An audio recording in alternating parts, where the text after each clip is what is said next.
Then there was nothing but clarity. He stared at the door in silence before taking a step backwards, letting out a silent breath as he turned towards Mash and Fu, then jerked his head further up the hallway. He had come and said what he wanted to say after stumbling through several different attempts at it, privately hoping that he hadn't made a massive fool of himself with the attempt. It was only when he thought of himself to be far enough away that he eventually spoke up. I didn't come across too awkward there, did I? Calling out to Mash, his eyes drifted towards her expression as she froze up for a short moment. Not something that inspired a lot of confidence in him if he was being perfectly honest.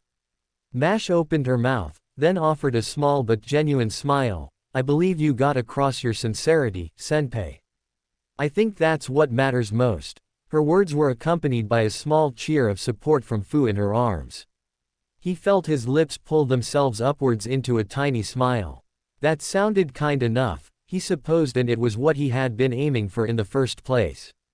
As long as I didn't come across too awkward. Chuckling, he brought up his hand and scratched the back of his neck. Anyway, I was going to go and head up to see how things were going in the kitchen. I haven't had a chance to speak with Tama Cat for a while, and I figure she's probably going to be getting a little bit lonely if I don't spend some time with her. That elicited a serious nod of the head. Studies show that a lack of social interactions can be detrimental to the health of animals. Cats in particular have been shown to require constant stimuli and interaction, even though they are mostly solitary animals. She paused for a brief moment, then a puzzled look flickered across her face.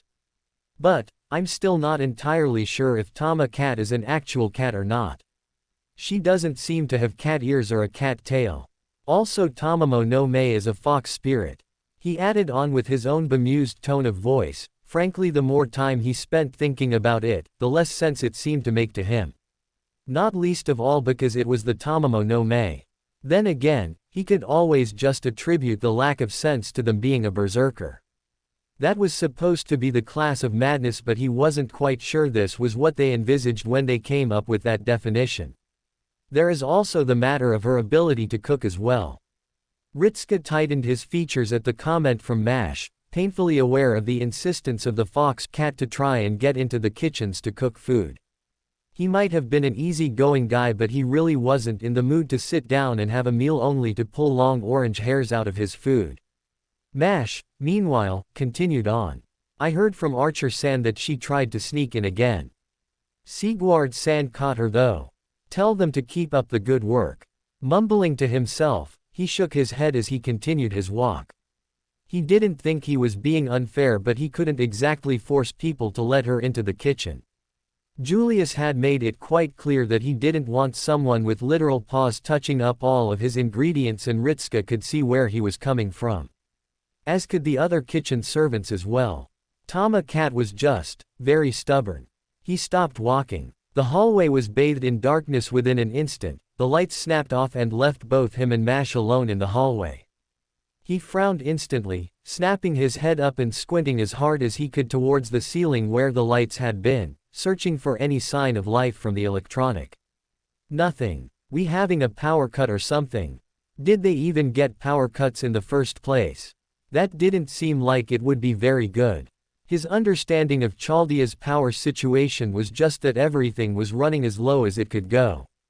Hence why they could only power 6 floors or something along those lines. A creeping chill seeped into the back of his neck. It felt as though something was closing in on him. Something gripped his hand. He definitely made a very manly scream, and most certainly not a high-pitched cry. Anyone who ever said anything against him was just being slanderous, and he would staunchly glare at them. He whipped around as fast as he could to face whatever had grabbed him, only to bring up a hand to his face as a light blinded his eyes instantly. What the? The sensation around his hand loosened. A short second later he heard the despairing voice of Mash. I am so sorry, senpai. I just wanted to make sure you were still around and then turned on the flashlight, and I'm so deeply, deeply sorry. The light was pointed downwards as his eyes were finally granted some mercy from the blistering assault against them.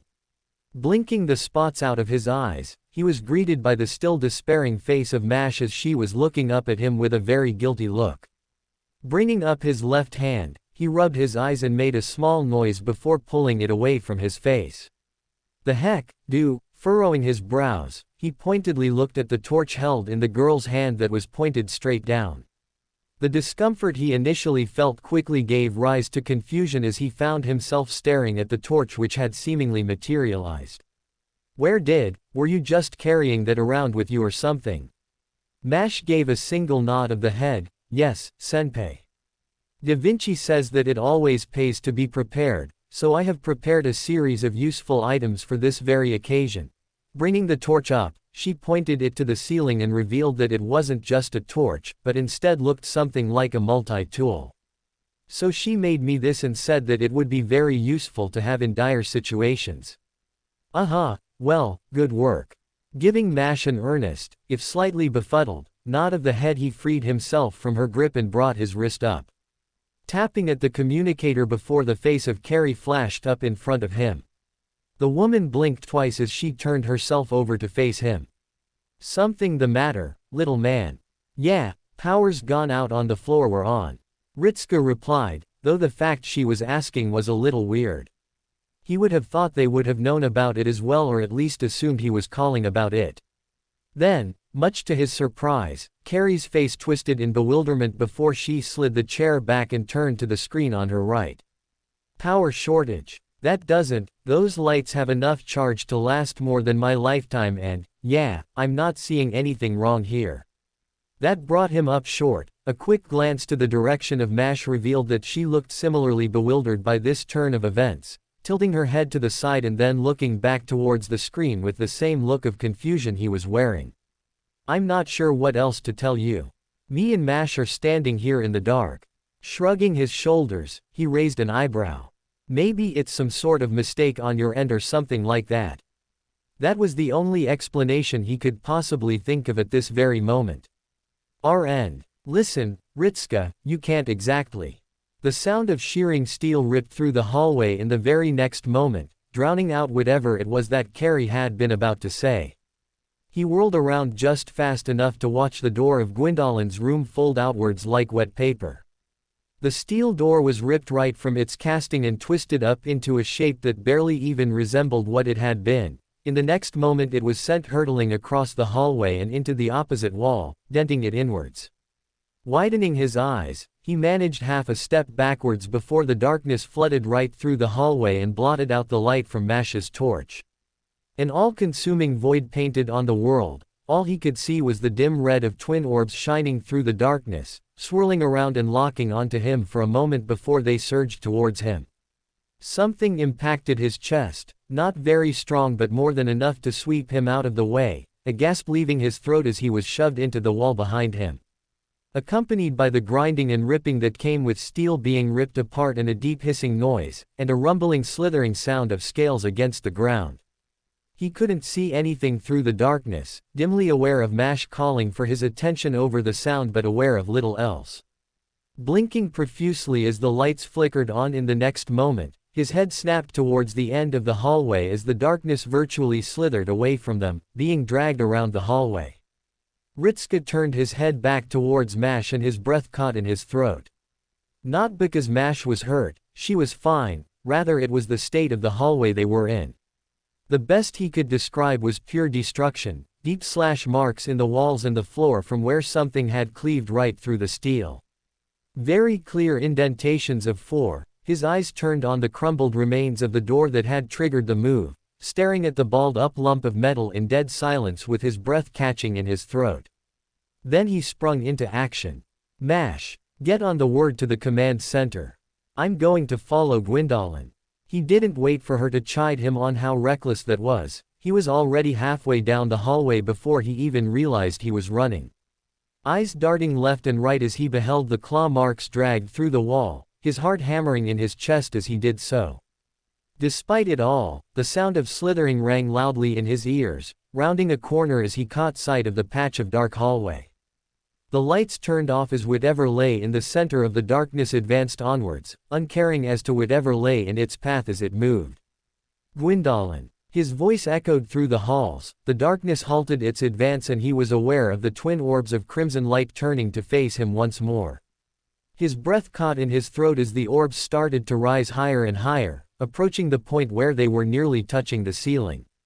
The faint sound of hissing reached his ears as he took a half-step backwards. Squinting, he could barely make out a shape through the darkness, but it was difficult to discern whether he was imagining it or whether it was really there. Steeling his nerves, he took in a deep breath and started to walk forwards. All while Gwyndolin remained still, the twin red eyes staring down at him with nary a sound as he approached. Gwyndolin, this, he let out a breath, I'm going to assume you're angry, but this.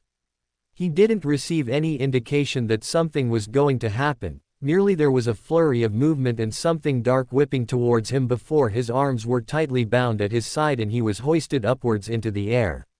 His feet didn't even make a sound as he was dragged towards the darkness and the red eyes, halting just shy of crossing over the void and suspended in the air. Darting his eyes down, they quickly widened as he realized that what had caught him and bound him was not rope. It was thicker than his leg and matte black. Yet the faint pattern of diamond-like indentations on the surface of the tendril was obvious enough. Especially when something cold and wet touched the back of his neck and dragged itself up his nape, eliciting a shudder from him as he tried to turn and face it. Only to freeze at the aggressive hiss that erupted directly behind his left ear. A shape gradually passed into his field of vision and he remained still purely on instinct. The armored head of the largest snake he had ever seen moved from out behind the back of his head, tongue flicking outwards and tasting the air before it retreated back. The jaws parted, revealing the set of sharpened fangs and releasing another guttural hiss.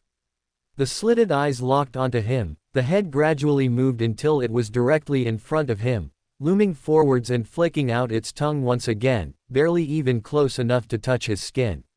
He kept eye contact with the serpent, then darted his eyes to the side at the movement directly behind it. He kept his gaze focused as 5 more of the rather intimidating-looking snakes emerged from the murky darkness to join the one in front of him. Each one started to circle around him yet didn't seem to come close.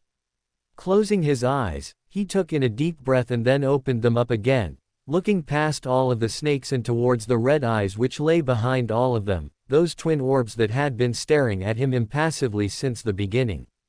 Not even a hint of emotion within them. I saw what you did to the hallway. He stated immediately, the damage inflicted on the steel door flickered through his mind. If you were going to kill me, you would have done it then. The eyes gradually tilted onto their side, a hand slowly emerged from the shadows and reached towards his face, batting aside the snake with an irritable hiss from the serpent as it approached his face. The limb was long and slender. The fingers had more in common with claws with how sharp they were. Like with the snakes, there was a diamond-shaped pattern on the skin, though it remained sickly pale. Ritska made a small noise of discomfort as the clawed hands roughly grabbed his cheeks with the fingers on one side and the thumb on the other, squishing his face inwards. Then he felt a force start to angle his head from one side to the other. A rippling noise that sounded so much like amusement emanated the shadows as he eventually heard a voice, deep and growling. Incredible how you can make such bold declarations with so few facts, Gwyndolin commented with a dark note to his words, yet the tone he used remained almost cordial.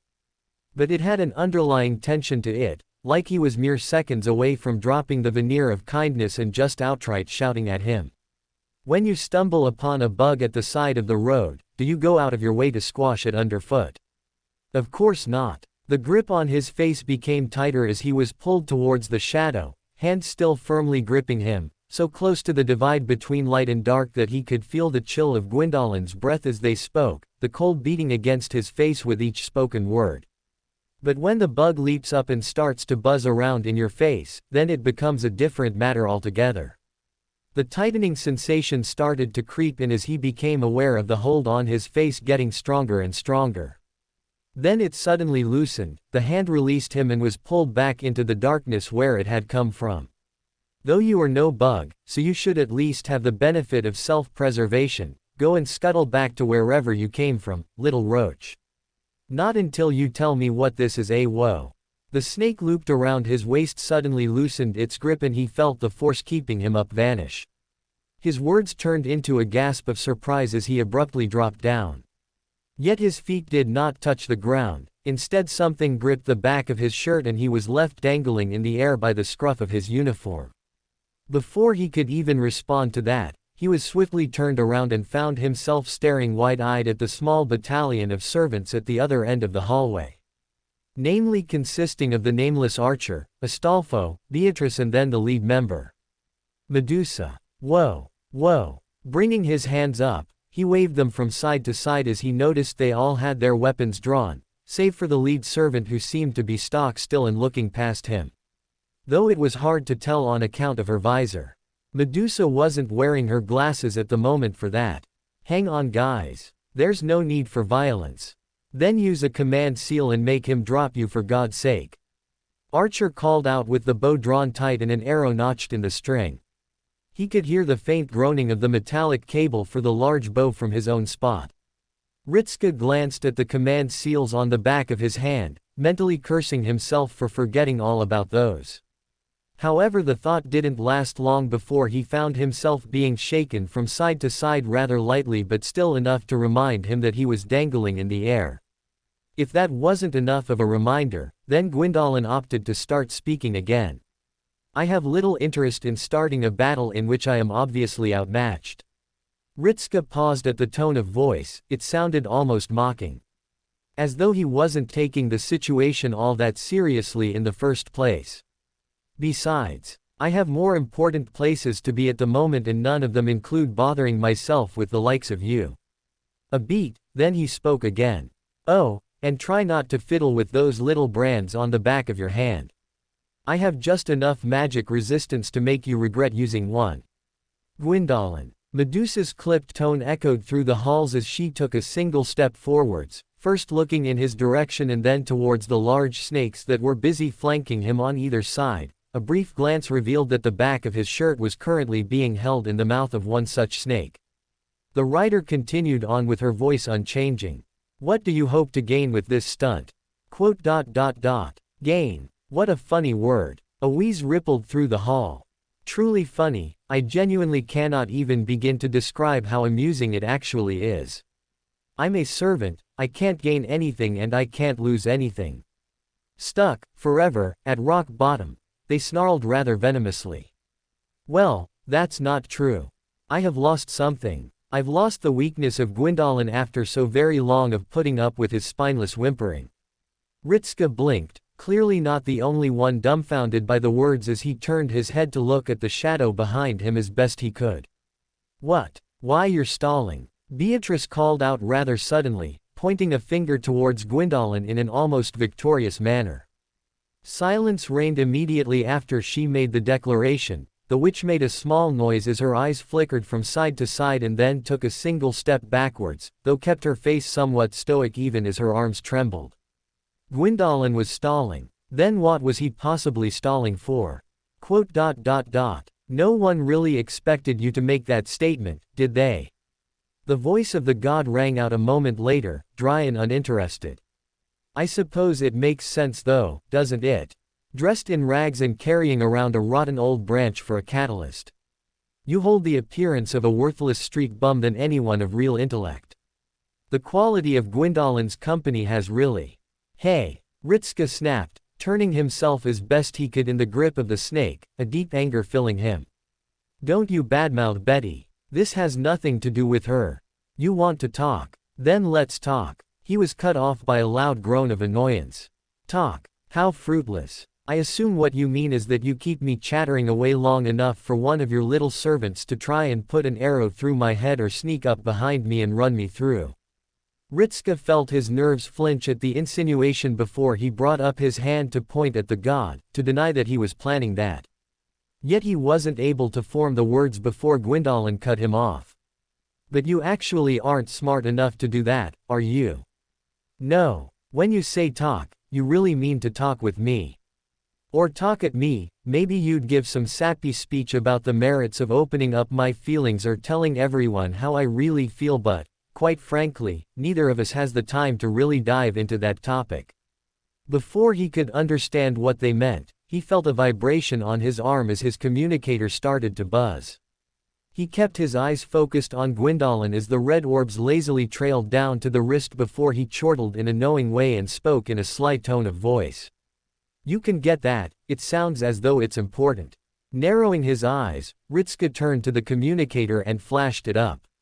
Romani's face greeted him with a clearly panicked look on him, not even giving him the chance to speak before he blurted out a sentence as fast as possible. Fujimaru-kun. Gwyndolin broke into Da Vinci's workshop and made off with one of the Holy Grails. You've got to get him with a command seal before he tries to escape. Gwyndolin had what? But that couldn't be possible. Gwyndolin was right here, holding him up by the scruff of his neck. How could Gwyndolin possibly have managed to steal a Holy Grail if he was right here and speaking with? Reality washed over him like ice water, turning his eyes onto Gwyndolin and staring into those red orbs that now shined with brilliant mirth. The rumbling chuckle from the god sent vibrations through his very bones as his arms limply fell to his side, eyes remaining wide as he swallowed. Speaking in a quiet voice. When did you use an illusion? When? Gwyndolin parroted back with an empty tone of voice. What an interesting question. They gave a single cold snort as he felt the grip on his shirt loosen, dropping him roughly to the ground with a thud. The shadows vanished without showing any indication they had been present in the first place. When did you assume I wasn't using an illusion? Ritska quickly scrambled back to his feet, his expression tightening as he realized that he hadn't been speaking with Gwyndolin from the very beginning. It didn't seem much like their style either. It had been rather physical for someone who apparently wasn't very good at that sort of thing in the first place. His head rounded in the direction he had come from, expecting to see the walls still marred with those deep gouges, but instead he stared at nothing. No sign of damage at all, which meant it hadn't been Gwyndolin who left the room. Was the door even broken? Ah, yes, I never did answer your question, Medusa. The voice of Gwyndolin echoed all around him, with no sign of where it originated. What did I hope to gain? The answer is rather simple. I want to be free. Free of what? The writer called back to him after a moment of silence, something else entering her tone of voice. Gwyndolin. He felt a slight pang on his wrist, something snapping or being drawn elsewhere. The drain from Gwyndolin was still present, but it now felt far more distant than it had done so before. To the point where it virtually didn't exist.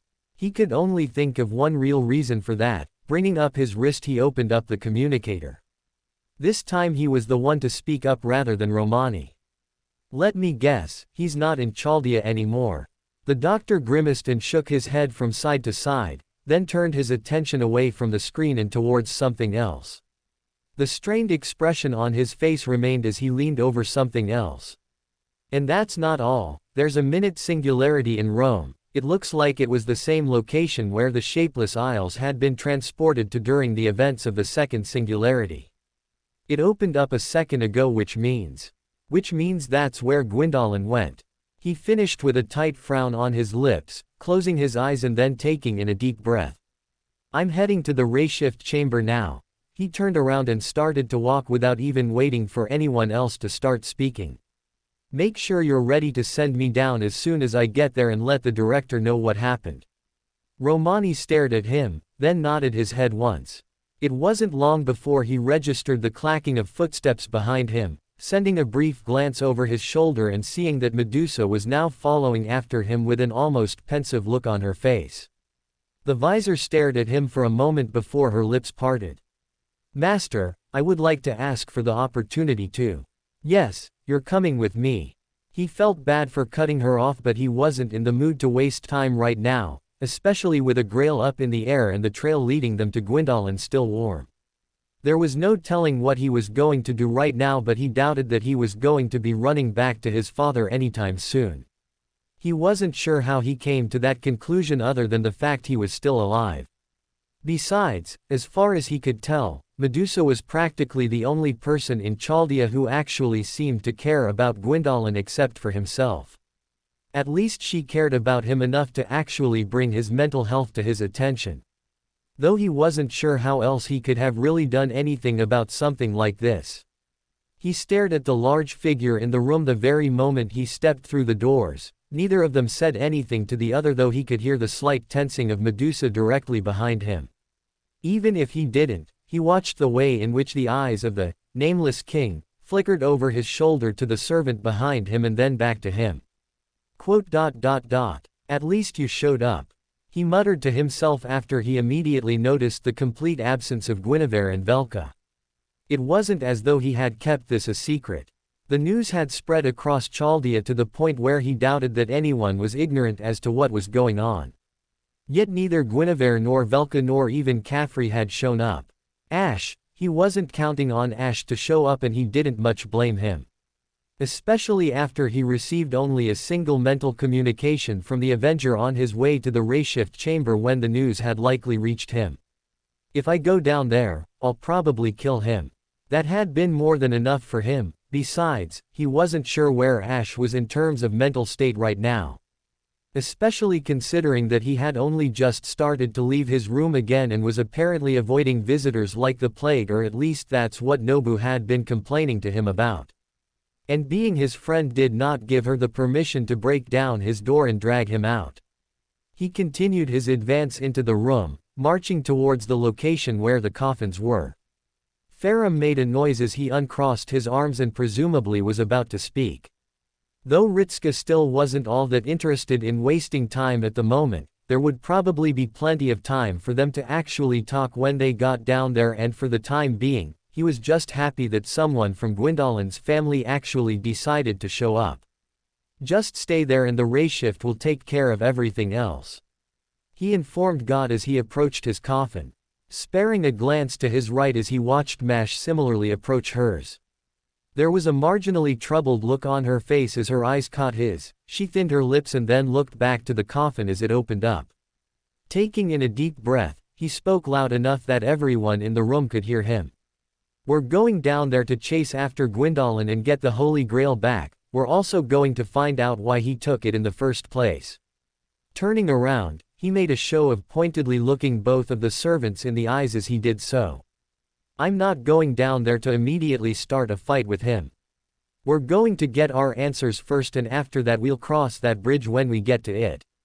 He looked between the two of them for any inclination that they were reassured by his words. He got a faint hum of affirmation from Medusa and a low grunt from Farum, though the latter had a clear look of relief in his eyes as he spoke. With a satisfied nod of the head, he turned around and looked up towards the windows of the command room as he called out a little louder. He knew they could hear him up there, but it was mainly for the benefit of everyone else so he could be heard clearly. Besides, he could see both Romani and the director looking down at him through the glass. That sounds fair, right? Even though he said that, it was less of a request for approval and more of him telling them what he intended to do in the first place. Gwendolyn stole a Holy Grail for a reason and could have killed him fairly easily when he was at the door. He was acutely aware of that.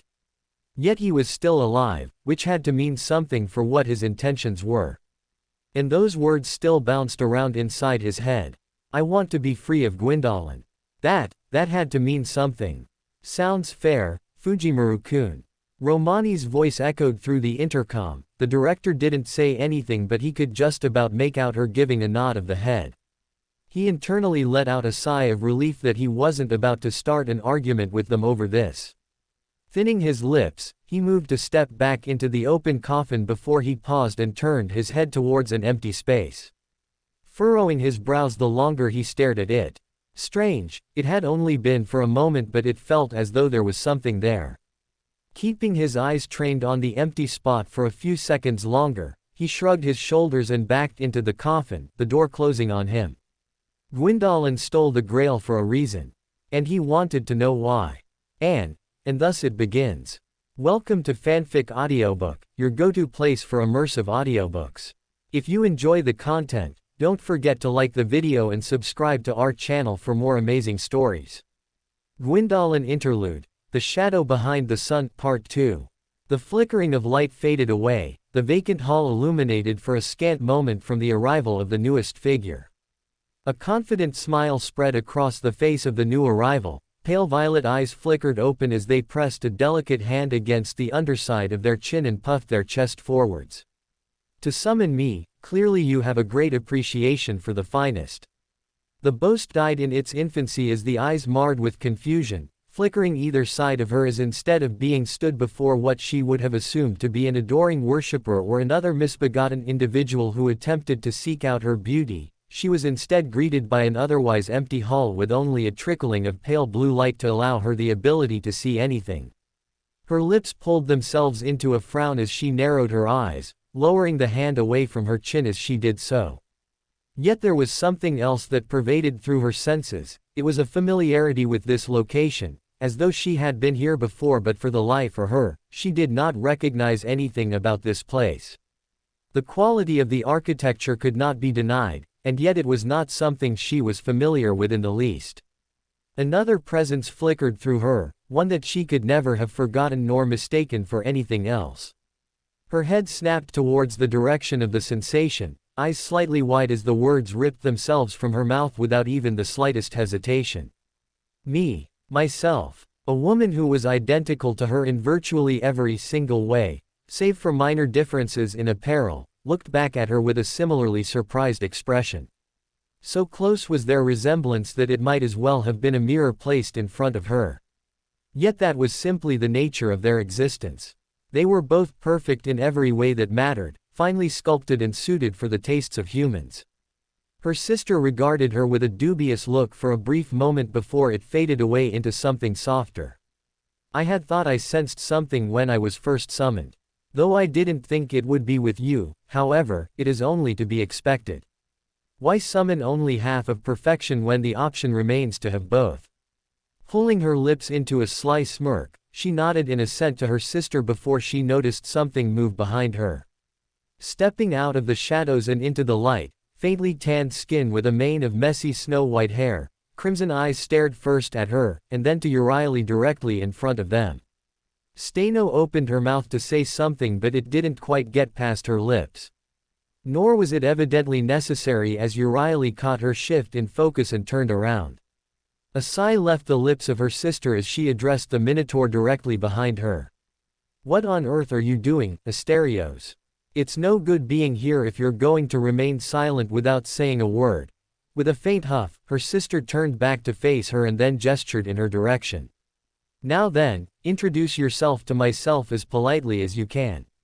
Steno inclined an eyebrow at her sister, and then towards the Minotaur as they seemingly shuffled on the spot for a moment. Their expression twisted with what she would have called nervous embarrassment, something almost endearing about the way they looked at a loss for words, before they nodded their head towards her, their lips forming a rather awkward smile.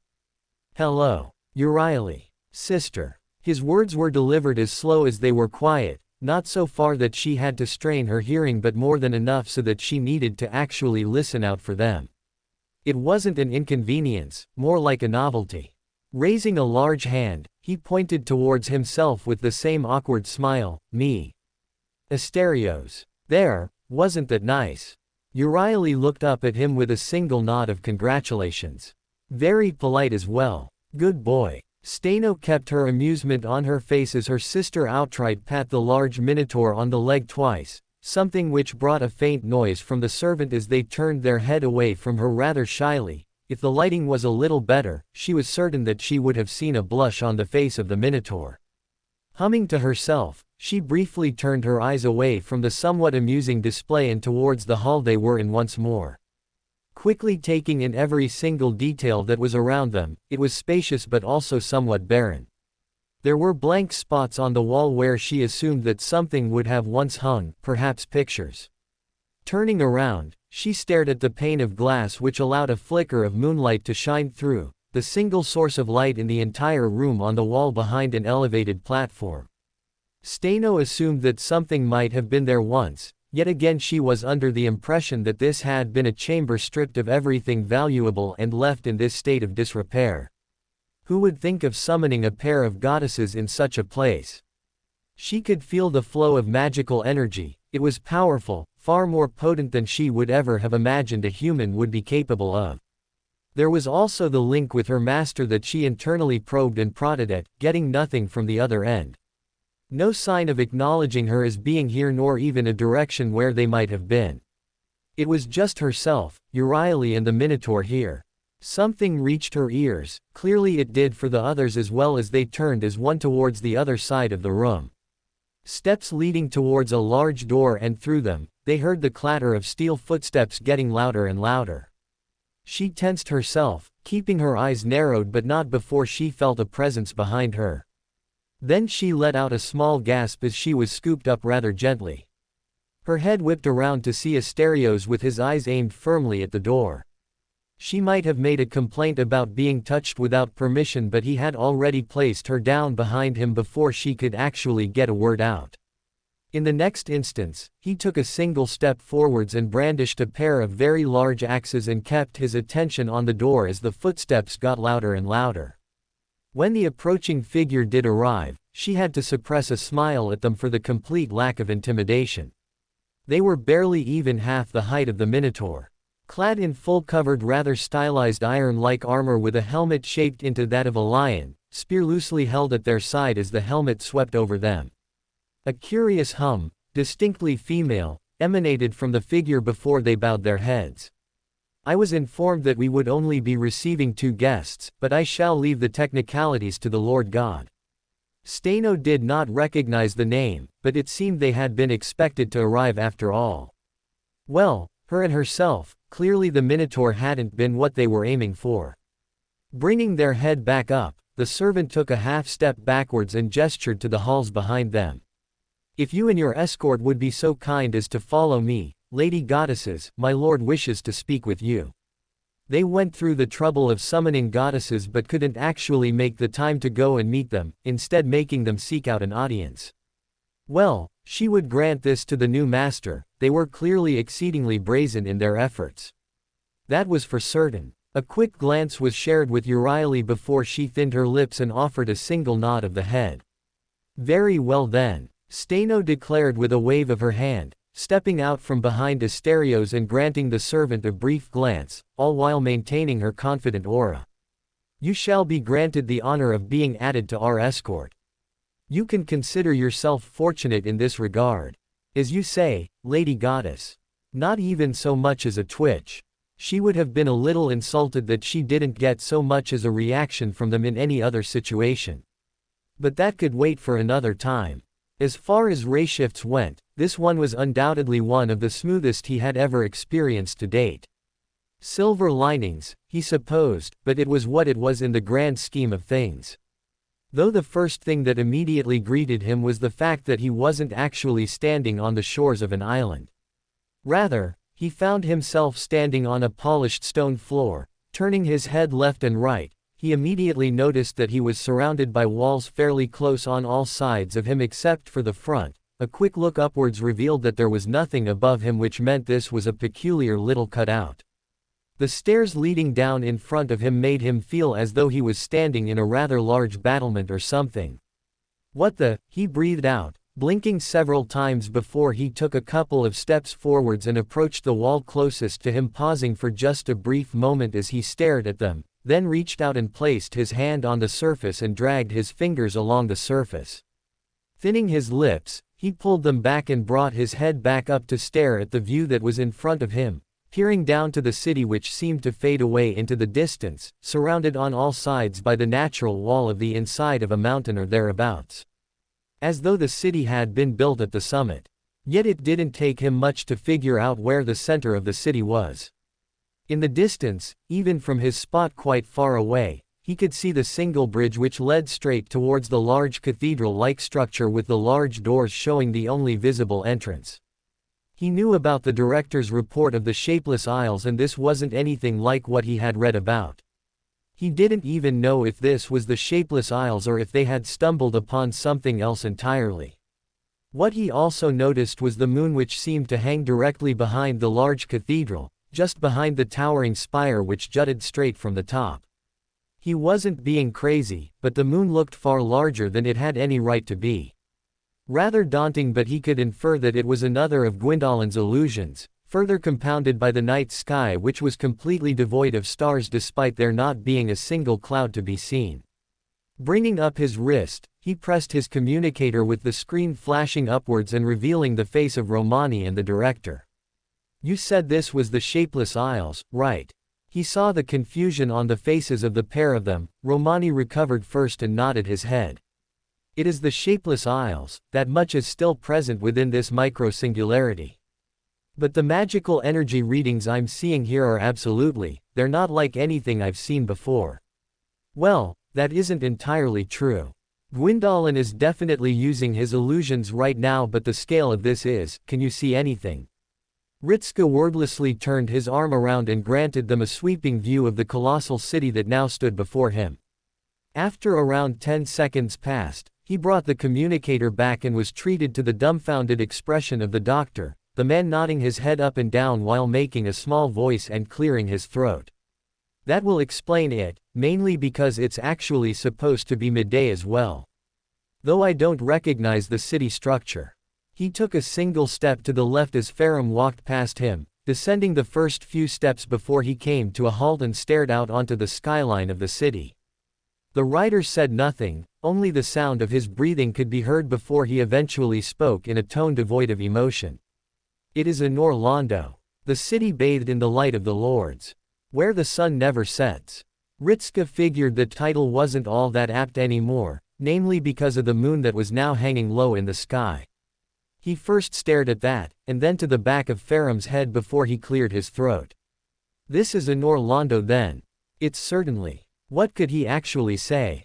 Even if this was something like an illusion or whatever, it was still utterly awe-inspiring to behold it. The level of detail that went into each and every single building, the magnitude of the city. He had been to Tokyo before, so giant cities weren't all that much of a shock to him, but something like this. This was on a completely different scale, well to the point where he could see why it would be taunted as one of the greatest cities or something. Your silence compliments it, Farum commented after a moment, yet there was something else in his tone of voice. A confusion that didn't seem quite out of place as he stared towards the horizon, his eyes fixed upon the moon. Ritska watched his hands clenched into fists and then loosen themselves. After a moment longer the god shook his head from side to side and turned around to face them. Standing in awe will not bring us to Gwyndolin. Come. Jerking his head forwards, he resumed his descent as he called back to them. I was here when the city was being built. I know enough about the layout to bring us to the citadel. You think that's where he'll be? Ritska asked with a raised eyebrow, then glanced towards the location that Farum had gestured to. It seemed appropriate, all things considered, but at the same time it felt as though it would be far too obvious. It wasn't that he didn't think Gwyndolin would be there, it was just that there could be other places he might have been as well. Farum stopped walking, then turned around to face him, the gold-colored eyes dimmed for a short moment before he spoke. It is the only location I can imagine him residing in. I do not know what occurred after my departure, but Gwyndolin was, closing his eyes. He let out a breath as he brought up his hand and rubbed the bridge of his nose. It was mainly on account of his physical appearance. I contributed to keeping him within the citadel and under mine or Guinevere's watch. Ritska thinned his lips, he knew what they meant when they said that. You mean in case people mocked him for his appearance? The god gave a single nod of the head, then glanced in the direction of Medusa for a brief moment before it darted back to Ritska. Not all Lordkin would have been as accepting as the company he has found now. Neither I nor Guinevere and Filianor thought anything of it, but we were his family. He was my younger brother, insulting him for that which he had no control over was something I would never do. Others, I have little doubt they would have made such remarks. Just looking out for him then. Ritska hummed in response, placing his hands on his hips and holding in a breath as he stared at the citadel once more, then glanced towards the moon. There wasn't much else he could say out loud. From the sound of things, they were hiding Gwyndolin away to make sure he wasn't bullied for his snake legs. Which, he wasn't sure how he was supposed to feel about that. Gwyndolin was smart, so he probably assumed it was something to be ashamed of. Maybe, at least, considerate, isn't he? Hiding me away from prying eyes for my own good. Truly, I was blessed to be put under the love and care of such a devoted family. Ritska's head shot upwards towards the sky, then promptly blanched as he saw a twin pair of crimson lights shine down upon him. The one other source of light painted upon the black canvas sky, save for the moon. The block scarlet eyes stared down at them as the voice of Gwyndolin pounded in his ears, seemingly coming from every single direction. Though, it would be unfair of me to say that he alone was the cause of this. After all, it wasn't like it was his idea. He just contributed to it. There were others, Guinevere and Filianor, so long did Gwyndolin depend on them for acceptance where he suspected all others would shun him. But that wasn't the truth of the matter, was it? No, they were just forced to go along with it. After all, it wouldn't do for the spawn of Gwyn to appear fractured and divided, any more than they already were at least. Isn't that right, my precious siblings? Ritska opened his mouth to reply, then paused as the word registered within his mind. He said siblings as in plural, which meant that there was more than one. Yet all he could see was Faramir and Guinevere had not been present within the rayshift chamber when they went down. So was there something here he was. His mind ground to a halt, his lips drew themselves thin as he turned around and stared at the empty space behind him. He needed to stop thinking in such simple ways, because if she had found a way to hide in Chaldea for days on end on such low magical energy without anyone finding her, then it was almost certain she could do something like this. You gonna come out then? Space shimmered as Guinevere slowly materialized, her expression set in a deep frown as she first looked to him, then towards the sky and the large eyes which still loomed over them.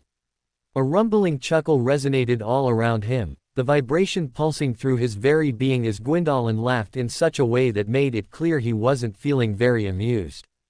There, I knew you wouldn't have allowed yourself to be left behind. Dear sister, always so desperate for everyone to love you. Of course you'd come here. You need to know why I don't love you, don't you? Guinevere didn't respond, but at the same time, that response was an answer unto itself. Ritska wasn't sure why he would be surprised and suddenly her not asking him for permission to accompany them made sense. Because if he had known why she was coming down here, he probably would have told her no. Still, Gwyndolin had seen her now. A shuffle behind him brought his attention back to Faram as he stared at Guinevere with wide eyes before they narrowed for a split second, then turned back to the sky and stared up at the eyes of his younger brother. I suppose all we're missing is Filianor, but I can make exceptions. It wasn't like she was around all that much anyway. I think father couldn't stand the sight of her any more than me, but she still had her uses. Good for her, I suppose. Are you going to just speak in these insulting sentences, Gwyndolin? Faram called out as he marched down a few more of the steps. Hollering at the sky while he did so, then spread his arms wide. And in such a degrading fashion. You went through the effort of constructing an Orlando, you debased yourself into committing petty theft and then came all the way here, why? Silence followed. I forgot how stupid you were. It's not even endearing stupidity. You are a fool, plain and simple. I'm not degrading myself, I'm degrading Gwyndolin. There is a marked difference. Are you referring to yourself in the third person now? Faram shouted back to him with a strained tone of voice. Is this truly what you want to do now, Gwyndolin? Is this really what you have to say for yourself after so many years apart? I'm right here, if you wished to air any of your long concerns against me, I am right here for you to do so, but this? What is the purpose of this? I've already said. I'm finally going to be free of Gwyndolin. Free of everything. I had hoped Gwyn would have made his way here first, but I shall settle for putting an end to this sad chapter in my life first. It was a split second later, a sound like a cannon roared through the city and then there was a flicker of light in the distance atop one of the spires.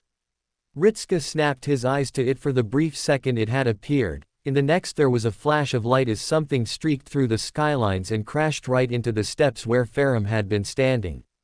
The god released a small noise of alarm as the stonework gave way, vanishing into dust as he lost his footing and fell forwards. Ritska took half a step before something grabbed the back of his shirt and pulled him backwards, barely catching a glimpse of Medusa yanking him towards Mash before another flash of light rushed towards them from the same spire and slammed into the side of Faram, bowling him backwards into the wall with an audible crack. The two attacks had been so perfectly timed, Farum was left with little time to recover as the final patches of stone gave away and he ended up slipping over. A faint gasp left his throat as he fell forwards and ended up plummeting off the edge and out of sight. Ritska let out a small noise as he rushed forwards, accompanied by Mash and Medusa, and peered over the side as the war god vanished down into the murky depths. Ritska was left without even the moment to call out. In the next instance, Mash had wrapped an arm around his waist and dragged him backwards as she hoisted up the shield in front of the pair of them. A metallic clang echoed out an instant later, something smashed into the shield with a flash of light and then he felt the ground beneath his feet give way. His eyes widened as they snapped downwards, the stonework crumbled into nothing as cracks and fractures ran across the ground under his feet. "Hang on, Senpai," Mash called out as she pulled him closer. He didn't even hesitate to swing an arm around her shoulders and pull tightly against it as he entered free fall in the next moment, yet it didn't quite pan out as he expected. The momentum of their fall slowed in a moment and suddenly, as opposed to a rather sudden and violent free fall, they instead found themselves virtually gliding to the ground rather than anything else. Blinking twice, he turned his attention towards Mash and saw she was just as dumbfounded as he was, then looked over his shoulder to see that Guinevere had a stoic mask on as she was behind them and slightly above, not even looking as though she was being affected by the fall. Her eyes met his and the silent message was passed that this was her doing. He wasn't entirely certain how she was capable of this, just that she was. Medusa looked ill at ease for a moment, then straightened out her posture and thinned her lips. Turning her eyes downwards as they approached the dark depths of the city streets at the bottom of the metropolis. Clearly they were going to be in for a far smoother landing than Farum was in for. Their journey hadn't gone on for nearly as long as she had expected, and it had answered a fair few questions as they did so. She knew the sensation of this location from anything, and the lingering memories of her time in one of her previous summonings gave her all the information she needed as to where she was. Yet, she knew nothing of any lord, which left her slightly bemused as to what precisely was going on. "My feelings are not mistaken, are they, me?" she heard Euryale whisper to her from her left, turning her eyes briefly to her and then nodding her head once before they returned straight ahead, yet they moved from point to point as they walked through the long hallway to their destination. Statues of knights lined the walls as they did so, proud but identical-looking figures with pointed winged helms. "We are on the Shapeless Isles, yes," she confirmed with a nod of the head, yet that was not all. She knew this architecture now, having stayed in it for a short time. This was similar to the construction that Gwyndolin had made for the pair of them while they were alone on that island. It had been a novel experience yet oddly empty. Gwyndolin demanded nothing of her save for the company she provided. It wasn't even that he admired her beauty. Just that she was there and sometimes spoke, that was the impression she got from him. Someone familiar with Gwyndolin, then. She was aware he had siblings. Perhaps this was some elaborate scheme to ensure that anyone with a relation with their sibling first passed their standards. If anyone had tried to get close with Medusalis, then she would have certainly gone through a similar ordeal as well. But that was merely a given. "I do not suppose you would be willing to answer an odd question, would you?" She might have phrased it like a question, but it was much more of a demand than anything else. Staino was not in the mood to so blindly wander into a meeting with a potential god that she knew next to nothing about. The woman in front of her inclined her head in their direction for only a short moment but did not break her stride as she answered. "Whatever answers I can provide you would be insufficient. I was summoned only a short time before you, Lady Goddess. My orders were to await your arrival and then lead you to the central chamber." "Well, that was disappointing. Have you even met this Lord Sanora, wasn't it?" Euryale asked, and Staino quirked an eyebrow at her sister for knowing the name of the human. Though she hearkened that to her remembering them from a past summon when they were separated. She did not remember encountering them during the events of that amusing little festival that Medusa was invited to. Whether her sister noticed or look didn't matter, as the knight responded with a negative. "I have not. He has communicated only through my mind, but that is not for me to demand seeing them." The knight responded dutifully. Staino would have applauded her devotion. It was much like a loyal little puppy or something. The sort of loyalty that could only be inspired through being bred into it or being enthralled. This lancer didn't have the hallmarks of being charmed with the powers of beauty either, which left only the former as an answer. I am afraid that is all I can answer for you, Lady Euryale. Ah, I was wondering if you remembered me. There was a light note to her sister's tone before she chuckled under her breath. Then again, meeting one such as I is a somewhat notable experience. I suppose it is only natural that you would not forget. Lion head. Nice. Lady. Asterios commented from beneath them. They had gallantly offered to carry the two of them on his shoulders without so much as a complaint. Rather, he had been enthusiastic about doing it. She wasn't aware that someone could smile that wide, and Euryale had been a touch slower to take up that offer than she had been, though it seemed as though it hadn't been because of any negative reasons. She was rather good at reading herself and knew when they were flustered. Happy to see. The lancer made a small noise as they cleared their throat. I have not forgotten the debt that I owe you during our last encounter either, Asterios, the knightess replied with a cordial tone of voice. On a personal note, I am gladdened to see that you are maintaining your oath to protect the Lady Euryale and her sister without prompt. Asterios made a noise of affirmation, nodding his head up and down while slightly jostling the pair of them. Steno aimed a flat look at the side of the Minotaur's head while Euryale seemed unbothered by it, save for the slight flick she gave to the horn that she was holding onto for support. Asterios somehow got the message from that and tensed his shoulders, providing the pair of them with greater support than he had been doing before. Euryale, naturally, preened at the display and sported a far more pleased look than earlier. The lancer came to a halt in front of a steel door in front of them, turning around to face the pair of them and taking several steps to the right, placing herself out of the way of the door entirely. This is as far as I am to be allowed. Lord Gwyndolin awaits you on the other side of the door. With only a single nod of the head to the pair of them, the lancer started to walk away from the pair and back through the hallway they had come through before she vanished into motes of light as she returned to her spirit form. Steno watched her depart before humming quietly, then turned her eyes towards Euryale and saw her with a similarly bemused expression before shaking her head and looking down at Asterios. Though just as she imagined that her sister was going to give commands to her, she wasn't entirely sure what Euryale saw Asterios as. Calling them a pet felt like doing them a disservice, but at the same time, she wasn't entirely sure she viewed them as a friend either. A curious development regardless. All the same, before Euryale could ask anything of the Minotaur, the doors in front of them released a shuddering groan as they started to pull themselves inwards, revealing a completely darkened interior on the other side, yet the message remained the same. It would seem as though we are being invited in. Steno commented with a raised eyebrow, then felt her lips pull themselves upwards. It would not do to keep our host waiting then, wouldn't it, me? Indeed not, myself. Euryale supported with a similar twitch of the lip before she pat Asterios twice on the back of the head. The berserker let out only a single noise of affirmation before he continued his march forwards. Steno would say this for the servant, they did an ample job of keeping the both of them supported on his shoulders. Another thing she noticed was that the doors were unreasonably large, as though they were used to taller figures walking through them. The moment they passed through, she found herself squinting at the interior of the room, bathed in shadows and unable to make out much detail. Save for the face, it was a wide hall with great stone pillars reaching from the floor all the way towards the base. A trickle of magical energy behind her prompted her to turn around and see that the door they had just entered through no longer existed, or rather no longer existed in the same way it had done so. It had grown to stretch from the floor all the way up to the ceiling and was made of some solid metal.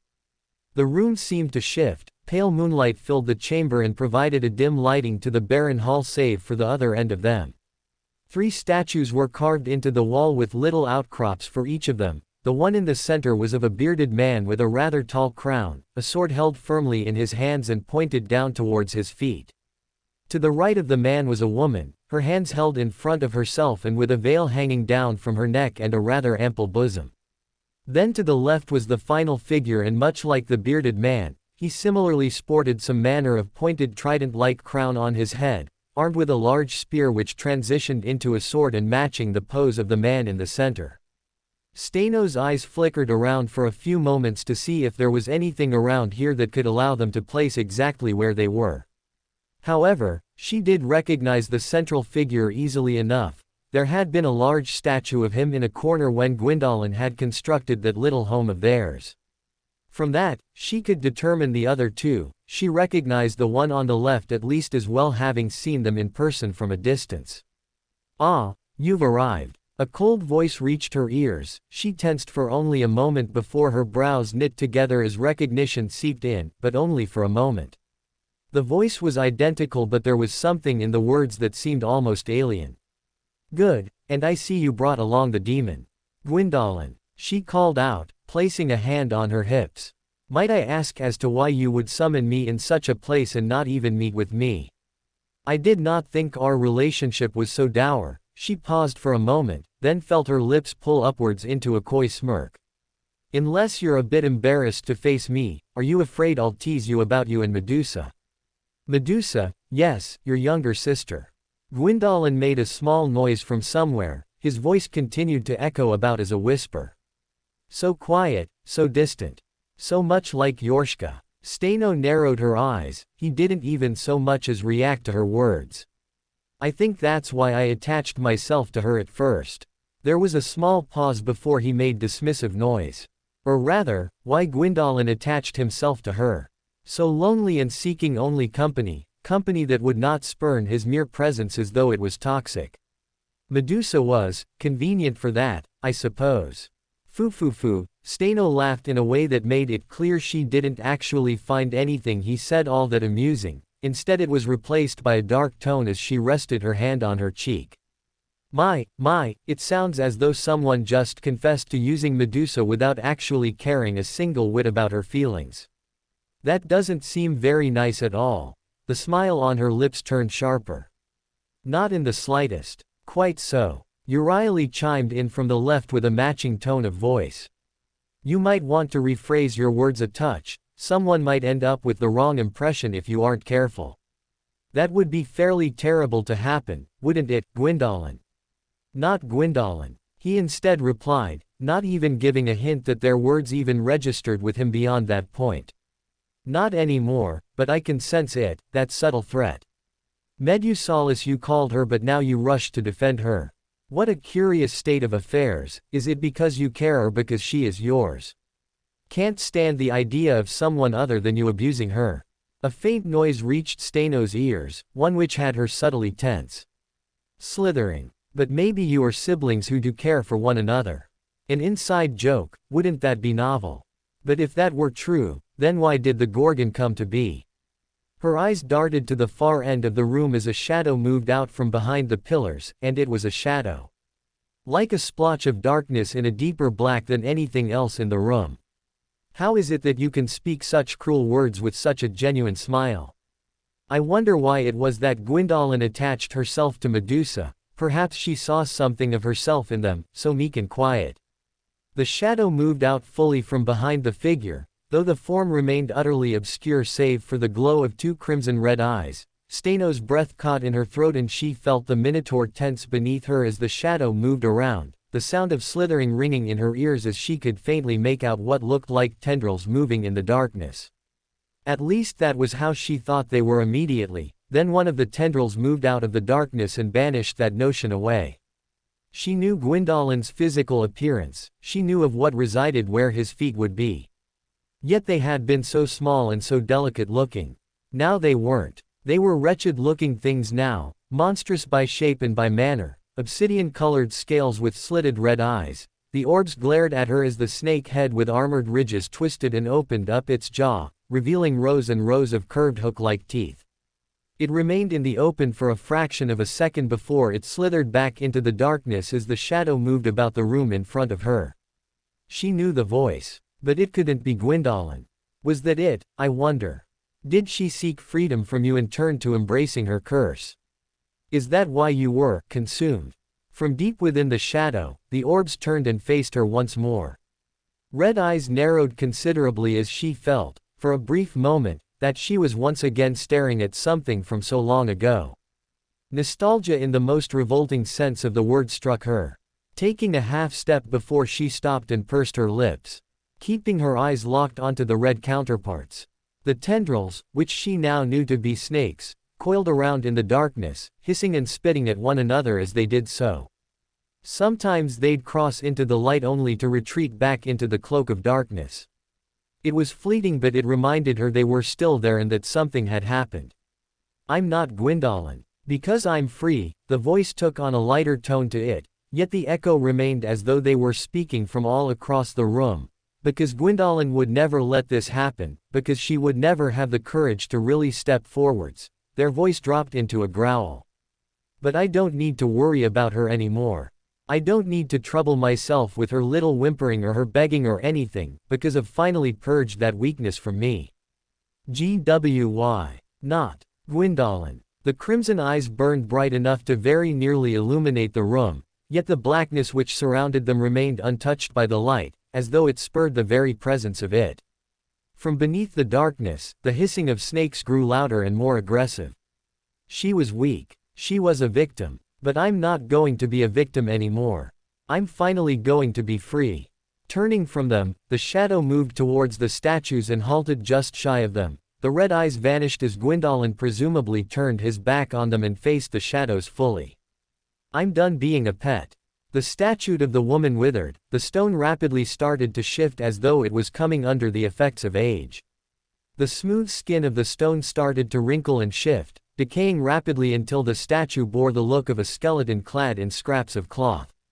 I'm finished waiting to be saved. The statue on the far left vanished without a trace, disappearing into nothing as though it was never there.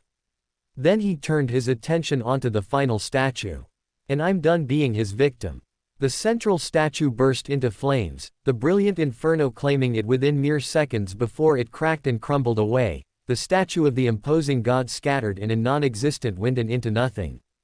Leaving behind only a small pile of ash where it had been stood, a molten pronged crown jutting from the top being the only solid remnant of it. I'm just going to be me. He said at last. There was an audible smile in his voice as the shadow turned and moved towards them. Steno couldn't find it within herself to speak as he approached and then loomed over the three of them, even towering over Asterios as he used more of his tail to push himself up. And I'm going to learn why it is that Medusa still cares about you, because I know in her heart that she does. Gwyndolin intoned darkly as he loomed over them, burning eyes leering into them as they moved from point to point and then settled on something behind them. You can rest well, Asterios. There was something gentle in his voice as he addressed the Minotaur, something flickered through those red eyes. I mean no harm for now. They've treated you well, which has earned them a reprieve for these questions. The shadow loomed back from them, turning away and moving back across the room, the sound of slithering and hissing only intensifying further as it did so before Gwyndolin turned to face them once more. Time will tell how strong your bond truly is and whether your affection holds true. Until we are all reunited, let's talk about the Shapeless Isles. It's the lower quarter. Farum intoned as he turned the next corner, keeping his eyes on the buildings in the distance as he did so before grunting and jerking his head forwards. There's a lift that carries people from the bottom all the way up the cathedral in the center of the square. Getting there is a simple enough feat, provided we do not face more resistance from the one who shot us down. Ritska paused for a moment and then blinked, though before he could get a word out Medusa spoke up first. How can you be certain that it was not Gwyndolin who sent us down here? Though her tone remained flat, Ritska could sense there was some unease in her words. Whether it was the implication that there might have been another servant here or whether it was the idea that he had shot at her, he couldn't tell. They did seem close, at least. He is, after all, in the class of archer. Farum stopped walking, then turned around and looked towards them before shaking his head from side to side. While his class is indeed of the bow, I can state with absolute certainty that the one who shot us down was not Gwyndolin. He turned back around and continued his walk. They were far too strong and much too skilled. Ritska paused once again, his features twitched for a brief moment before he glanced towards the direction of Guinevere, and she didn't even so much as blink at the rather brutal assessment of her brother. He felt the need to at the very least defend Gwyndolin, though Medusa was ahead of him on that account once again. That seems to discredit his abilities. The writer remarked with a distant tone of voice. How can you be certain that he has not improved in his skills as a bowman during the time that you have been separated? Guinevere chuckled under her breath this time, though her tone was far more cordial. It's amusing to see that you are attempting to defend him, but this is a matter I would leave to the unspoken. We're adults, Guinevere. Farum dryly replied back to her before she could even finish her sentence, prompting a flat look from the goddess at the interruption from her brother. There is no need to subscribe to the exile now that we are all traitors to Gwyn. The least you can do is use my name. He turned and stared down at her in silence for a few seconds before he exhaled. Or not, you can hate me if that would make you feel comfortable. Guinevere's expression remained devoid of emotion before her attention returned to Medusa. The dismissal was rather clear, though Farum didn't look surprised, but Ritska saw the brief flash of hurt in his eyes. Whether or not Gwyndolin has improved in his skill, there is the simple matter of his strength. Guinevere replied with a shake of her head. He simply cannot produce the power for such displays. I shall not comment upon his skill, but in terms of the usage of magical energy, she offered a sympathetic smile. He is undoubtedly weaker than many of the servants within Chaldea as well. Medusa remained undeterred. He has access to the Holy Grail. There is nothing to say he has not merely improved his own abilities. Again, Ritska had to hand it to her. She was making some decent enough arguments that he would consider it logical as well. Yet neither Farum nor Guinevere looked convinced by them. I am merely erring on the side of caution that he may have become a slightly more formidable individual than we are granting him credit for. She took a single step to the left, then brought up her hand and rapped her knuckles against the side of one of the nearby buildings, a faint echo ringing out as she did so. The proof surrounds us of what he is capable of with his illusions. To say nothing of his ability to fool us as he made off with the Holy Grail. It was impossible to determine that the Gwyndolin we saw was an illusion until... Farum let out a breath as he shook his head. I know my brother and I know what he is capable of. Turning around, he resumed his advance through the streets and called back to them. He could not even so much as call upon the strength of miracles without causing duress to his person. I doubt that changed in my absence. Guinevere hummed but said nothing. It was a non-verbal affirmation. Besides, illusions were always his strong suit, but that is all they remain. Illusions. He gestured around them. A convincing forgery, but a fake nonetheless. He has improved with them and I shall provide him with the due credit for that achievement, but physical combat, it has never been Gwyndolин's strong suit and I do not believe the Holy Grail would be able to change that. A glance was spared over his shoulder towards Medusa. While I am thankful that you are at least willing to debate me on this topic and have confidence in him, it is simply a matter of reality. Gwyndolin, he's always suffered from frailty. I saw nothing that would change my opinion when I last saw him during that festival. He made a small noise and shuddered for a moment. That peculiar goddess with no sense for combat bested him so. When faced with that display, I am forced to leave my opinion unchanged. Ritska furrowed his brows, placing his hands on his hips and then briefly sharing a glance with Mash at his side. It became clear that but the odd look on her face, she was seeing the exact same thing that he was as well. There was nothing malicious about their words towards Gwyndolin, but at the same time, they seemed weirdly quick when it came to dismissing him as a potential threat. Like they just didn't think he was actually capable of it. Sure, that fight against Artemis had been a little embarrassing, but he had seen what Gwyndolin was capable of in a fight. He'd watched them go toe-to-toe with Aldrich after they consumed a demon god and landed some very solid shots. Apparently he'd also fought something during the Moon Festival with Artemis as well, but he never got a chance to ask them for more details about it. He glanced at Medusa, he watched as she thinned her lips and then eventually nodded her head up and down.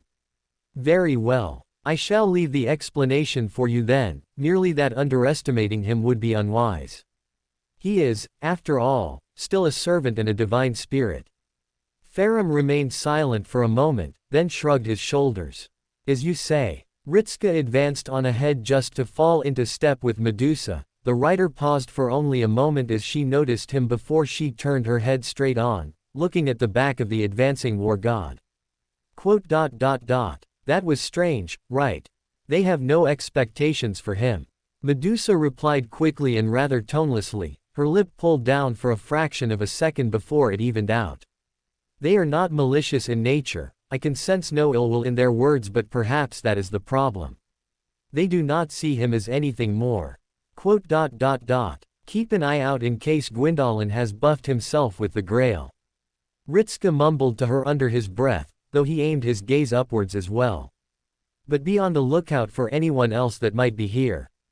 Gwyndolin took the Holy Grail for a reason, and who knows if he summoned help. He likely did. The blunt comment from Medusa brought him up short for a moment, aiming a glance at the side of her head the moment she spoke the words. He was left more puzzled than anything. If she was confident that Gwyndolin had summoned help, then why would she have been rather adamant about the idea that it could have been Gwyndolin who attacked them? Was she just looking for a reaction or something? The writer didn't say any more as she paced ahead of him. Ritska watched her move away as Mash caught up with him and fell into stop. With thinned lips, he brought up the communicator and flashed it open. Romani's face emerged a moment later, shaking his head from side to side. We've gotten no signs of any sort of servant readings at the moment, but that might be a result of Gwyndolин's meddling. He is using a Holy Grail after all, and, well, he does have the most experience with them out of anyone in Chaldea when we take into account it works in a similar fashion to the Lord vessel you guys picked up. Ritska nodded his head up and down. I take it just using a command spell wouldn't be enough then. The command spells at Chaldea aren't quite as potent as the usual set, it was the cost for allowing them to recharge. Romani explained with a shake of his head. Reaching up, he rubbed the side of his cheek as he spoke onwards with a disheartened tone of voice. In normal circumstances, I would say that you'd be able to use them to get Gwyndolin to stand down, but if he's powered himself up with the Grail, he's probably boosted his resistance quite a bit. Figured that was the case. Though I can still feel him contracted to me. Ritska nodded his head, then slowly turned his eyes to one of the other figures. On another matter, why did you sneak into the Rayshift chamber? Guinevere was silent before she responded. I was not certain you would have allowed me to journey with you. Her tone was quiet, but he could sense the suspicion in her tone of voice. Given your opinion, I felt you might reject my aid on account of making things worse. I am aware that Gwyndolin holds strong feelings to me. You're down here to figure out why he hates you. He loved me, she replied in a quiet but confused tone of voice. I do not see how he could have changed so greatly since we last met with one another. There was never a hint of these emotions during all the time we spent with one another. It was I who cared for him after Mother's. She took in a deep breath before she exhaled and straightened herself out. When it was decided that he would become the goddess of the moon, I instilled the proper values he would need to carry himself as a princess. What? The voice of complete and utter confusion echoed through the street. Ritska turned and looked ahead to see Farum having stopped and turned around to face them, his head cocked to the side much like a young child having been told that Santa wasn't real or something. His eyes shining with that level of innocent puzzlement as he looked at Guinevere. What do you mean when he became a goddess? Guinevere stared back at her brother with a vacant expression before she replied. I mean, as I said. Lord Gwyn decreed that you shamed the role of prince too greatly that none would ever hold the title again. Thus it was deemed that Gwyndolin, for his affinity with the moon, would become the newest goddess, she replied in an utterly serious tone of voice. Filianor was already in the process of becoming matriarch of the Pygmies, thus the role of educating Gwyndolin on the ways of womanhood fell to me. Womanhood. Farum parroted back to her in a voice of complete and utter disbelief. He's not a woman. He replied rather dumbly, his arms by his side before shaking his head rapidly. No, that is, Mother would not sit back and allow. Mother raised no objections on the matter. Guinevere cut him off, then paused for a moment before shrugging her shoulders. That is to say, when it was decided she spent so little time around either of us. Having become fully invested in her duties. Lord Gwyn ensured that brother understood the weight of his new role and he offered no complaints. No calm, coughing loudly, Farum looked as though he had been punched in the gut. He's what manner of what of you? He pointed at her, you just stood there and did nothing. Guinevere cocked her head to the side, why would I? Ritska pursed his lips as he glanced between the two of them, the disbelief on Farum's face was only matched by the bafflement in Guinevere's tone of voice. It was something that could not be faked. She was genuinely confused as to why she would see any sort of issues in what was being asked of Gwyndolin. That wasn't right, that sounded horrible just by the sound of it. By all accounts, Gwyn had flat out just forced his son into becoming a girl against his will. To serve the duty of the gods is the highest calling, Gwyndolin understood that and accepted his new role silently. Guinevere replied with a frown on her face as she stared at her brother, uncaring as to the fact he looked so utterly lost for words. He performed his role amicably. Farum stared, silent and still. Amicably. That is all you have to say on the matter. What more is there to be said? What more indeed? With a growl, he turned from her and marched through the streets once more. Ritska kept his eyes on the back of their head before he frowned deeply. Glancing to Guinevere briefly and then back to the advancing god. Yeah, what more indeed? Gwyndolin Interlude, The Shadow Behind the Sun, Part 3. Sparing a glance to her sister, Steno shook her head and then brought her focus back to Gwyndolin, whatever he was now going to call himself, and then took 2 steps away from her own little group and placed her hands on her hips, leveling an unimpressed look on the moon god. Is this usually how you treat guests? Gwyndolin barely stirred, that only served to make her a touch more annoyed, though it was kept at bay purely by the fact that she doubted getting angry would actually net her anything in the way of a pleasing reaction. Gwyndolin wasn't like how he was when they last met, that version had seemed lethargic whereas this one just didn't seem to care in the least. You go out of your way to summon us, you tell us that Medusa and her master are coming here and then you creep away to the far end of the room and fall asleep. She still didn't get so much as a twitch from the god, which left her to wonder whether she was speaking to herself or not. Regardless, she wasn't going to let all of this remain unspoken. I would have thought that you, of all people, would have a better idea as to how to treat invited guests. The very least you could do would be to provide something to avoid us all getting bored while we all wait. A faint but audible groan echoed out from the cloak of darkness. Gwyndolin's red eyes rolled as their voice came out a moment later, a mixture of exasperation and thinly veiled annoyance. I've made it clear what I expect from you, but I shall recant what I know of. The 3 of you were goddesses born of the nature of human wishes. Though yourself and Euryale were revered while Medusa became the object of interest of the sea god, one thing leads to another and she exiles herself to an island while the 2 of you join her. Then she finally accepts freedom and kills the 2 of you and becomes known as the monster Gorgon. Steno took in a deep breath before she spoke, keeping her voice measured as she did so. I do not know where you garnered these delusions of yours, but I can tell you that Medusa is not as you think she is. Why? She was cut off almost immediately by the honest confusion in the voice of Gwyndolin. The shadows shifted as the eyes rose up higher and higher from their space in the room. Why is Medusa different from I? What is it that makes her so different? Abuse from your family remains abuse. Whom else can you trust save for them? But when those bonds are twisted in such a way, in what way is Medusalis any less an insult than the name Gwyndolin? Rolling her lips inwards, she narrowed her eyes a touch at them and brought her hand up to rub her forehead in exasperation. Trying to explain to them the nuances of the sisters' relationship would have been a wasted effort. It wasn't just something that could be so easily explained to an outsider. This was just how they showed Medusa their love, she understood that. It is not something for you to comment on with only a passing involvement. She caught herself as the snakes surged out of the darkness, stopping a few meters from her and all of them looming down with eyes burning with visible rage. She took a step back before being swept up in the arm of Asterios. The Minotaur kept her close as he retreated back further and set her down. The snakes continued to glare at her for a few seconds before they turned and skulked back into the darkness. I've been a pleasant enough host in allowing you to remain here.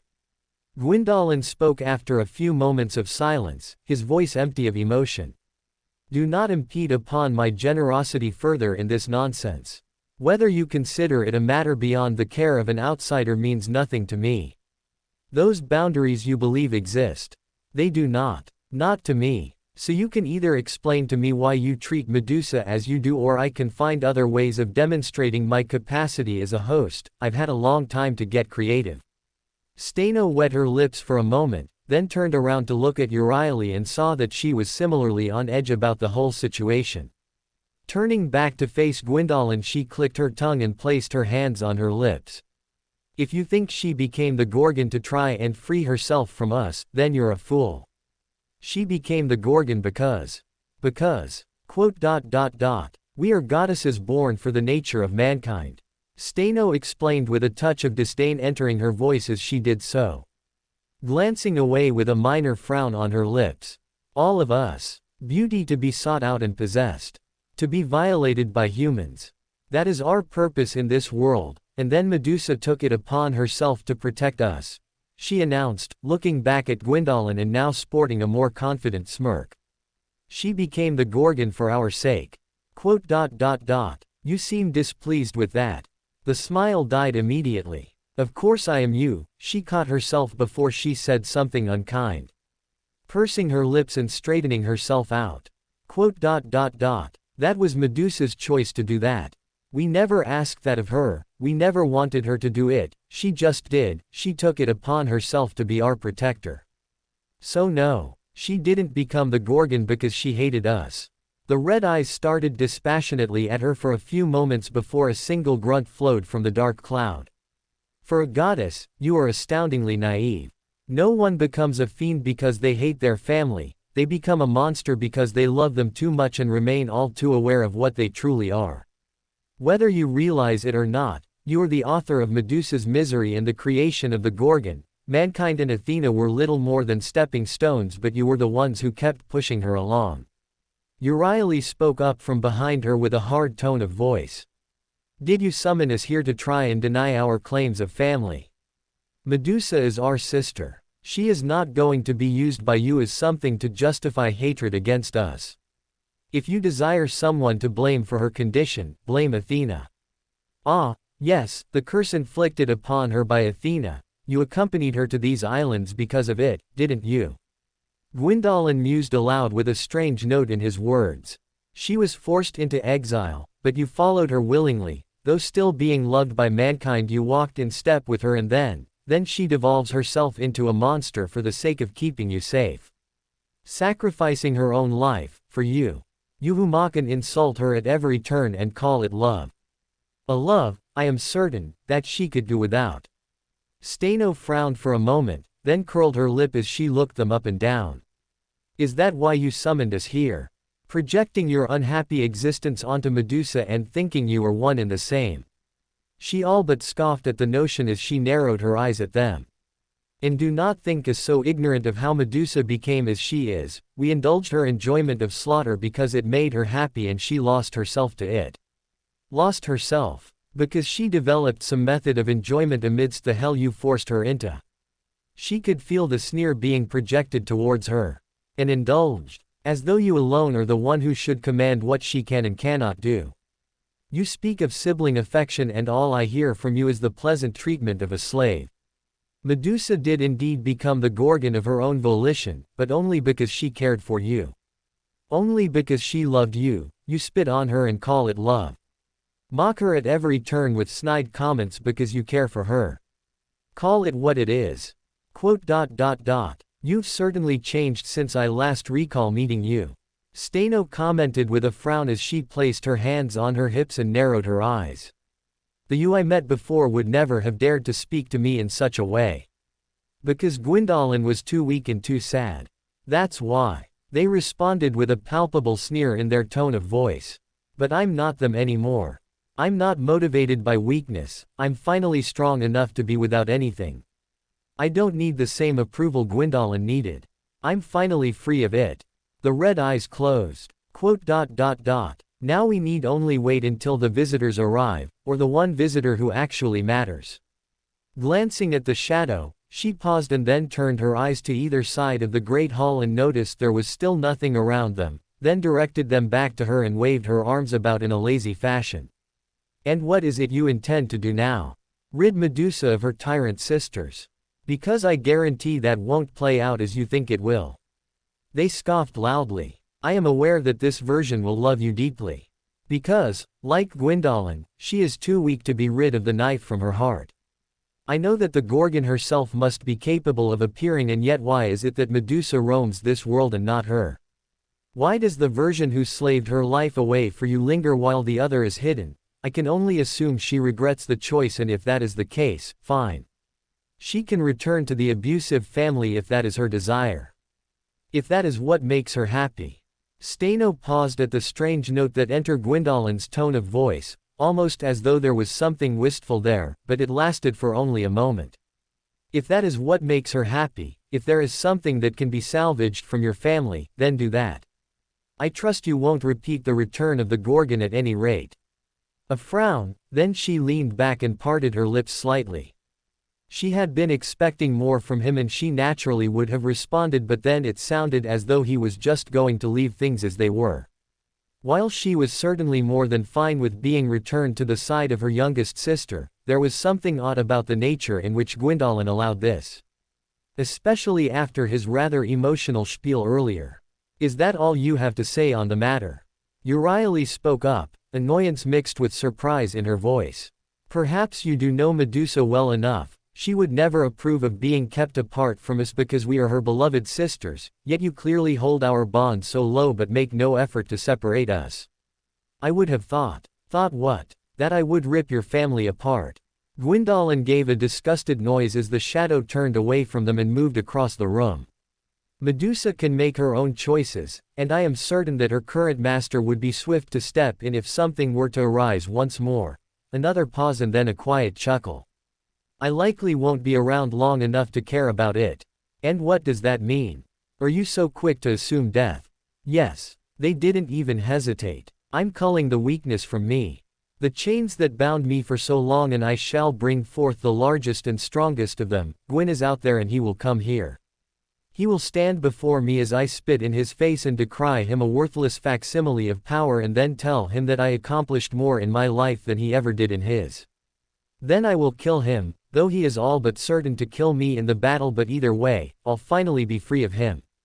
How disappointing. Still, if he wanted to be a suicidal fool, then that was entirely on him, but surely he was aware of the flaws of his plan, especially if her sister and her sister's master were coming here as well.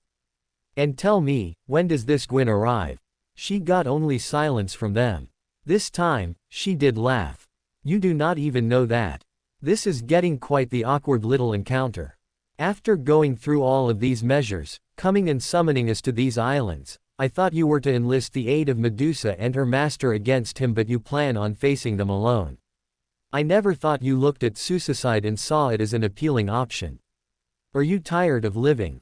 Red eyes turned and stared at her. I will not return to Chaldea or any of those others ever again. That way invites doom upon me, and I shall not be subjected to it ever again.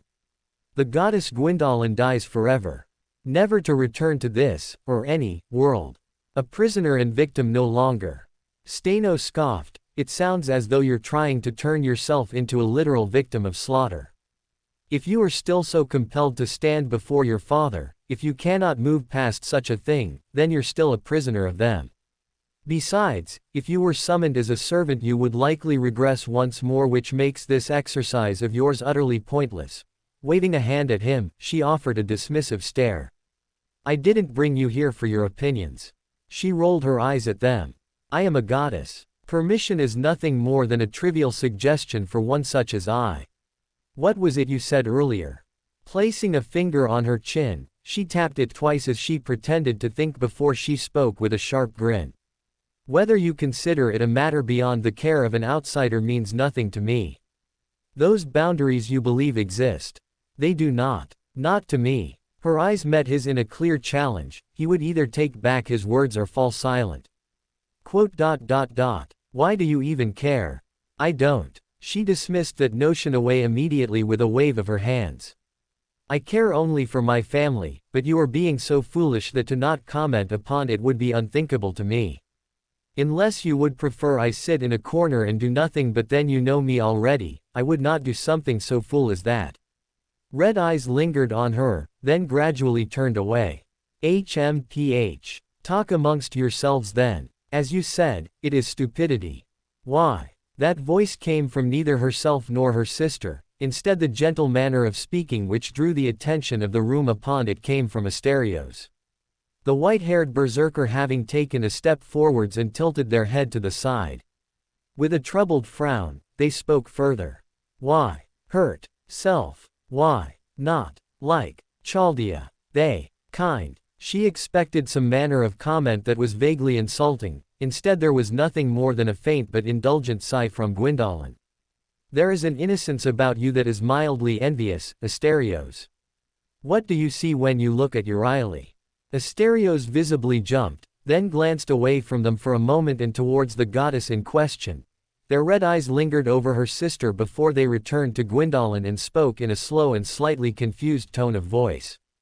I see, friend, someone who was kind to me. There lies the difference between us. Gwyndolin replied after a single moment. I had a family. I had seen the love in my father's eyes when he looked at my older brother, and in my brother's eyes when he looked at me, then he left and I never saw it again.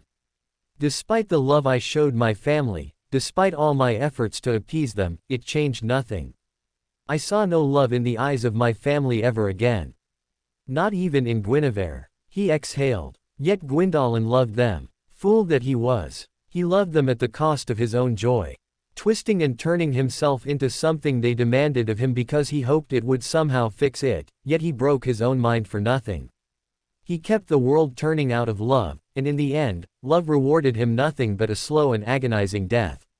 Eaten alive after being poisoned by the one I thought of as a friend. The red eyes turned away from them. Asterios remained silent before he spoke again. What about now? Fine. No. They were cut off. Not this time, because if there was ever a moment then it was long ago. I endured insult after insult and misery after misery inflicted upon me in the name of love. I destroyed my own happiness in the name of love.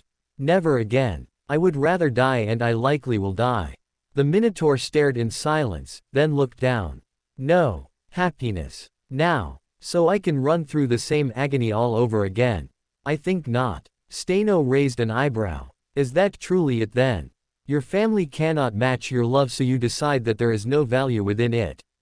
Surely you cannot have gone so long without an ounce of affection. You would have killed yourself long before now. She waved a hand. Why did you not just present yourself as a god to humans? I doubt they would have cared for your physical appearance in the least. You think I would care for the affection of strangers? Gwyndolin spat. I'm moving past the need to love and be loved. At least as this I don't need to pretend, I don't need to expect anything from them.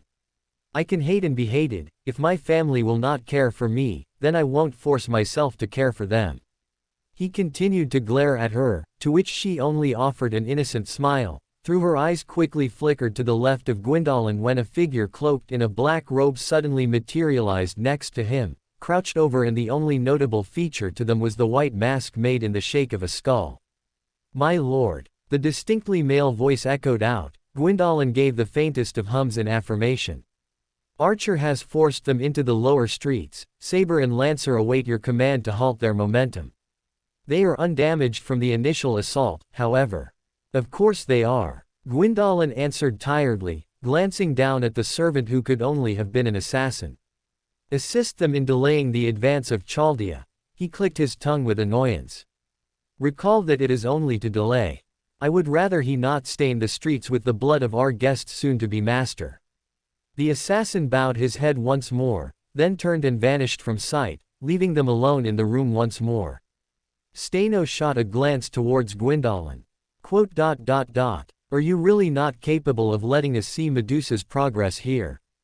I would much rather keep an eye on her. Gwyndolin stared at her for a moment, then scoffed and turned away without another word. though before she could let out another sentence, she felt a tingle of magical energy above her, turning her eyes skywards and raising her brows as the ceiling of the hall shimmered like the surface of water. The stone surface faded away and was instead replaced by a distant view of the city streets as a little under half a dozen figures walked onwards. Her eyes instantly sought out the familiar purple hair of Medusa. Though she was a little surprised to see that she wasn't the tallest woman there, that went to the vaguely familiar shape of the chestnut-haired woman in the silken white dress and match veil, though her familiarity extended to the statue she had watched get demolished a short while ago. A distinctive tall figure in rather bulk-scaled-looking armor seemed to be having a rather animated discussion with her as they moved. Ritska supposed this could have gone worse. Downright insulting to him. Have you not even a shred of understanding as to the damage that would have inflicted on his mind? Then again, it could be going a lot better. I fail to see the value of your words now, especially considering you were the one to leave so long ago. I believe you forfeited the rights to decide what was and was not best for anyone in the family at that moment. This has nothing to do with that. Farum hotly shot back at his sister, stabbing an accusing finger towards her. You're not stupid. You saw the way he would sometimes cloak himself in matching armor to me and wield a mimicry of my weapon. His desires were obvious. Guinevere, naturally, didn't let the accusation pass without getting her own words in. Her eyes narrowed and hands clenched into fists as she pressed her left into her bosom just above her heart. And his desires meant nothing when compared with the duties of the gods. All of us understood that lesson and took them to heart. There might have been some dissonance in the change, but Gwyndolin accepted his role. Of course he accepted it. You think he was going to say no when everyone else was telling him what the proper course of action was? I fail to recall you suffering from a similar problem when it comes to walking opposite the wishes of others. This was perhaps one of the worst outcomes, but at least they hadn't started trading punches with one another yet. He mainly felt bad for Farum during this encounter, a very long time without seeing his family or even hearing of them, and then he comes back to find out some rather big changes had occurred and none of which he seemed to approve of, if the rather vocal disagreement was any indication. At the same time, he felt as though he should have provided more information at the time to try and stem this. However, at the time he wasn't sure what he was supposed to have said. Tell Farum to his face that his brother was a depressed shut-in and his sister was a mind-breaking creep. Yeah, because that would have gone over well with first impressions. Just insult his family who he seemed to be viewing through nostalgic lenses at the time. Mash shuffled up to his side, glancing at the pair of gods in front of them as they continued to shout at one another, then leaned closer to him and dropped her voice into a whisper. Is it a good idea to let this go on, Senpai? Because they seem to be, it doesn't seem as though this is going to end well. She probably felt awkward just being stood near them, he sure did. However, he shook his head from side to side. Even assuming that they would actually listen to him amidst their own shouting long enough to actually heed his commands, this felt like one of those situations that would only get worse the longer it was allowed to fester.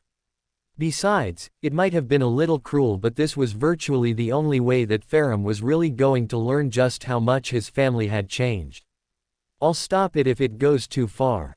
So long as it remained as just loud words being traded between one another, then he wouldn't have much in the way of complaints against them. But I'd say this is a situation that just has to play out. Then again, he didn't have siblings, so he wasn't sure how this would normally go with them. His eyes glanced towards the only other person around him who did have siblings. Medusa sensed his stare and then turned her head to face him. She probably understood what his intentions were, given the complicated expression that fluttered across her face for a brief flash, then she turned her attention back to the duo. Avoiding the issue will lead to problems in the future.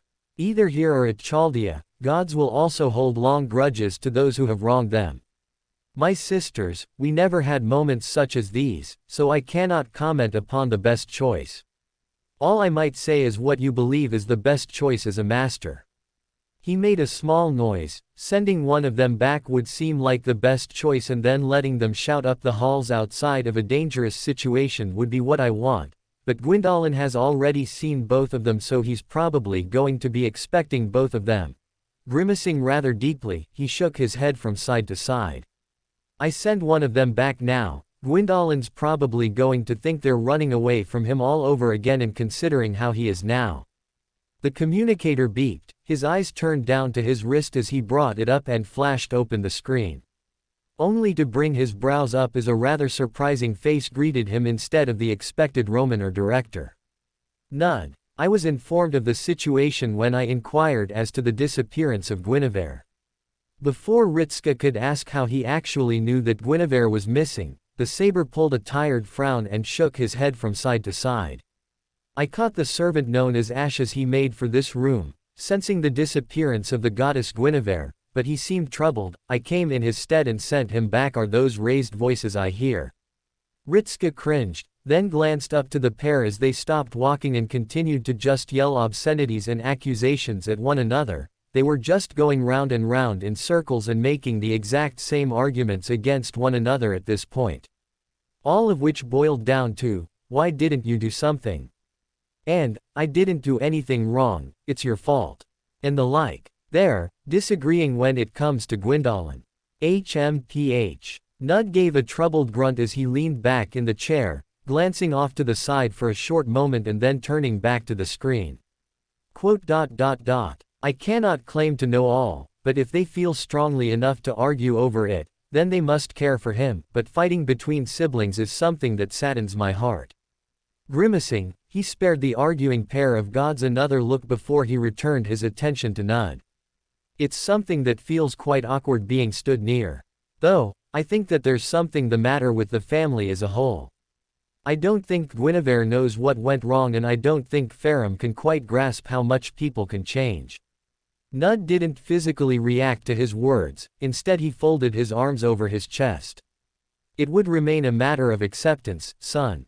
I would say that when Farum remained with his family, they were still very much the idealized versions that he spoke of during his conversation. Sisters who would care for their brothers and a younger brother who was a little mischievous rapscallion. I do not believe that he would wish to contemplate what occurred after he left, and it seems the results. He trailed off meaningfully, but Ritska knew what he meant, especially since Farum was quickly showing to be rather disturbed by the events. A part of him would say that it was Farum's choice to leave the family, and in a rather sudden way, so it would be natural they would change with him gone. But he doubted that anyone would want to imagine the worst.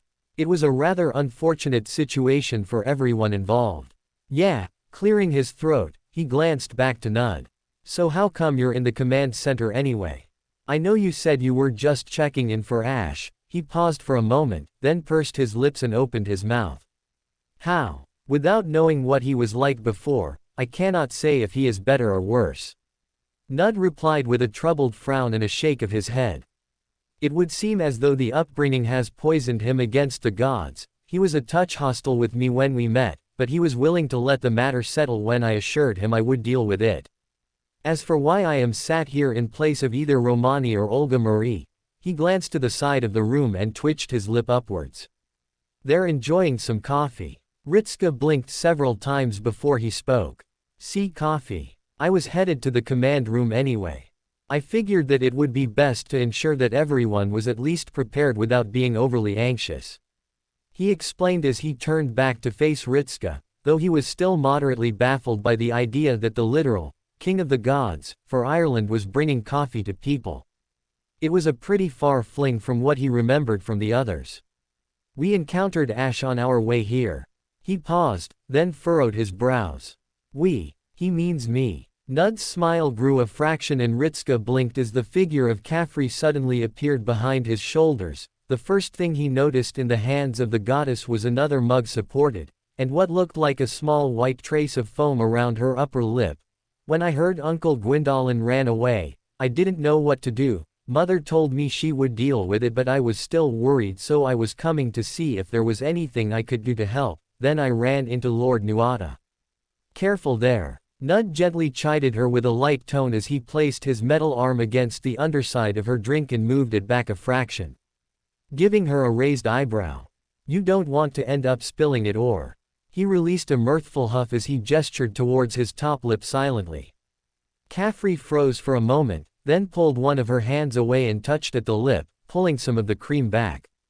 With a hacking noise, she shuffled out of the view to probably hide her embarrassment. "It's hot chocolate, by the way," Nud explained with a shake of his head, jerking it in the direction of the goddess. "She has a bit of a sweet tooth and the taste of coffee is a bitter pill to swallow." Ritska stared in silence. That was funny and you know it." Nud pointed at him with a lopsided smirk, lowering his hand back down. "All the same, myself and Princess Caffrey are here in the event you require assistance. I hope that you do not, but I feel as though that there will be hard truths spoken before this night is over." He grimaced and turned to the side. "And how are you feeling right now, son?" How was he feeling? He hadn't stopped to think about that since they came down, then pulled his lips into a thin line before he exhaled. I'm feeling a little anxious at the moment. This family is probably one of the most important in another world and I look at them and I just see a lot of damage. I don't want that to spill over here because," he shook his head from side to side. "Well, I don't want to think about what would happen if it does get worse because these disputes are always ugly. I just want everyone to be happy because we're in a pretty unhappy situation." "Is that selfish of me?" "Of course," Nud replied without even a moment of hesitation. "But happiness does not come to you naturally. To wish to be happy in itself is a selfish thing, you want something for yourself. To wish it upon another is equally selfish, but there is no shame in something like that. Wishing for a spot of light in a dark cave isn't something to admonish yourself for, it is common sense. Besides, would you stop if I told you that it was wrong?" "No." Nud gave him a pointed look. "Then you have your answer already. It's fine to be a little selfish." Frowning, the saber jerked his head forwards. "In any case, that family could probably use a fresh perspective. They've got themselves a closed circle of misery which seems pointless to cling to now, because they're only hurting themselves now." Ritska turned to the direction of Farum and Guinevere, then shut down the communicator with a farewell nod to Nud.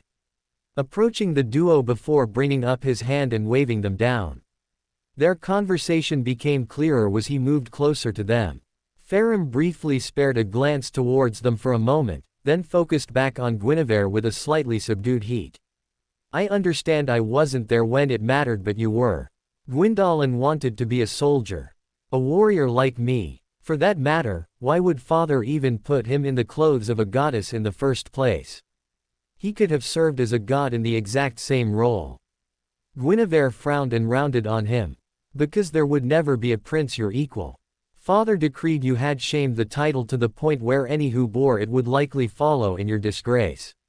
He did so to save face for Gwyndolin and allow him to remain free of further repercussions of your betrayal." Rappur, Farum dragged his hand down his face, letting out a long and suffering sigh. "This isn't about, fine," he dropped his arm to his side, keeping his tone empty. "You say he was happy and that he accepted it. Then I'll accept your words, I wasn't there. I don't know how he reacted and how he thought of the role, but the least he deserved was a choice in the matter. Just say he would have the option, and my betrayal has nothing to do with my title as prince. Whether you think that or not played no part in it." Guinevere coldly cut him off. "It is merely how it was. The prince turned against his kingdom, the first crime ever dealt to the gods.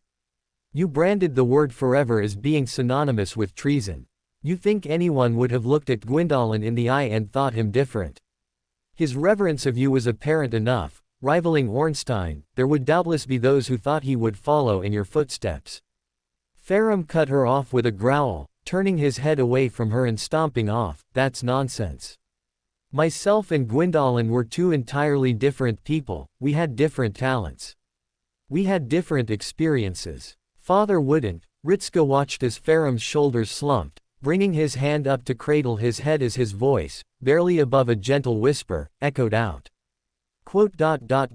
"Father wouldn't do that to Gwyndolin by force." Ritska opened his mouth to wave them down, though his efforts were cut short by a deafening voice reverberating through the air like last time. "Amazing. Your idealism is almost sad to see. Almost in the sense that you were the catalyst. I was a prince until you poisoned the title, brother. Though my sisters certainly made sure that I looked the part of princess. Slathering myself up like a doll day after day and smiling all the while. I would have preferred it if you had just clamped me in irons, at least that would have looked the part of a prison. Where are you, Gwyndolin? Faram's hollow voice rang out through the streets, turning his head to the skyline and looking up at the crimson eyes which had appeared once more. How long do you wish for us to walk the streets? Or do you delight in watching me stumble through this family reunion and feeling the weight of change pressing onto my shoulders? I won't deny it's amusing. But I'd long since given up on trying to get you to understand, utter meathead that you are. But if we're on the path of emotional revelations, why don't you ask your sister what she did to her son? That would be worth a good reason, eh? Don't you dare joke about that. Ritska stepped forwards, clenching his hands into fists and aiming a glare towards the sky. It silenced Gwyndolin midway through whatever he was going to say. He felt the weight of the eyes falling upon him in the next moment, but he didn't care all that much about it. This was one thing he wasn't going to let anyone back down. I'm not going to pretend to understand what you're going through, but don't you dare think that's going to give you a free pass to just start pointing fun at others. Narrowing his eyes, he hardened his voice. Not about him and not about that. I wouldn't tolerate anyone saying that sort of thing about you, and I'm not going to tolerate you doing it to anyone else. The weight of the stare remained heavily pressing upon him, but he didn't care all that much. Compared to the weight of everything else he had gone through so far, this was nothing compared with it. Not with the intimidation that Gwyn exuded, and not with the sense of danger that Solomon exuded just by looking in his direction. He wasn't going to let Ash be reduced to ammunition for people to use to throw barbs at one another as a means of getting one up in an argument. If you cared all that much about Gwyndolin, then Sullivan wouldn't be squatting in Chaldea, would he? Rituska didn't flinch at the accusation, but that didn't mean he didn't feel it, because it was hardly as though Gwyndolin was wrong to say something like that. But at the same time it wasn't as though he wasn't going to be drawn into a debate over something like this. He wasn't willing to start killing servants just because they had problems with other servants. He would defend them in public both ways, but he was always going to remain neutral on whatever personal grudges they had with one another from before. You're not the only one with a grudge, Gwyndolin. He called back up to the voice, standing his ground against them. And we're not going into a debate as to whether or not I should start killing people just because you don't like them or because they wronged you in the past. There is a whole host of people who would want you dead, not to mention that he holds no love for you either. I can care about him without resorting to murder in order to prove that. Taking in a deep breath, he lowered his attention back to the street as he started moving. In the same way that when we're face to face, we're going to have words with one another, but I'm certainly not going to jump at violence as a first resort. The presence of Gwyndolin faded away from them soon after, not offering any further words between them, but at least he kept quiet about the nature of Ash. Ritska let a lot of things slide, but from now on, he wasn't going to make a habit of tolerating that sort of behavior when he was around, not about making light of the pain of others while they were still going through it. He continued on, then paused and shot a look over his shoulder to see that the others were staring at him with varying degrees of emotion, save for Guinevere, who was pointedly looking away from him. He wasn't sure whether or not she would have spoken up to prevent her son being used as ammo or not, but he wasn't sure whether he would have liked the answer either. Everything about this family was quickly proving to be the source of a major headache, his eyes flickering from Guinevere to Faram, the god giving him an indiscernible look as his gaze danced between him and the sky for a few short movements before it stopped. The path, the lift, is not far from us. So long as Gwyndolin has not destroyed that, we will have a clear route to the surface. He paused for a moment, then took in a deep breath before he spoke. I shall not ask about the matter of my newly discovered nephew, nor will I ask his identity right now. He shot a dark look towards Guinevere for a brief moment before it settled back on Ritska. Because I suspect I shall find the answer displeasing, and right now, there are more pressing concerns, but I will hear of it. Make no mistake. Ritska nodded his head once. Sort it out amongst yourselves once we get back to Chaldea, but for the love of all that is still around in this world, do not start flinging around insults or weaponsing his life just to make the other feel bad." He turned away from them and continued on for a few more steps. There's enough bad blood without trying to intensify it further. The footfalls of Farum passed him by, soon followed by Guinevere coming to a halt behind him. He could feel her stare in the back of his head, then she spoke up in a quiet tone of voice. "I appreciate you preventing Gwyndolin from. Don't start thanking me for that." He cut her off with a sigh. He didn't turn to face her as he brought his hand up and rubbed his forehead, resuming his walk with only the parting words behind them. "I did it for him." Medusa hadn't imagined that she would quickly find herself walking in step with the rather daunting visage of Gwyndolin's older brother, but at least he was marginally more pleasant to walk beside than his sister. If only because he was less obnoxious on her senses, Guinevere was radiating her divinity like a sun, whereas Farum was like a gentle hum, only just reminding her that he wasn't a demigod and was indeed a god at one point. Though she had noticed the god had purposefully slowed his walk just to come into step with her, though his eyes remained locked on the path ahead, she knew that his focus was instead on her. She did her best to remain calm, not that she was worried for physical reprisal, but in the event he asked her questions she wasn't prepared to answer, or answers she did provide that he found displeasing. When she finally heard the intake of breath from the god, she tensed for what was doubtless going to be a problematic situation. "I am, recently of the opinion that my family has changed rather significantly." The quiet admission brought a blink behind her visor, turning her head slightly as a form of acknowledgement but little else. "And, my jesting of Gwyndolin's position as your companion aside, it would seem as though you are the only one who can actually answer my questions, so, what is he like?" She pursed her lips. It seemed a simple enough question to answer, but she was unsure as to why there was a tension in the air. "I can only speak to what I have encountered thus far. That will suffice." "He is quiet but respectful." Gwyndolin had always been the one to seek her out, but their conversations never once drifted from anything other than their respective books. Anything else would require an external prompt, and he didn't make much in the way of conversation. In her personal opinion, he was the perfect reading companion. When he does seek out conversation, it is cordial and patient. A dislike for overexcited situations and individuals, much like myself. When she glanced back in the direction of Farum, she felt as though there was a deep sadness that he now exuded for whatever reason. By her own metric, she had just called his brother a polite and well-mannered individual who liked to keep to himself. She wasn't sure how that could possibly be seen as a negative. "He's never spoken of his past." "I have never asked." He'd actually been respectful to her past as well, not as though she shied away from what she was. However, the way in which Gwyndolin had spoken with her was as though he didn't much care for what she became or what she did. It was unusual, she supposed, but she'd not put much further thought into it.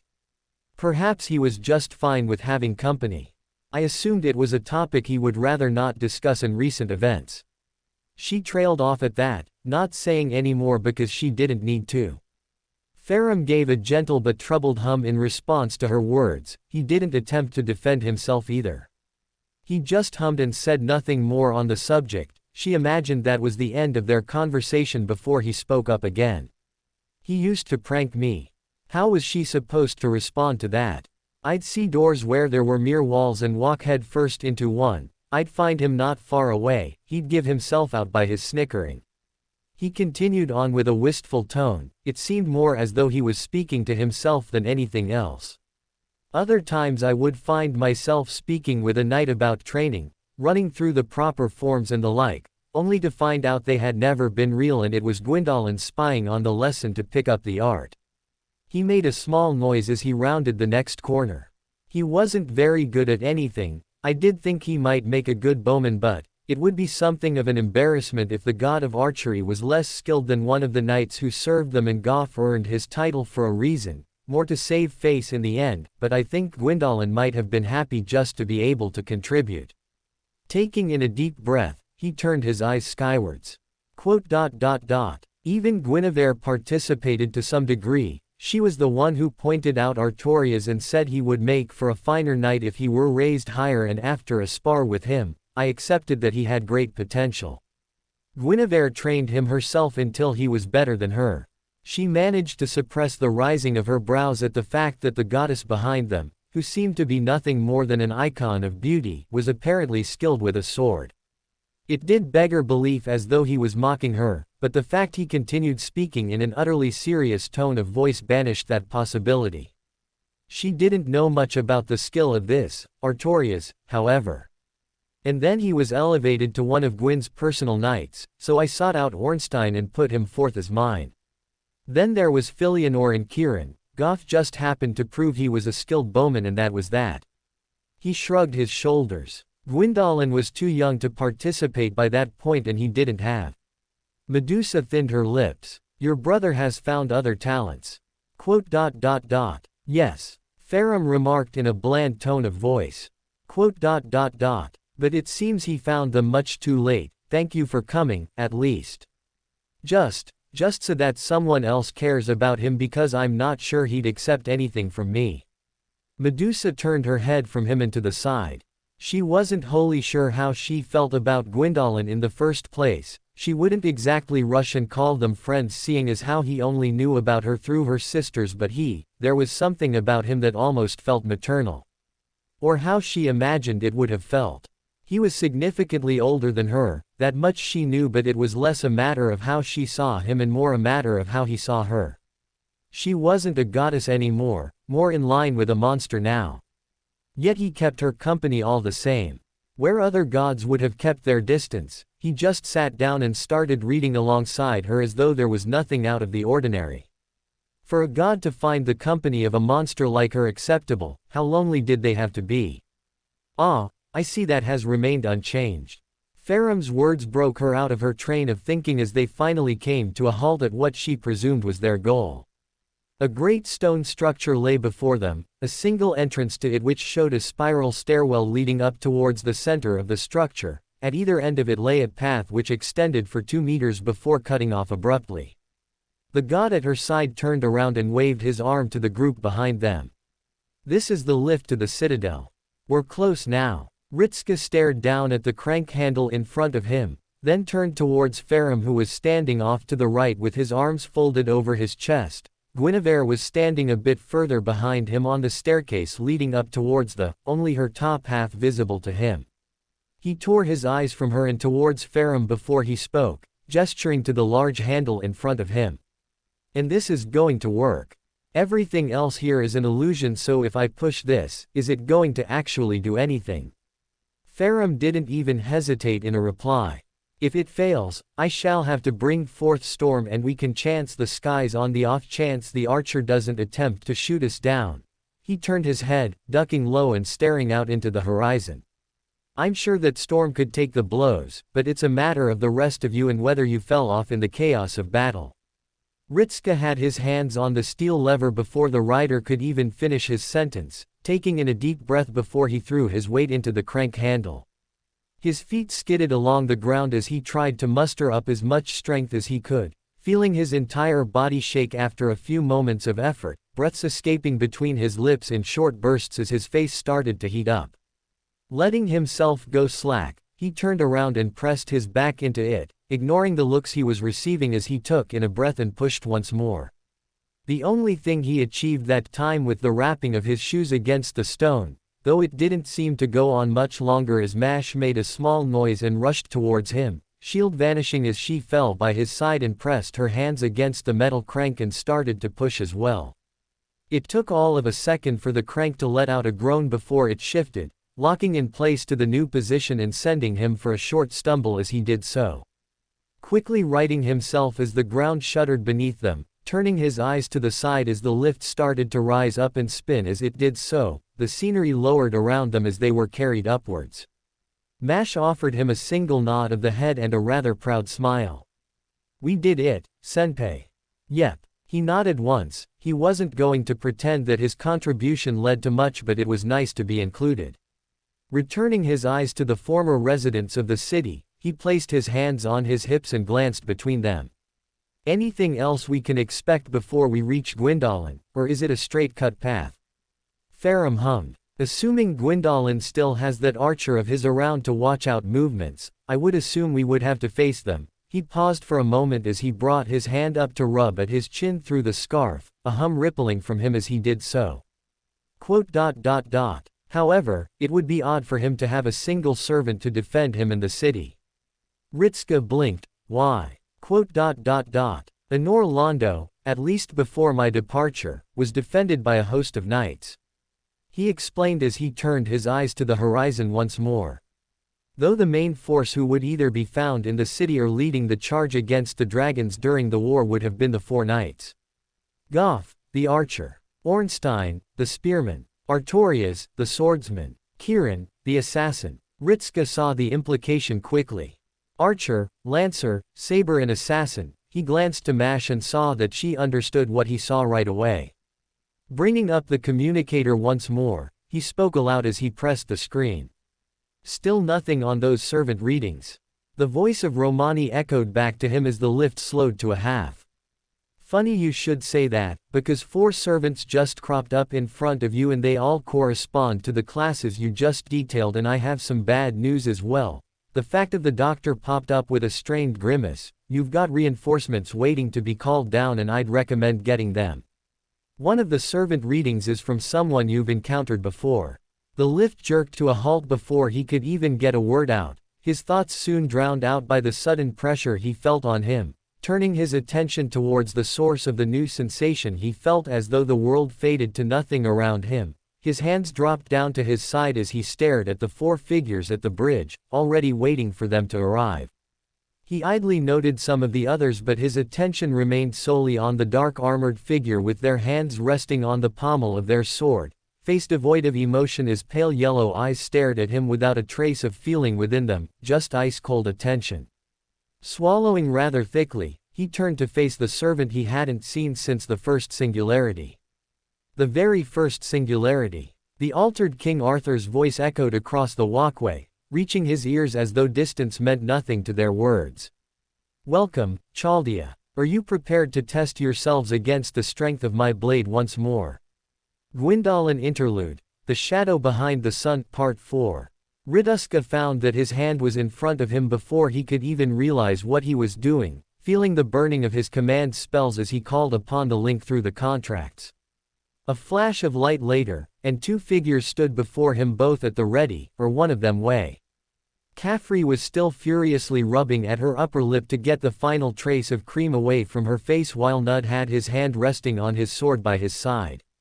The pressure skyrocketed immediately the moment King Arthur made eye contact with the newly arrived saber servant. Nud, meanwhile, matched the look of Arthur with his own cold stare. Red eyes flickered down to the black sword in her grasp and then to her once more. When he spoke, it was curt and lacking in warmth. I would ask what you had to do to stain a holy sword such as that, but I see that it remains a potent weapon all the same. With a faint rasping of steel, Ritska had to briefly turn his eyes as a sword of pure light was drawn froth from the scabbard at Nud's hip. The light faded away and revealed a weapon with a light golden glow to it. The all-around design of the weapon lacked the same flourish as Excalibur, but it maintained its imposing hum as it was held at the side of Nud. Any who would wield such a blade are deserving to be met in equal combat. Caffrey quickly cleared her throat and dropped her arms down, rising a foot off the ground and spreading her wings their full length. Her own expression turned virtually identical to King Arthur, only the sound of her faint breathing reached his ears. In the face of the words, King Arthur spared them both with a lazy stare before it flickered towards him with the same expectant look he recalled from Fuyuki. This wasn't the time to be intimidated. He had come a long way since fumbling around against King Arthur the first time around. His eyes lingered on King Arthur before he finally took notice of the other 3 servants on either side of them, only paying notice because of the fact he recalled being told there were 4 servants. The first servant he saw stood directly to the left of the saber, slightly dirtied-looking dark silver and a cross-shaped spear, a helmet fashioned into the head of a lion. The figure to the right of Arthur was one of the more distinctive, if only because of the thick black cloak they wore which covered their body and the hood which hid most of their features, save for the fact they had a bleached white mask shaped into a skull which locked onto him quickly and otherwise remained silent. The final figure was perhaps the tallest one there, outside of his own servants, and it came from whom he could only guess was the archer. Easily a head taller than any of the other servants and wearing heavy white armor with pale blue highlights in places, a vaguely Eastern design to it which struck him as being moderately familiar. On each of his shoulders was a rather oversized pauldron, carved into what looked like the head of a dragon. From behind the head-covering helm was glowing blue eyes, and firmly in the right hand was a bulky-looking bow which seemed to be split into two halves, the joint being his fist on each side of the boy hovering in front of it. 4 servants stood before them, and Ritska felt his lips gradually pulled themselves down into a tight frown as his eyes drifted over the group in front of him. He knew they had a good line-up, having seen Farum in action and knowing what Ash could do, but this was King Arthur who stood before them.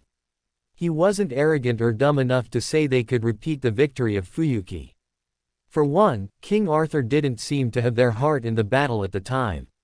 He wasn't sure how they felt about it right now. For another, they hadn't been that far behind Gwyndolin, perhaps 10 minutes. How did he do all this and find the time to summon all these servants? Is this some manner of personal slight against me, brother? Guinevere's voice came out as cold as ice. He was tempted to turn and see what manner of expression she was making, but it was quickly tempered by the fact it would be pretty stupid to take his eyes off the servants in front of him. To have a knight of my cathedral stand in defiance of me. Because if this is some manner of elaborate joke to be told at my expense, then I shall inform you now that your humor remains lacking.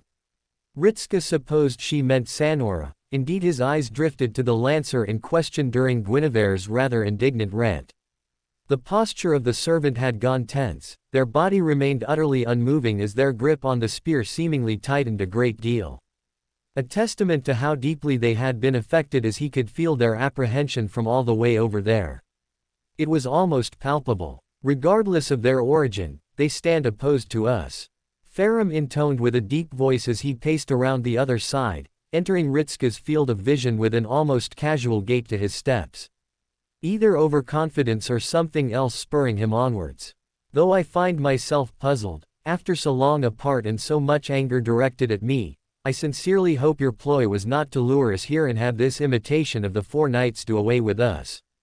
He turned his head to the sky, clenching his hands into fists. You could at least do me the courtesy of looking me in the eye as you proclaim your hatred for me. He waved a hand to the 4 servants as he continued on. Even if you do not believe me deserving of ever speaking with you again, something I would accept, the others are less deserving of it, the Chaldeans who have been good to you thus far. Would you so callously toss them aside in this manner? Led like lambs to the slaughter for vengeance aimed at me and Guinevere. Why? I'm curious as to why you think they were deserving of respect. It is not unconditional, neither respect nor love have ever been given freely. I learned that long ago. You wish to speak with me in person. Fine. That's my condition. Fight past the 4 knights and meet me head on. They have their commands from me to allow none of you to pass them so long as they are able. Oh, and they are protected from your batting eyelashes, sister. I know how you work now. The Grail was somewhat useful in regards to situations such as these. So I'm afraid your value has diminished and your armaments have been stripped from you, so the fight ahead might be a little tougher than you expected. Or you can turn and leave if that is too difficult for you. It would hardly be a surprise to me either way. Then get ready to meet us soon.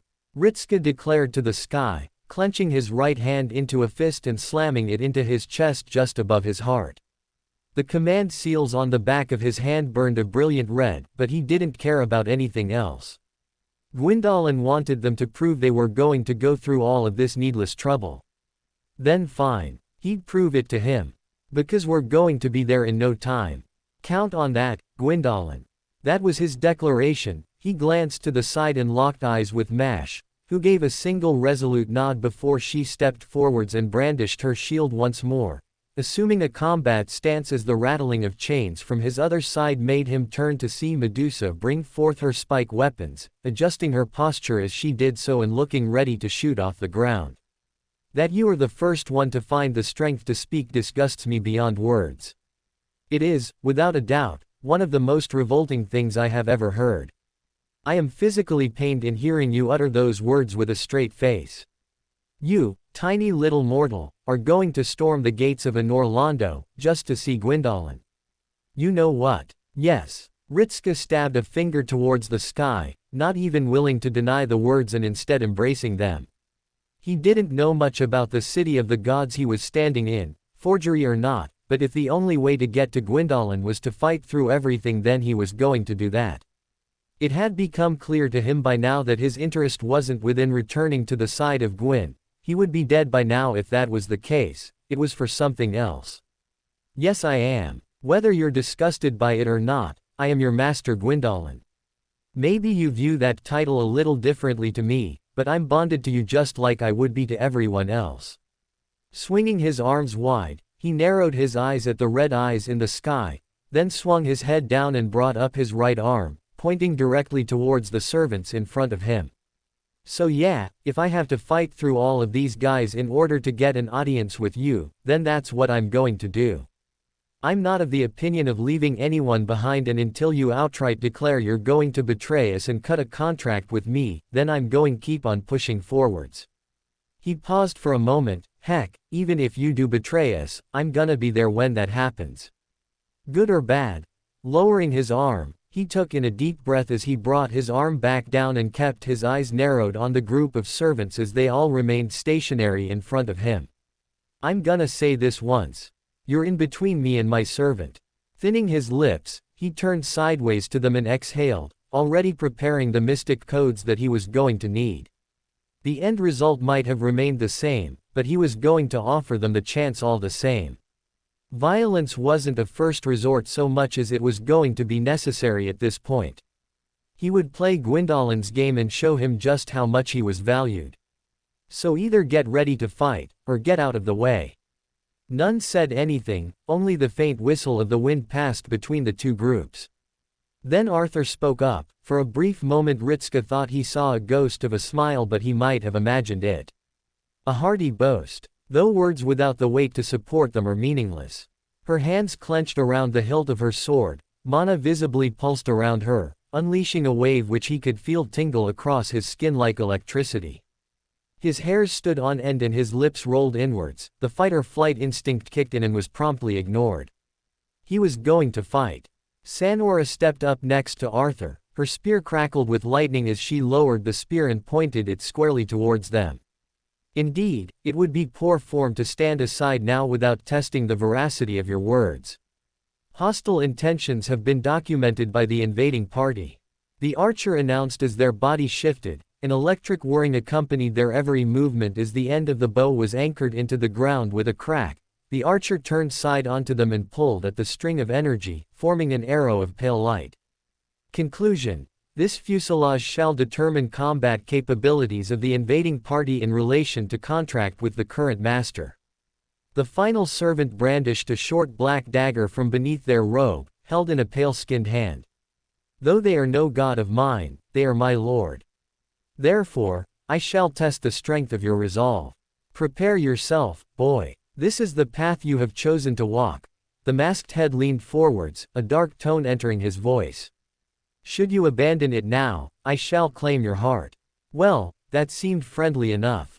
Shaking his head, he turned his eyes back to the stoic mask of King Arthur before he looked left and right at the servants who were now flanking him with their weapons prepared.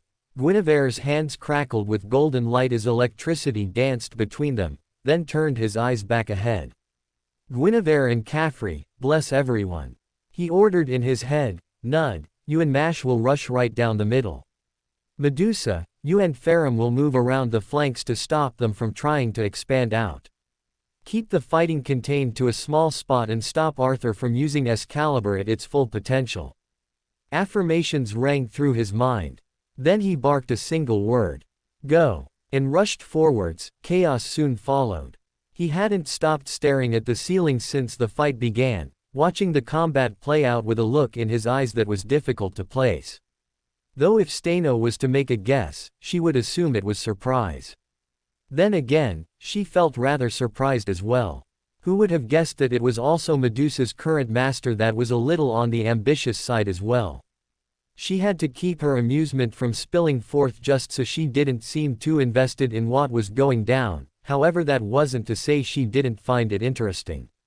For a human to so loudly make a proclamation like that, it sounds as though someone has something of an admirer, she hummed aloud, bobbing her head from side to side as she did so. Eyes flickering from Gwyndolin and then back to the projection above their heads as the fight raged on. She never cared much for violence, so she wasn't all that invested in what was going on. More so with the reasoning behind it. Perhaps you've actually managed to find yourself someone who will love you. I've heard that human society has changed quite a bit and there might be those who find a touch of beauty in what you consider a deformity. His response was rather subdued, lowering his head down and staring at her with a bland look before he grunted out a dismissive response. I had thought he would have the sense to just turn back. It's not as though he is going to get much out of this in the first place, though I'm not sure whether to be disappointed or unsurprised. Once again the only care Gwyndolin receives comes from someone outside his own family. Neither Farum nor Guinevere had much to say on it. She folded her arms over her chest. Speaking of disappointment, I should offer my own complaints as well. For one who claimed that myself and I were going to be reunited with Medusa, you neglected to mention that you had guards to prevent them from arriving. Her eyes narrowed and her lips thinned. Especially given the quality of the servants you summoned. At a mere glance she could tell that the saber servant Gwyndolin had was exceedingly powerful. She felt that flare of their magical energy from where she was sitting as well. The type of servant that needed to only do so much as breathe on her and they would probably shatter her spirit core. Euryale cottoned onto it as well, offering her own words. Unless you have the faith in your siblings being able to fight through them, but if you were expecting them to leave at the first sign of trouble, then it would mean that you lied to us. As expected of herself to be able to cut through to the heart of the matter, though Gwyndolin remained unflinching at the accusations. A liar. Steno sucked in air between her teeth and tutted her lips. That would be rather unbecoming, wouldn't it? You should have at least told us that you had someone around to protect you, though it's obvious that Medusa would continue on. She paused for a moment and shrugged her shoulders. And humans have a penchant for seeking audience with the divine, regardless of the obstacle in their path. That managed to attract the attention of Gwyndolin in a far more noticeable way, namely that his eyes burned with annoyance and incredulity. The snakeheads rose up from the shadows as he scoffed loudly and full of doubt. For those who are bereft of physical mutations, perhaps. Yourselves, for instance, but Gwyndolin would not quite be so content with something such as that. He wasn't much of a public figure. Even if he was, what manner of achievement would that be? The snakes pointedly moved around, all of them keeping their eyes fixed on their group. To become little more than an object whose sole purpose is to be stared at. Is that the culmination of Gwyndolin's life? For someone who claims to hate Gwyndolin, you seem to speak for his defense quite frequently. Steno pointed out with a quirked eyebrow. Gwyndolin stilled at her words, eyes briefly widening before they narrowed into slits and looked ready to shout at her, though she continued on before he had the chance. Your claims of hating him might well be true, though you seem to attach a great deal of hatred for those around him as well. So is it Gwyndolin you despise? Or is it the family that disappointed you? Gwyndolin gave a single, slow, blink before gradually turning his attention back to the projection above him. Both. Gwyndolin was the pathetic fool who couldn't find the strength to confront his family, and they are the ones who made him so dependent on their love. If he had even an iota of backbone while he still lived, well, not that it matters now. I suppose not. Steno hummed to herself, then inclined her head to the side. So what is it that you intend to do now? Chaldea has made it rather clear they are going to force their way through to meet you, and I shall say that you were counting on them just turning tail and running away the moment you presented them with even the slightest bit of resistance. Flopping back onto the lounge chair, she hummed to herself as she continued onwards. And the one you intended this for has shown no indication of arriving, which leaves you in something of a predicament. Her lips pulled themselves into a faint smirk. I would say that your plan is starting to crumble like an old statue, but that is only my harmless little opinion on it. You should keep those to yourself. Gwyndolen's cold tone reached her from across the room, a new edge entering it as he spoke. Don't assume that because you're allowed to remain here that I am under any obligation to tolerate your opinions. Her expression thinned out, rising up from where she lay and turning her blank eyes onto Gwendolyn or however he wished to name himself now. His words were thick with poison, but they were also nothing more than a defensive reflex. So very much like a child throwing an insult when presented with a truth they did not want to face. That being said, she wasn't charitable enough to humor his little insults, certainly not about that.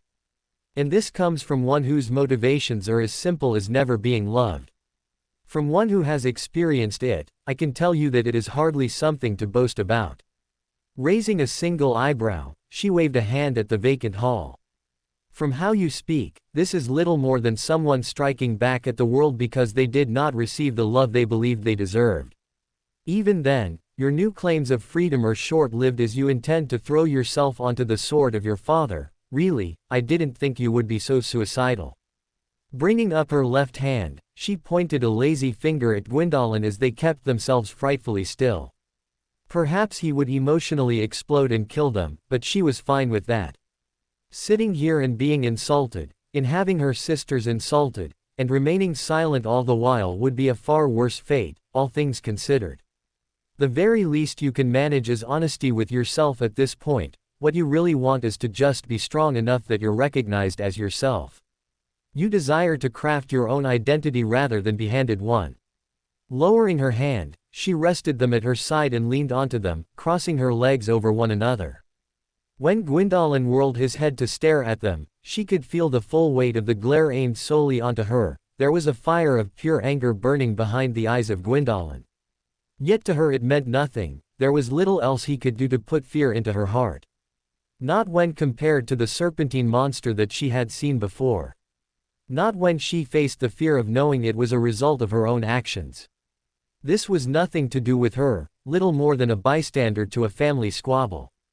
So then, what are you going to do now? She asked with a curl of her lip. I'm certain you could very easily kill me, though I will not recant my words. For you are committing the exact same sins you accused Gwendolyn of. Sniffing once, she turned away from him and jutted her chin upwards in clear dismissal. At the risk of repeating myself, I shall ask you a final time and will expect an answer. For what reason are you doing this pantomime in the first place? Not for the sake of hating someone, not for the sake of some family that did not love you enough, and not for the sake of revenge. What is it that you gain from this? The burning glare intensified. She could feel the tension soar well past what it had been. The slithering reached her ears with a great deal more fury than before. Still, she kept her disinterested gaze away from the god and towards the panes of glass lining the walls. Even as the hiss of angered snakes reached her ears, she did little else but bring up her hand and stare at the back of her nails, frowning and wiping away a touch of dirt on the end of them on the arm of the chair before her eyes flickered up. Staring at the 10 heads of very angered-looking serpents, fangs bared and eyes burning. Eventually, her bored eyes moved to their counterparts on Gwendolyn's face. Oddly enough, his were utterly devoid of emotion.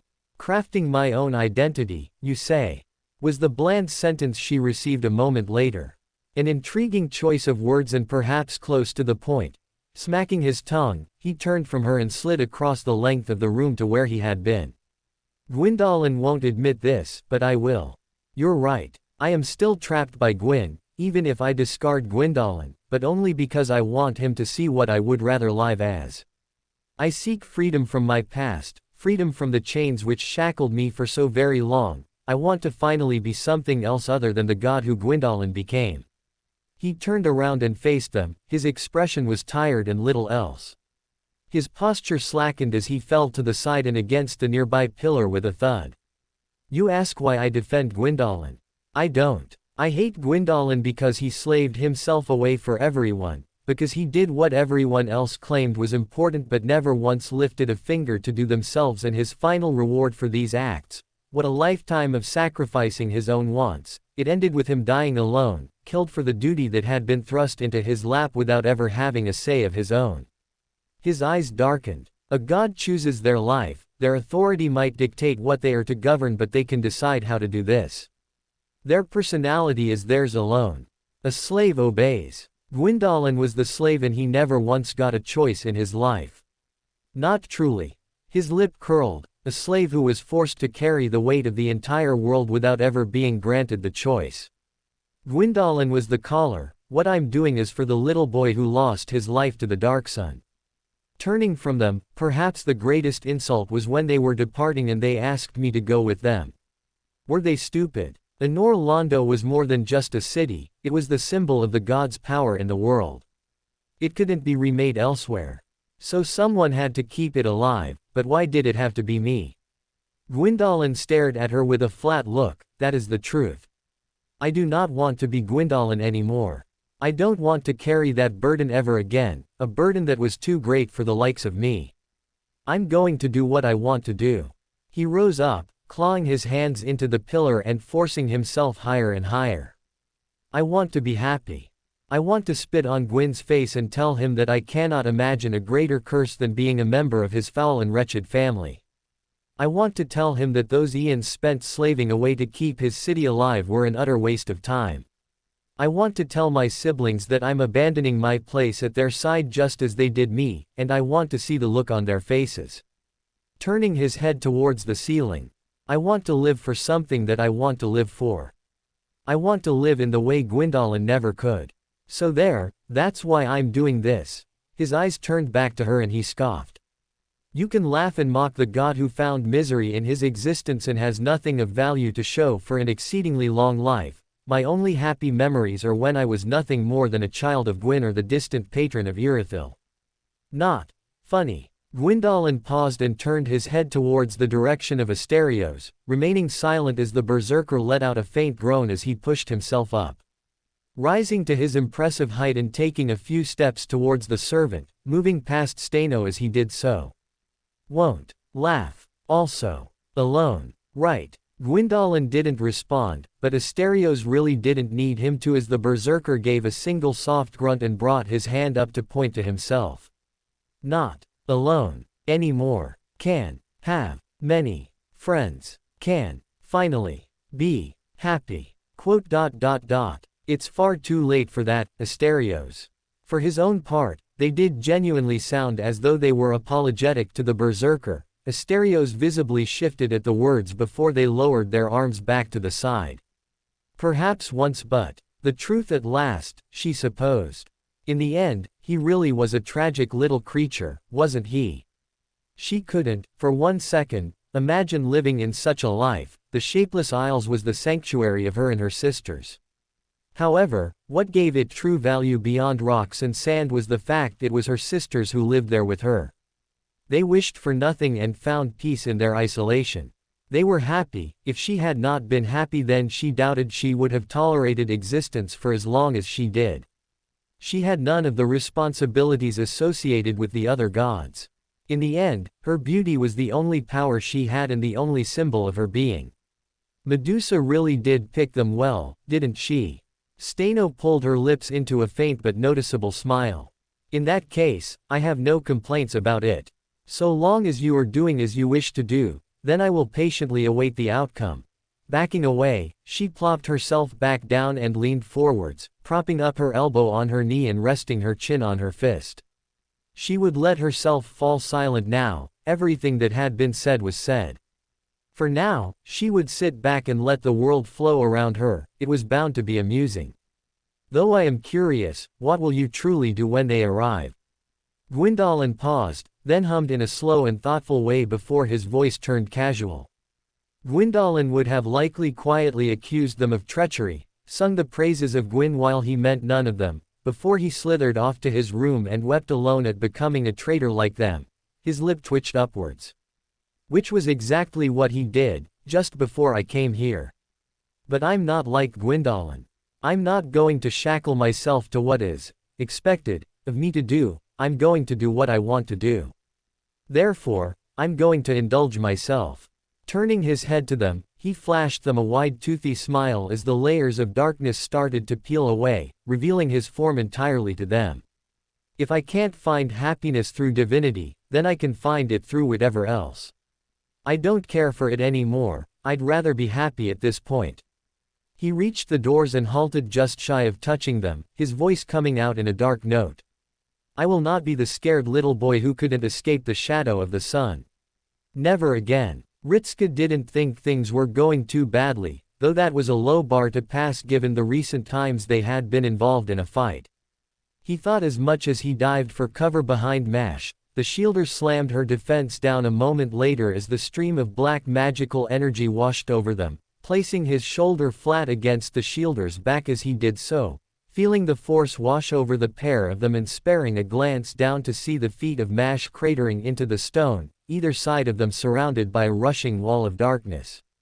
When the stream finally ended, he pushed himself around the side of Mash and focused his attention to where Arthur had been cut off by Nud, the saber engaging her in a duel which moved faster than he could make sense of or figure out who was winning. Clashing of darkness and light was doing havoc on his eyes. A rumble above his head heralded both the archer and Farum moving through the skies at high speed, engaged in what could only be described as a dogfight as the rider hurled forth bolts of lightning to the jetpacking servant. He kept his eyes on them for a moment longer before shaking his head and patting Mash twice on the shoulder to charge once again. The shielder released a warcry as she rushed forwards, blessed by both Caffrey and Guinevere. He didn't doubt that she was now more than a match for Arthur in physical prowess. If that wasn't enough, she had Nud to support her as well, the saber sprinting straight towards his opposite with his sword poised to strike at her. Arthur scoffed vocally and took a single step forwards. Darkness rippled free of the sword in a jet as she swung up directly into their path. Mash braced herself in front of him in a useless gesture, useless because with a single slash, Nud split the attack in half with his sword and continued on his rush forwards. Arthur exploded into motion and collided with him a moment later. Ritska rolled to the side as the two sabers crashed into the front of Mash's shield and sent the three servants falling over one another and into a close-style brawl.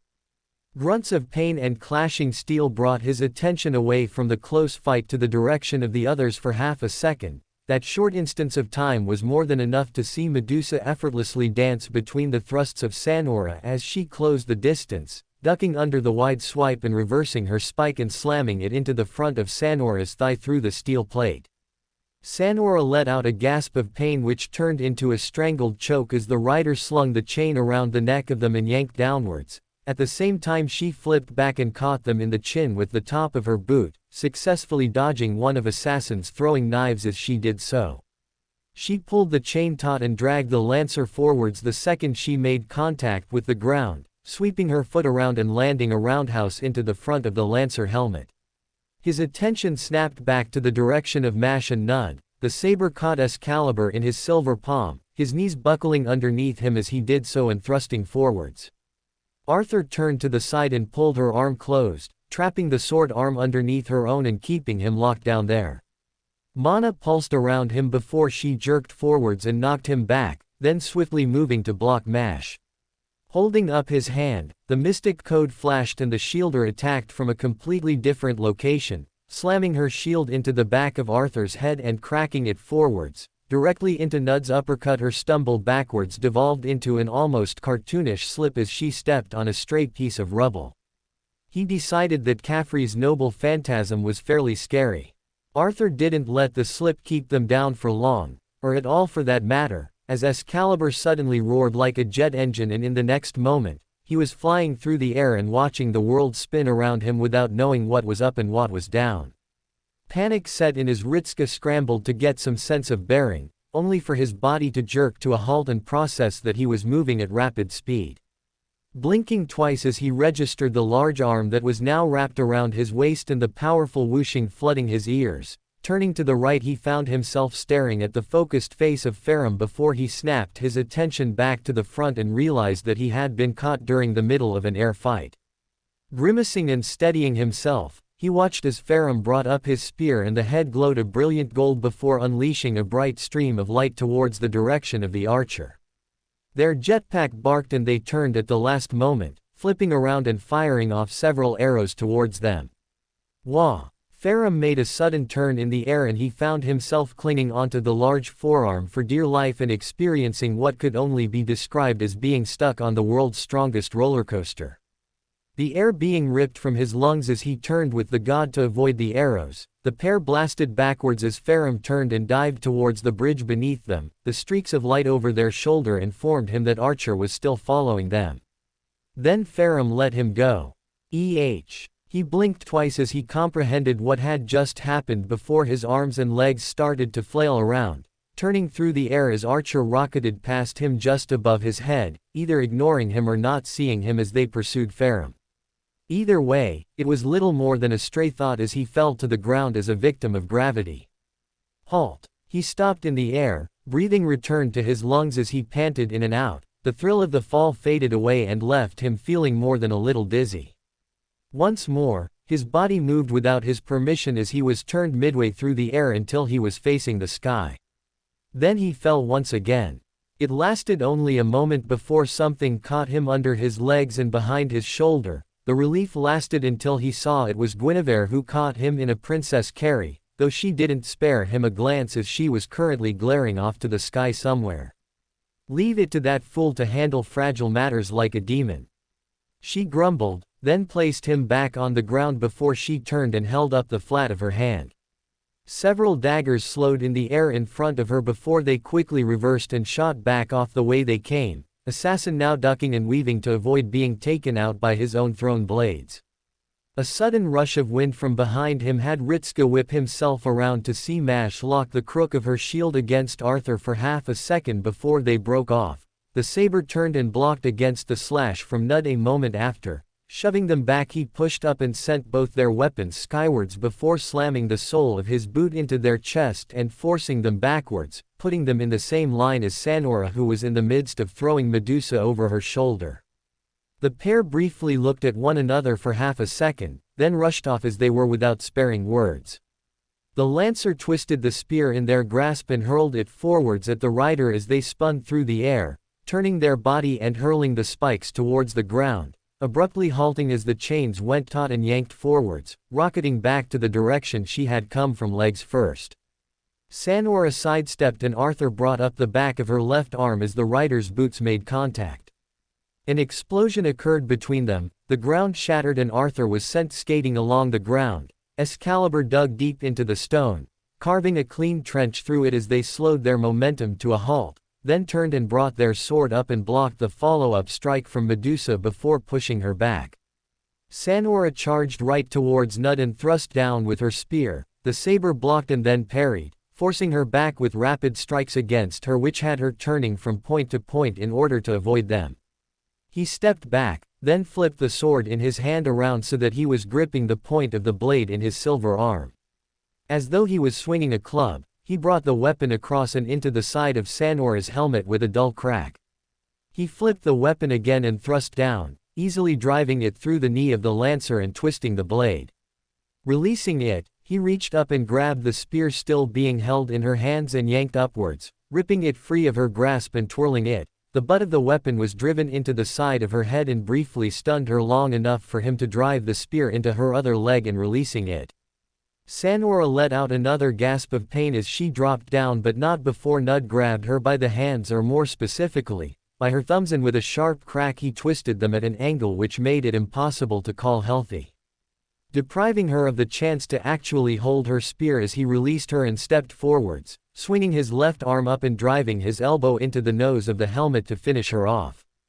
Quickly falling backwards with her thumbs bent at awkward angles and her legs all but useless with the weapon stuck inside of them. Finishing it off, he grabbed the sword and whipped it clean off the lancer's leg and twirled it, blocking several more daggers aimed towards him before he rushed forwards. Assassin ducked back and narrowly avoided the elbow aimed for his mask, though didn't quite avoid the inside kick to the side of his knee. Step back, Guinevere all but commanded. Ritska ducked to the side just in case, a mixture of instinct and warning which proved to be the right decision. One that Nud heeded as well as he rolled to the side just as Assassin became consumed with a continuous stream of lightning straight down on top of him. As though the focus of a storm, the assassin let out a pained cry as he was struck repeatedly before the finally ended. The man wavered on his feet before he slumped forwards and dropped down onto his face and went still. Which left only the archer and the saber left to go. As if on cue, the former mentioned dropped from the sky in front of him, caught in a tackle from Farum which he freed himself from by slamming his forehead into the god. The bow in his hands having been seemingly broken in two and forming blades on his arms curving backwards. Stratagem adjusted. Engaging close combat tactics. The monotone announcement was celebrated by him slamming a fist into the chest of Farum, which was countered by a slash from the god, catching the left arm with enough force to shatter the ground beneath the duo's feet and sent out a blast from which had Ritska barely able to keep on his feet. If that had been bad enough, the two suddenly became a blur of movement and swinging fists against one another. Unable to even keep track of who was doing what as light drowned the pair out, leaving only the flashing of miracles and magical energy with the clanging and crashing of steel striking steel.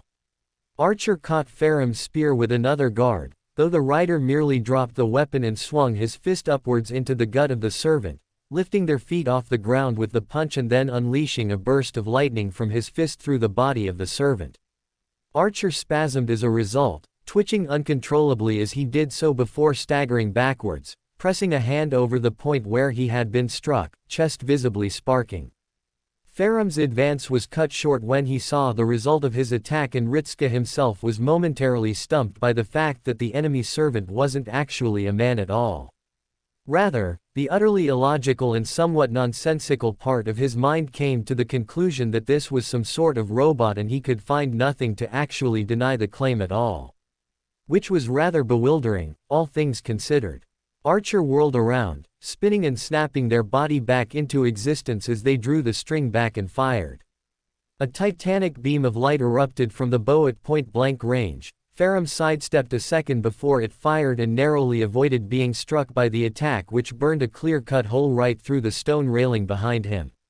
Rushing in close, he swung his fist into the side of Archer's head the moment he was able to, swiftly following it up with a series of blows aimed for the joints of the boy, which had them rather unable to quickly recover. It wasn't that Archer was bad, it was just that Farum was too good at unarmed fighting by the looks of things. That and his fists were coated with lightning, which Ritska could guess was pretty bad for a robot, coupled with Caffrey and Guinevere acting as support to empower his blows further. It was only a matter of time until the archer was taken out. Instead he turned his attention to the battle past him. Nud and Arthur clashed once more, Excalibur visibly grinding against the silver arm as both fighters looked their opponent dead in the eye. Narrowing his own, Ritska watched as they detached and then struck again. He noted that Arthur wasn't using her mana to the same degree as in Fuyuki, though they were on a rather narrow ledge, so it was a matter of skill which she still seemed rather adequate within. More so when she shoulder-barged Nud back just to parry away Medusa, which led into a downward strike against Mash, shoving the shielder to the side and turning her body back around and swinging up, Excalibur leaving a slash through the ground as she struck up against Nud and parried his thrust into the air. Caffrey, hit Arthur with your noble phantasm again. If it was a matter of skill, then he just needed to introduce something else entirely into the equation, and bad luck seemed just as good a factor as anything else, all things considered. The hands of fate have reached down from the heavens. Caffrey intoned as light surrounded her. With a flourish of movement, she spread her arms wide as the light rushed forwards. The outlook of your day is grim. Turn of fortune. The light swirled around Arthur before surging towards them. They clearly noticed the effects immediately as mana around their body pulsed outwards to send the servants around them staggering backwards. Though it was short-lived, as Nud released his own pulse of mana to counteract the effects of it, which crashed into Arthur, soon followed by the saber himself as he slammed his silver arm into her and pushed his leg around behind them, shoving forwards and sweeping their feet out from beneath them. Arthur rolled along the floor and deftly avoided having Mash stomp on her head, though wasn't quite fast enough to stop Medusa from pressing her foot down onto the hem of her battle skirt and weighting her as she rushed to stand back up, catching herself on it and falling back down, unable to find purchase on the debris-covered ground and slipping on the uneven terrain. They turned, swinging their sword around to try and catch the other servants, though evidently her grip wasn't quite tight enough as she ended up letting go of Excalibur midway through the slash and hurling the sword away from her and far off into the distance. Even Arthur looked momentarily dumbfounded by the action, only to catch Nud's punch to the back of her head and slam her face first into the ground. His eyes flickered back to Farum and Archer, just in time for the two to clash once again and catch one another's fists in their palms. Archer clearly looking worse for wear at this point with his once pristine white armor covered in scorch marks and dents, though Farum hadn't escaped unscathed either with gouges taken out of his scaled tunic. Lightning pulsed across the arms of the rider and into the archer. Medusa flew past them and swung her hands around the arms of the servant, pulling them tight and snapping his limbs together in a bind. Archer gave only a single noise of confusion right before Farum wrapped his arms around their waist and hoisted them up, turning himself and then body slamming them down into the ground hard enough to crack the stone and shake the very bridge they were standing upon. Ritska felt himself shake and look for the nearest thing to cling onto for support. Farum rose back up, twirling the spear in his hand and then leveling the point of it just in front of the face of the archer. "You have fought well, Construct. However, the outcome of this battle is concluded.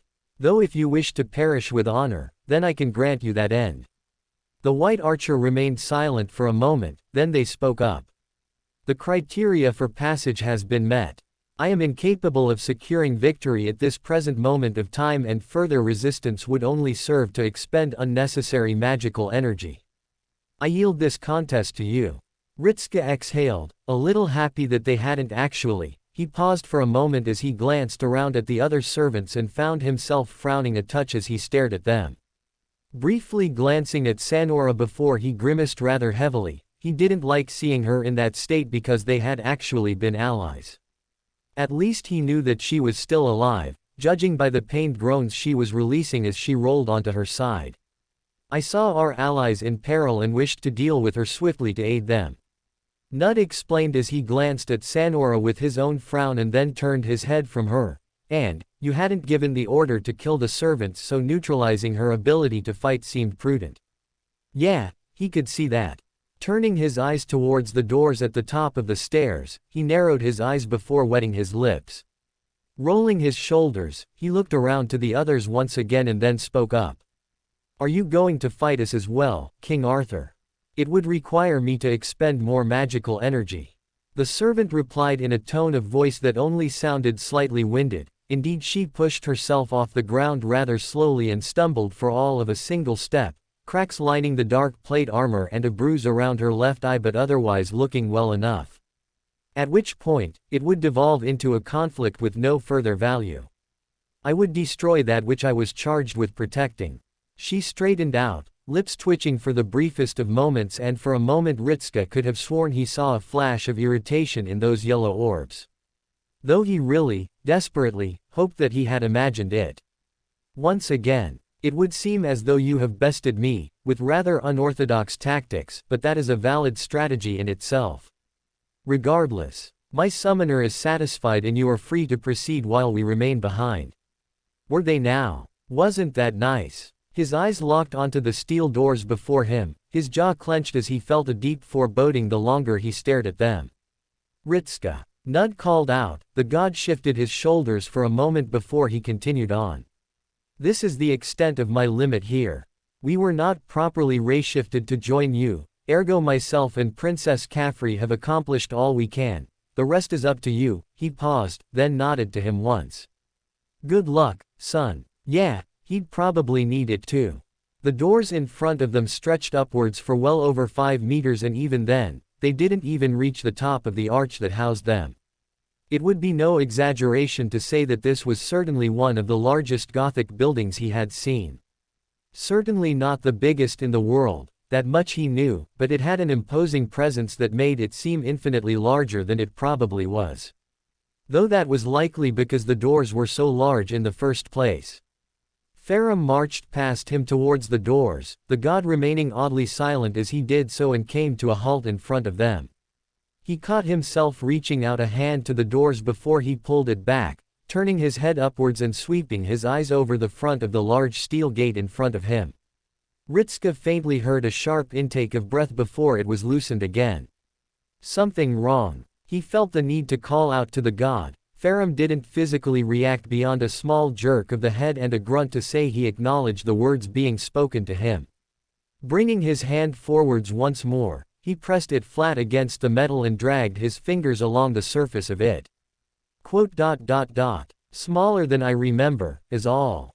Ritska wasn't sure if he was making a joke or not, he didn't sound as though he was. Which meant that he really was just caught up in the moment as to what was going on. Thinning his lips, he let out a small breath as he walked forwards until he was stood by the side of Farum. Do these doors open normally or is there some sort of contraption to them? He only asked because they seemed to be the sort of doors that would be impossible to open conventionally for anyone who wasn't freakishly strong. Even if he suspected that Farum probably could push the doors open, he wasn't certain that everyone else who needed to use the doors would have that same level of strength. For one thing, he didn't think Guinevere would be capable of it. Farum hummed in affirmation, reversing his spear and slamming it into the ground, shooting a brief look over his shoulder to where the other servants who had been the pseudo-4 knights were still standing, though quite a distance from them and still tending to their own injuries. Ritska chanced a look over his shoulder to them as well. He considered it a victory enough that they were able to win without killing anyone. He would rather not have to go through something like that again. It just wasn't something he felt all that comfortable with at the moment. Closing his eyes, he took in a breath and turned his focus back to the god at his side as they stepped forwards and pressed their hands against it. There is a mechanic to opening these doors. Farum confirmed his suspicion as he placed his hands against them, then braced his body and took a single step forwards. But I do not know if Gwyndolin would replicate it or not. It is much simpler to just force them open and then meet with him, though tracking him down through the cathedral would be something of a difficult time. Ritska nodded his head in understanding. While he was sure this was something that could be figured out with time, he was perfectly alright with brute forcing his way inside. That being said, the presence of the servants here and what he recalled of Gwyndolin's capabilities left him more than a little on edge. Not just because of the fact he had summoned some rather powerful servants, but also because he had been able to create and maintain this entire city. Sure, it wasn't real and was little more than an illusion, as had been repeated again and again, but that didn't take away from the fact that it was still something that he couldn't imagine anyone else being able to do for this long, Grail or not. He glanced back to Farum for a moment and then towards the door as the god adjusted his footing and placed his hands flat against the metal. Do you think there is anything else waiting for us inside? Ritska asked after a moment, placing his hands on his hips and looking up, tracing his eyes along the front of the cathedral which stretched up well past the door. Decorative panes of glass interwoven in the stone. It looked like a work of art, but it also seemed to be rather dangerous as well. Besides, he would have suspected Gwyndolin to have some more help inside. It just seemed the sort of thing for him to do. Farum paused for a moment, then shrugged his shoulders. It's possible, but given that we haven't been swarmed by a legion of silver knights, I would say that we are going to be bereft of attackers between now and when we confront Gwyndolin. For that matter, I am curious as to what you will do. Me? Ritska raised an eyebrow and looked at him in bewilderment. It's not so much a matter of what I'm going to do, it's a matter of what he is going to do. I've made my position quite clear on the matter. If he wants to come back, then I'll accept him coming back without doubt. Rolling his lips, he was treated to the somewhat bemused face of the god in front of him before he narrowed his eyes at Farum. What about you though? What are you going to do? He pointed to the door in front of him, then turned his eyes down to Guinevere as well. He danced around the matter for long enough but he wasn't going to do it anymore. Before they even stepped a single foot in that cathedral, he wanted to know what was going on between the two of them beyond the obvious. For that matter, what are the two of you going to do when you finally meet Gwyndolin? If the last hour or so hasn't made things perfectly apparent, he's no fan of yours. For that matter, I'm not wholly sure I'm pleased with the reason that you're here. Pointing at Guinevere, He caught the brief flash of surprise in her eyes before it faded and was replaced by irritation. Golden orbs narrowed before they cooled. She pursed her lips and inclined her head. And tell me, what reason do you imagine that I am here for? I'm all but convinced that you're here just to find out why Gwyndolin hates you. He flatly responded, because otherwise he would have made it clear just how little he thought of her at that one moment. This wasn't about either of them, this was about Gwyndolin and dealing with what Ritska was certain was an exceedingly troubled childhood. Especially from the way in which they had spoken about it earlier. The innocent way they had completely dismissed him as a threat. Even if it was true that, in the end, Gwyndolin wasn't the one who fired at them, it should have at least been considered as a possibility rather than dismissed with a laugh as though it was a funny joke. Lowering his arm, he stepped back and waved it to the side. But then again, I could be wrong. I'm not going to pretend I'm suddenly the expert on divine relations, but you are correct. You are not an expert. Guinevere coldly interrupted him with a blank expression. He snapped his jaw shut on instinct at the tone she used. The type of tone that made it clear that pushing further on the matter was really not going to end well for him. You are barely even a witness to the ordeal. Yes, I am here to discover why Gwyndolin despises me so, but my motives are not as selfish as you seem to believe. He was offered the choice to accompany us. I did not vanish into the night and leave him behind. A council was held and we decided to move to another land. Gwyndolin was the only one who objected and he remained behind. Ritska thinned his lips and glanced to the side as she continued on. I am aware you are biased against me from actions concerning one close to you, but you do not understand the grief I felt when we departed and Gwyndolin was left behind. Yet that was his choice to do so and he accepted it. If he has come to regret that decision all these years later, then I cannot fault him for it, but I refuse to be made the monster so that he might play the victim.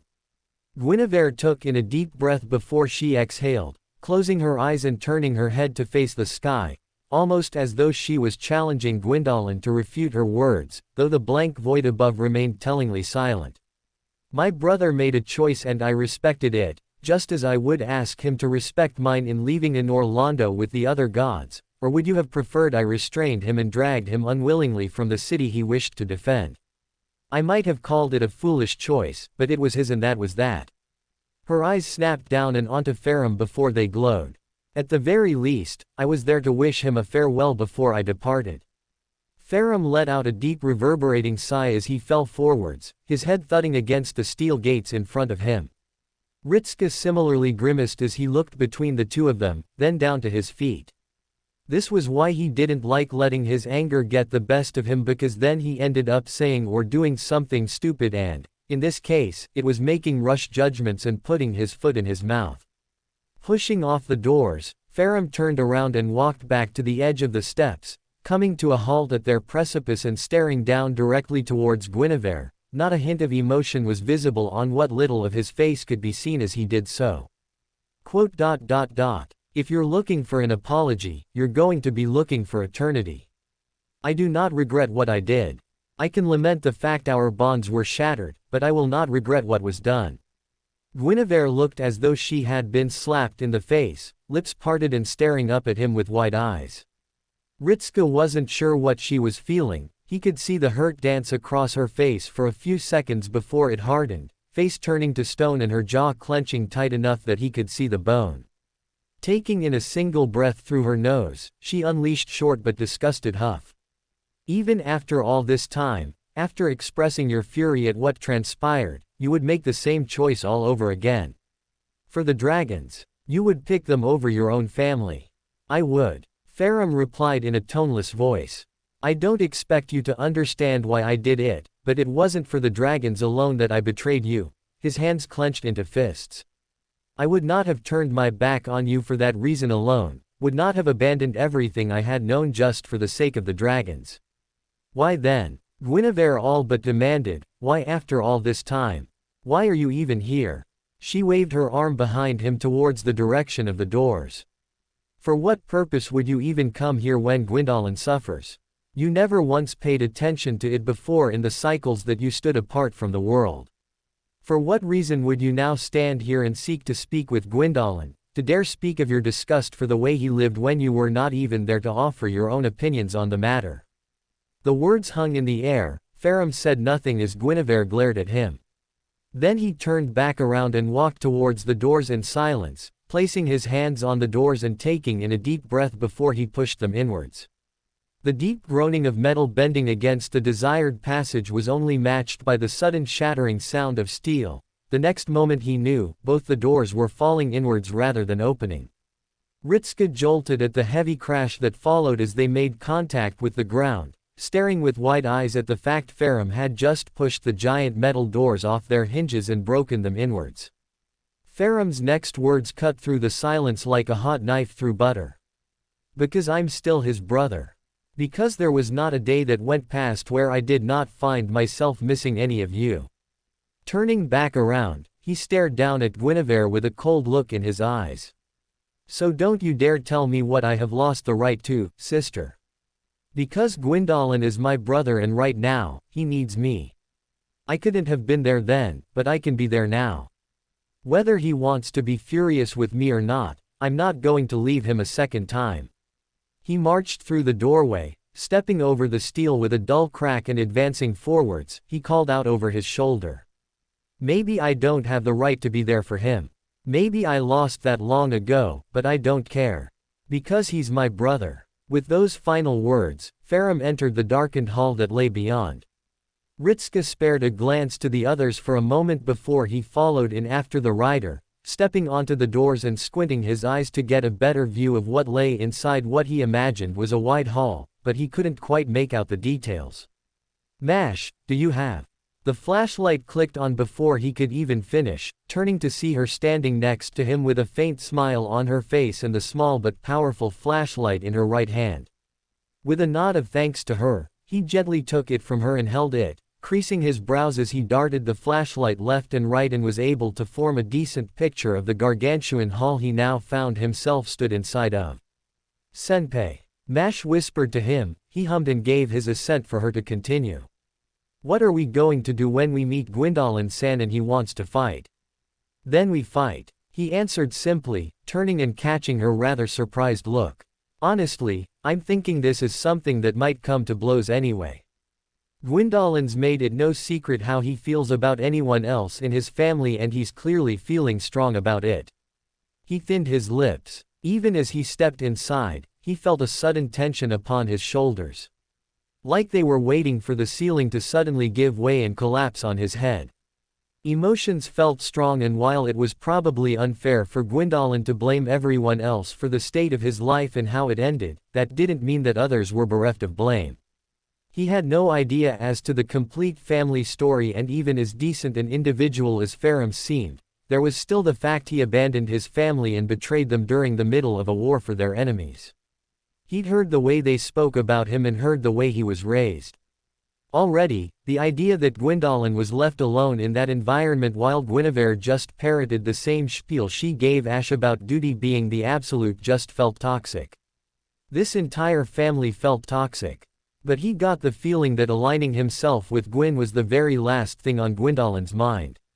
He seemed different, more open with his opinions than he had been before. I think this is going to come to a fight between Gwyndolin and his siblings because sometimes I don't think there's really a way you can express anger except through physical force. It was difficult for him to explain, bringing his hand up and rubbing his forehead as he did so. But Gwyndolin, he said he wanted to be free of Gwyndolin, and I don't know what that means, but I get the feeling he really doesn't like his past. Freeing oneself from their past is impossible. Both he and Mash turned to Medusa as she virtually appeared behind them. He started briefly before he relaxed, then inclined an eyebrow at the rider. Forgive me, but I believe what Gwyndolin seeks is freedom from something else. Though, I am unsure as to how willing he is to pay the price for that measure of freedom. He furrowed his brows at the rider, though that seemed to be all she had to say on the subject at the moment. Out of everyone here, it was rather bewildering to consider that the only one who would actually know what Gwyndolin was like as of recent developments was Medusa. But if what Guinevere said was right, then Gwyndolin had been offered a choice whether to stay or go. If that was the case, then he really had no one else to blame but himself for that. Either way, he was still just here for Gwyndolin. Whatever else was going on. Gwyndolin interlude, the shadow behind the sun, ending. Well, we're inside, Gwyndolin. Ritska turned from the others and looked up, raising his voice and calling out into the hall. His voice echoing around him as he did so. Turning the torch around and seeing that on either side of the hall there were a series of support pillars which stretched from the floor all the way to the ceiling, and just behind those, he could make out the defined shape of a staircase clinging to the wall and moving up to a small outcrop on either side. Just like I said we would. He wasn't sure whether or not he was going to get an answer. Indeed, the silence that followed seemed to go on for a period of time longer than he had been expecting. Rolling his lips inwards and continually glancing around. All the while that sense of tension remained thick in the air, the notion that something was going to happen at any moment. Do you have any more tests for us, or are we finally going to be face to face? Turning the torch towards a slight crack, he saw Farum with his hand resting on one of the support pillars and running his palm along it for a few moments before he pulled away with an exhale.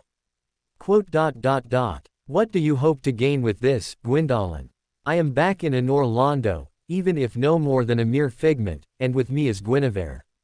What was your purpose in bringing us here? Stepping away, the god spread his empty arms wide. Because if you wish to lay your grief upon me, then I shall hear you, but I shall not remain an idle punching bag, Gwyndolin. We all had our choices and I made mine. There was nothing forcing you to. Choices, he says. Do you hear him, Medusa? He speaks of choices. Yes, we did have our choices. You made yours. We suffered for them. I suffered for them. I spent my life suffering for them. Gwyndolin wanted only a single thing. Just one simple thing that he would have been happy if he received.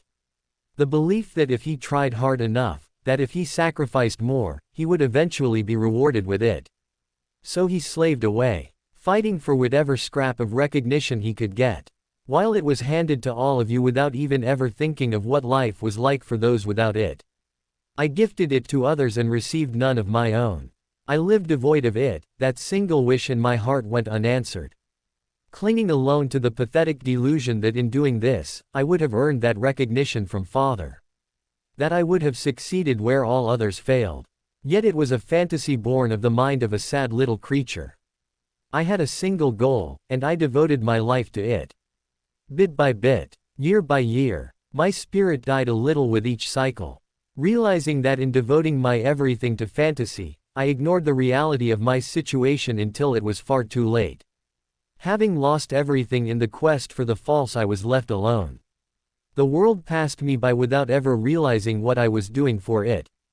And all others, those who left, continued to live their happy little lives. I'm not going back to being that weak little boy. That feeble little creature anymore. Such a person no longer exists. I'm claiming my title here and now. I am the Dark Sun. And I shall finally be free. And to congratulate my new title, my new perspective on the world. The space around them shimmered. Ritska felt as though he was now standing on something similar to quicksand, and a second later the world around became naught but a rush of wind as the cathedral around him crumbled away into dust, yet he did not fall as the building became nothing. Instead he remained firmly on his feet as the ground shifted, the polished smooth tiles were stripped away, the great stone pillars became lost in the wind, the roof above his head was torn and flung high into the sky before it promptly vanished. In the whirlwind of silent destruction, he remained untouched along with those who stood around him. Nothing more than bystanders as the world crumbled to dust, as though he bore witness to the passage of time. Only when the rays of moonlight ripped through the gaps in the crumbling scenery and shone directly into his eyes did he wince and turn away, grimacing to himself as he did so and bringing up his hand to block it out.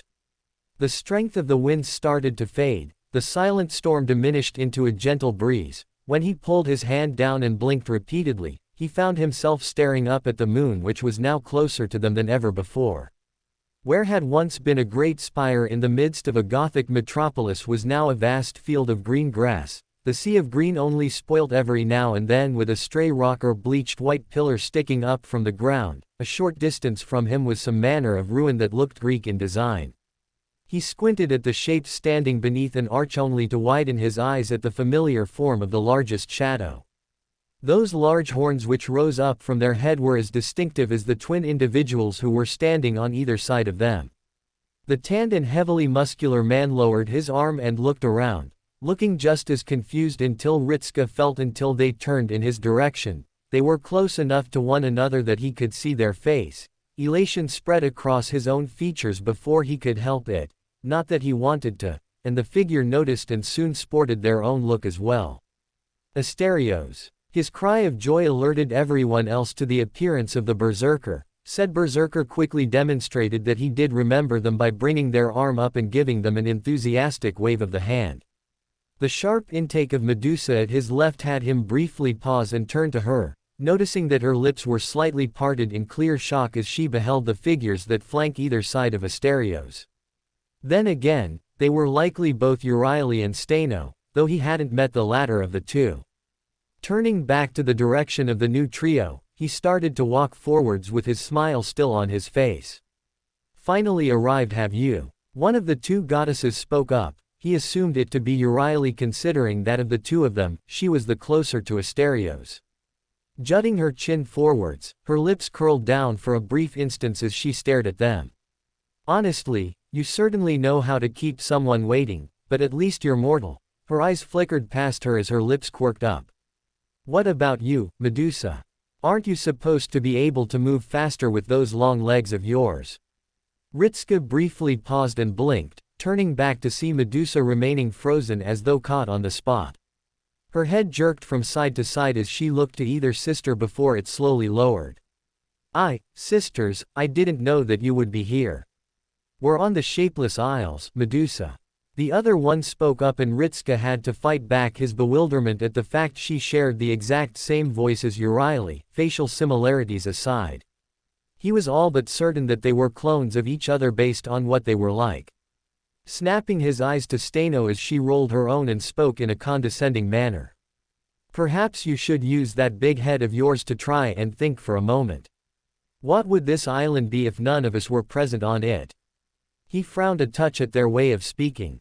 It wasn't really rude just yet, but it felt as though they were soon going to be crossing a line. And where is Gwyndolin? Further conversations were taken over by Farum. The god boomed in a demanding tone of voice as he marched forwards, moving past Ritska and then coming to a stop in between the two groups. You claim to have been waiting for us. Then that would follow you were affiliated with Gwyndolin, or at the very least, know of his presence in your home, unless you somehow managed to miss the entire city being dropped on your head. Steno raised her brows and then turned to her sister. My, he is straight to the point, isn't he? Very demanding for someone who showed up on our island unannounced and bringing with him a family squabble. Euryale nodded her head up and down. Quite so, me. With all the ruckus that he and his brother have caused, you would have thought he would be a little more courteous. She paused for a moment, then let out an exaggerated sigh as she shook her head from side to side. I suppose that these new gods must be uneducated in the art of manners, there might be no helping it. Farum took in a deep breath before he was cut off by Guinevere. You shall have to excuse my brother, he has recently been through an ordeal where the consequences of his foolish actions have been falling on his head. The goddess calmly remarked as she walked forwards, keeping her eyes on the back of Farum as he visibly grimaced and looked to the side. Suffice to say that he is finding them to be less than pleasing. If you would point us towards the direction of our younger brother, we shall reclaim him and depart from your island without further incident. Clasping her hands together, Guinevere looked between them all with a beatific smile. After all, it would be a great shame if your opinion of us was soured by Gwyndolin's tantrum. Tantrum. Well, Steno hummed, rather pleased. At least someone around here knows how they should speak with their peers, even if I don't care too much for other gods. Still, at least you were polite enough to ask. She remained silent for a moment, then flattened her features and waved her hand almost dismissively. But really, you should have a bit more control over your siblings than this. Keeping them close at hand is always the best method for it all. You. Ritska jumped and looked towards the direction of the voice to see Urieli pointing at him, a scrutinizing gaze on her face. He brought his hand up and pointed to himself, earning a slightly annoyed look from the goddess. Yes, you. Medusa's current master, what are you doing in letting something like this happen in the first place? Shouldn't you have more control over your servants than letting them run amok? He opened his mouth, then closed it again and furrowed his brows, placing his hands on his hips. I'm sorry that this spilled outside of Chaldea and onto your home, but I can't exactly control people like that, and I'm not sure I'd want to. Nor do I suppose that either of you would accept being controlled in the way that you're asking me to do something. Urieli made a face for a moment before she clicked her tongue and rolled her eyes. Fine, though I would prefer you deal with this as swiftly as possible. That being said, she trailed off as a new look flickered through her eyes. You did say some interesting things earlier before you got into that whole bloodsport, so, are you really going to go through all of this to claim a god? He very nearly made a face at the way she phrased it, then thinned his lips and gave a single nod of the head. I wouldn't call it claiming, but I am here for Gwyndolin with the intention of bringing him back to Chaldea, yeah. His problems are my responsibility as well. He looked between the two of them for a few seconds before he took a deep breath and softened his face. If either of you would be able to tell me where he is, I would be immensely grateful to you. He bowed his head a touch as he did so, only looking up at the melodious giggles he received from the pair. Look at him, sister. Isn't he so polite? Steno gestured to him with a teasing smirk on her face. He can make such an arrogant claim as to come here with the intention to take a god back with them and yet says it with such a simple look. Urieli joined in. Well, that's just how this little human is. He even carried me all the way through the jungles while his servants fought the great Heracles. She pointed out. He twitched at the mention of it and offered a nervous smile as he did so. He's got one of those forgettable faces, but then he does some of the most amusing things I've ever seen. You picked a very interesting set of toys, Medusa. It's not like that, sister. Medusa spoke up from somewhere behind him with a degree of near panic in her voice. That put him on edge and now made him consider the possibility there was actually more than one problematic family that he was surrounded by. Turning around, he gleamed to the rider in question and gave her an odd look, one that she noticed immediately and straightened out, providing him with no further explanation. Well, if you say so, Urieli drawled with a tone of voice that made it obvious she didn't believe her sister for even a moment. Ritska at this point felt as though he had just walked into a conversation midway through. When his communicator started to beep, it was almost a relief as he brought it up and flashed it open. This time he was greeted by the sight of the director in the screen with a pensive look on her face. The readings of the false city have vanished, yet we are still having problems locating Gwyndolin. The 4 servants he summoned have moved off from your location and presumably entered spirit form, judging by the lower readings. We've confirmed the presence of the Gorgon sisters and the berserker from the Okeanos Singularity. Ritska frowned as she spoke. He knew that Gwyndolin didn't have presence concealment, and while Guinevere had been able to disguise herself, he was certain there was more to play than something as simple as godly powers, or there was some strange stretching of the definition of beauty. He'd seen her skills and knew there was something to do with her beauty, but he wasn't sure what she was supposed to be doing, unless she was somehow seducing the air to hide her, but that sounded absurd. No sign of him at all then. He brought his other hand and rubbed his chin, then turned his attention back to the goddesses who were staring at him with a patient, if a little bored, set of expressions. Asterios shook his head from side to side with a small frown.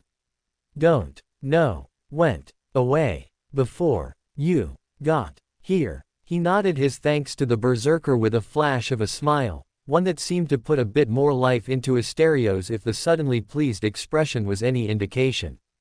He was rather happy that Asterios was here, if he was being honest, a pleasant note to this otherwise unpleasant situation.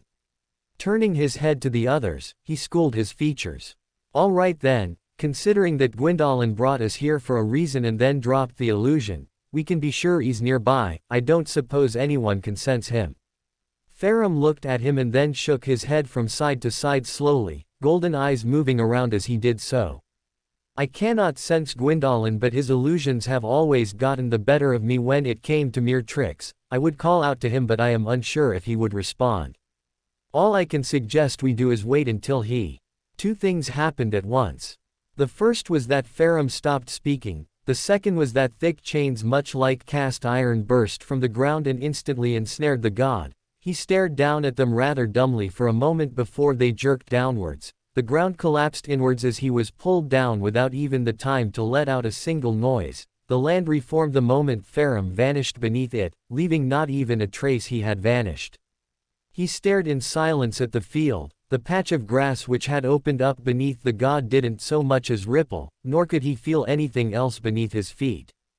There was nothing more than a faint whistle of the wind in the air in the wake of the sudden and swift attack. Ritska opened his mouth. He wasn't sure what he would have said, but it didn't matter, as in the next moment, the ground in front of him, the space between his group and Medusa's sisters, turned inside out and was torn apart as a geyser of dirt shot into the sky.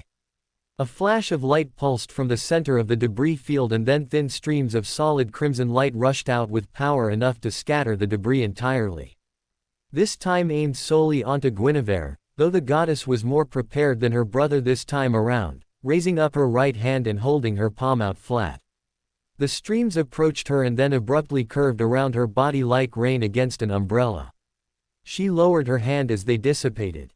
Ritska tore his eyes away from the attack towards their attacker, only to freeze as he saw who had burst from the dirt.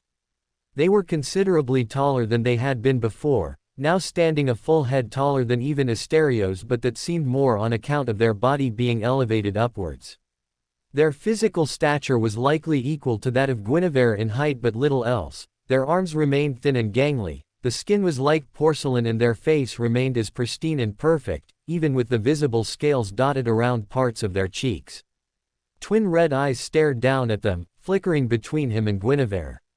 A black dress in reversal of their usual attire, bereft of the golden helm they would usually have worn, long platinum blonde hair stretched down messily. He stepped back, tensing himself as the shape slithered around, Gwyndolin stretching higher and higher as he rolled his shoulders. From beneath the dress there came 10 individual serpents, each of them as monstrous as the last, with armored plate skulls and rows of sharpened teeth in their maws.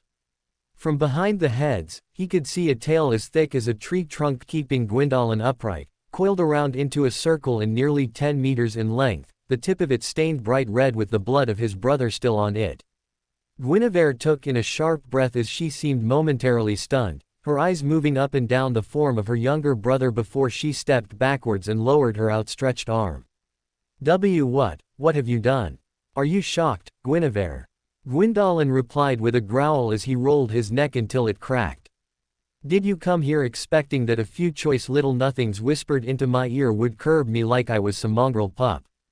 Gwyndolin turned his head and stared down at Ritska, red eyes narrowed for a moment before his lips curled into a sneer. What of you? I see that dumbfounded look on your face. Did you come here expecting to see that mewling little creature cowering away in some corner? In which case, I am all too pleased to disappoint you. His head snapped back towards the direction of Guinevere. Is that how you saw this panning out, sister? You would come here and curb Gwyndolin into submission as you have always done. His lips curled into a mocking smirk. I am afraid this time you will have to actually try a little harder, if you're even capable of independent thought, that is. Gwyndolin, this, Medusa's voice wavered for a moment before it hardened. This shall not win you freedom. This path you walk will grant you no rewards, there is only isolation at its end.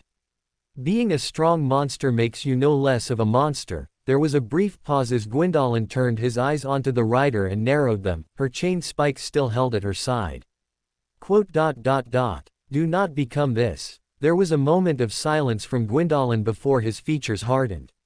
I lived my life as nothing more than a creature begging for attention. All he ever wanted was to be useful to someone, to finally earn his place, but it never came. He was never anything more than a convenient tool for someone, and bit by bit, Gwyndolin cost me everything. He snarled, waving his hand around. Eternity I slaved away for the sake of others, never once letting myself a moment rest because it wasn't expected of me, keeping the flame lit was expected. Keeping Enor Londo pristine was expected. Duty after duty piled atop my head until I was nothing but.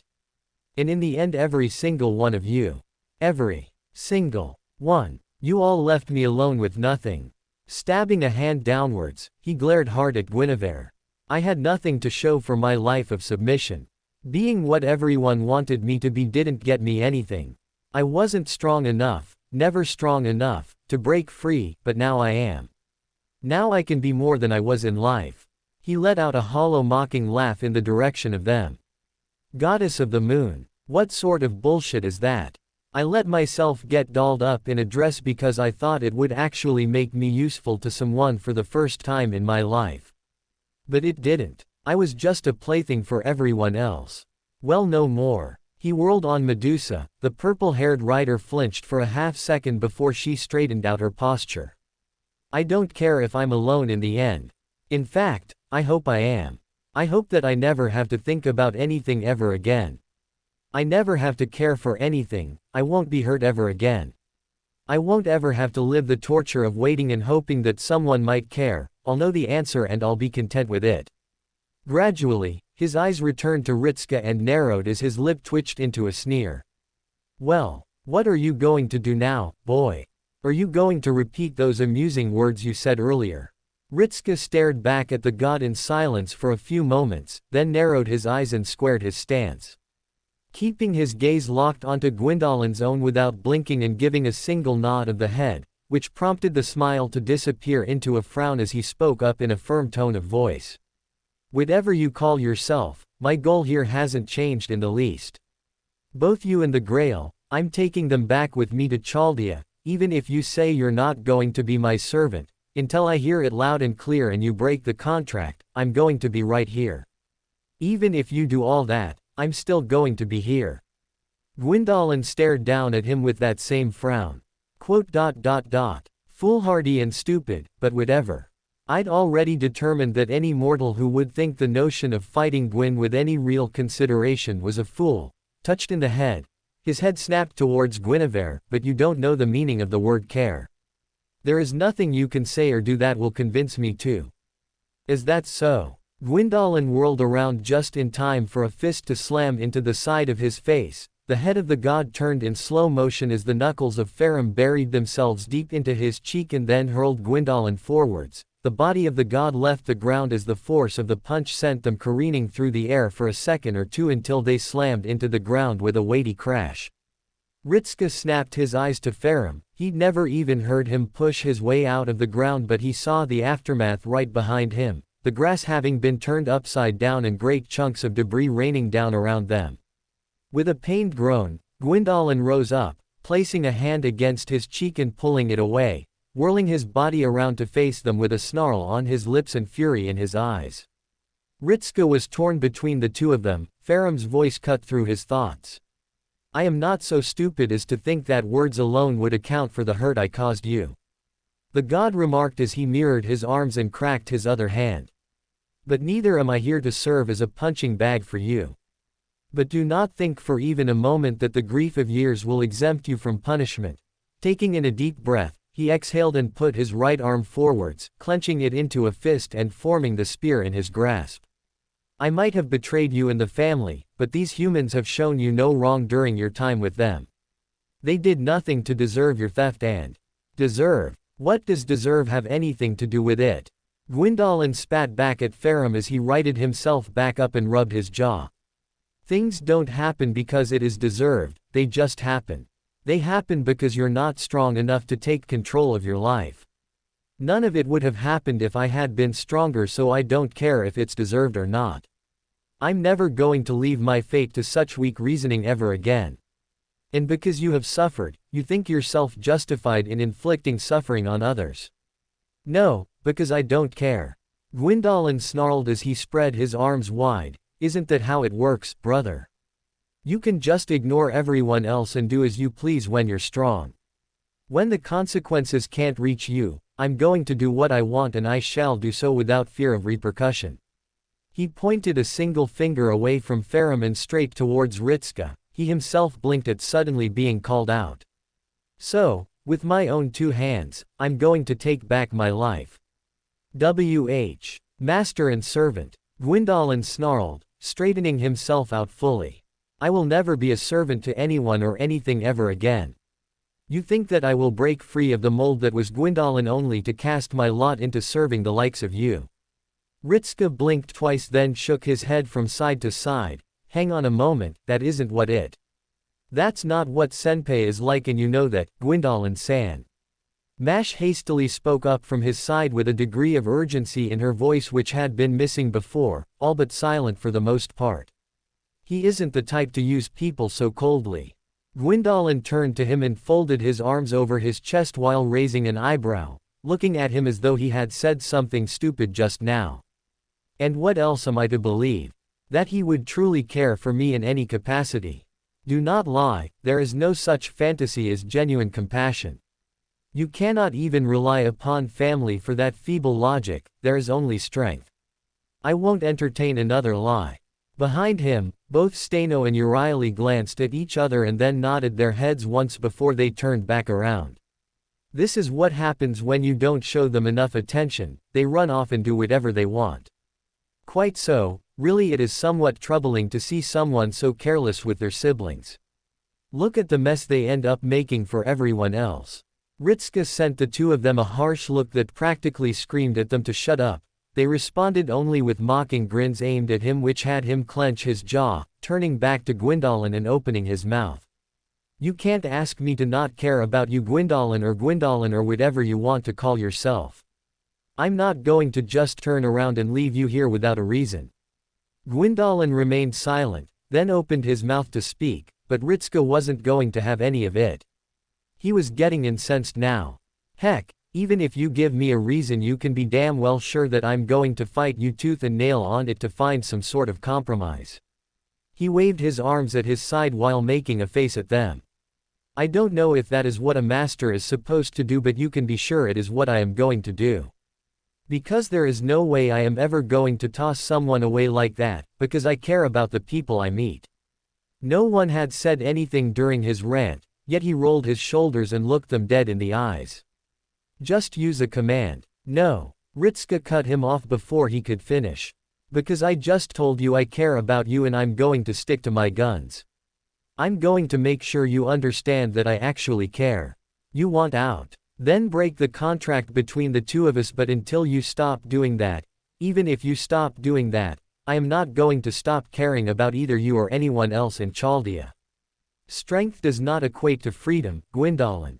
Medusa stepped forwards, spikes in her hands gripped tightly. This is how it ends when you become the enemy of all in the quest for strength. You shall eventually encounter one whose role it is to slay monsters. Your freedom is nothing more than a freedom to die. Taking in a deep breath, she adjusted herself. This path is pure folly. Do not pursue it further. Red eyes lingered on the rider for a brief moment before he gradually folded his arms over his chest and snapped them back to Ritska. The heads of the snakes hissed as they focused on him and the others around him, each of them turning their heads in jerky movements from target to target. Don't do that, don't make him feel hope again. Don't you dare make him a promise you cannot hope to keep. You, a stranger to him, do not try and do that because if you claim that you are actually going to care about him, I will kill you here and now. Keeping his breathing steady, he looked dead into the eyes of Gwyndolin and kept them there. Neither one of them broke contact with the other before he spoke slow and clear. I'm not going to repeat myself again, Gwyndolin. You have my answer already in regards to you. I'm not going to just walk away and leave you like this. Gwyndolin stared at him, then curled his lip in disgust. Then I'll stop you before you hurt him. Ritska had only a second to think of confusion when the air shimmered in front of him and something materialized in the air, flinging itself towards him with a harrowing screech which pierced through his body and locked him up in an instant. What he saw was pale skin color and far too many legs to be comfortable with. Then it reared up and showed off the rows of razor-sharp jaws where the ribs would have been, opening itself up and releasing another high-pitched wail as the centipede-like creature the size of a crocodile flung itself towards him with his arms splayed out wide as though to embrace him. Fuck. He got barely halfway through the curse, which was a mixture of a scream of terror and genuine disgust, before the monster was struck in the face by the base of Mash's shield and vanished into dust with a meaty crunch, lasting no longer than a mere second but long enough to burn itself into his mind. If there was any chance of forgetting them, it was quickly put to rest as dozens of the twisted human centipede-like monsters appeared in the air in front of him and rapidly scuttled towards him, all while screaming.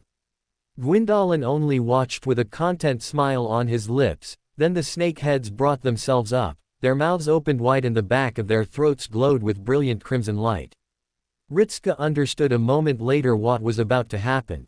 "Take cover," he called out, throwing himself backwards as Mash stepped out in front of him and brought her shield up to guard them. The stream of light surged forwards in the next moment and his world turned into nothing but flashing lights and deafening booms. The shocks reverberated through his very bones, his body turned weightless as the ground beneath him shattered into dust as he and Mash were catapulted into the air.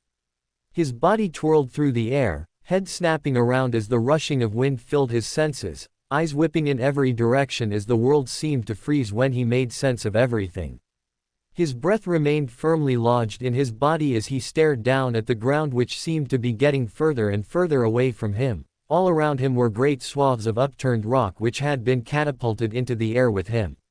Then he was moving, something grabbing hold of his waist. He turned just enough to see Mash sweep him out of the sky and carry them both towards one of the falling slabs of debris near them. She might have said something, but her words were drowned out by his panic and by the blast of air in his face as they fell.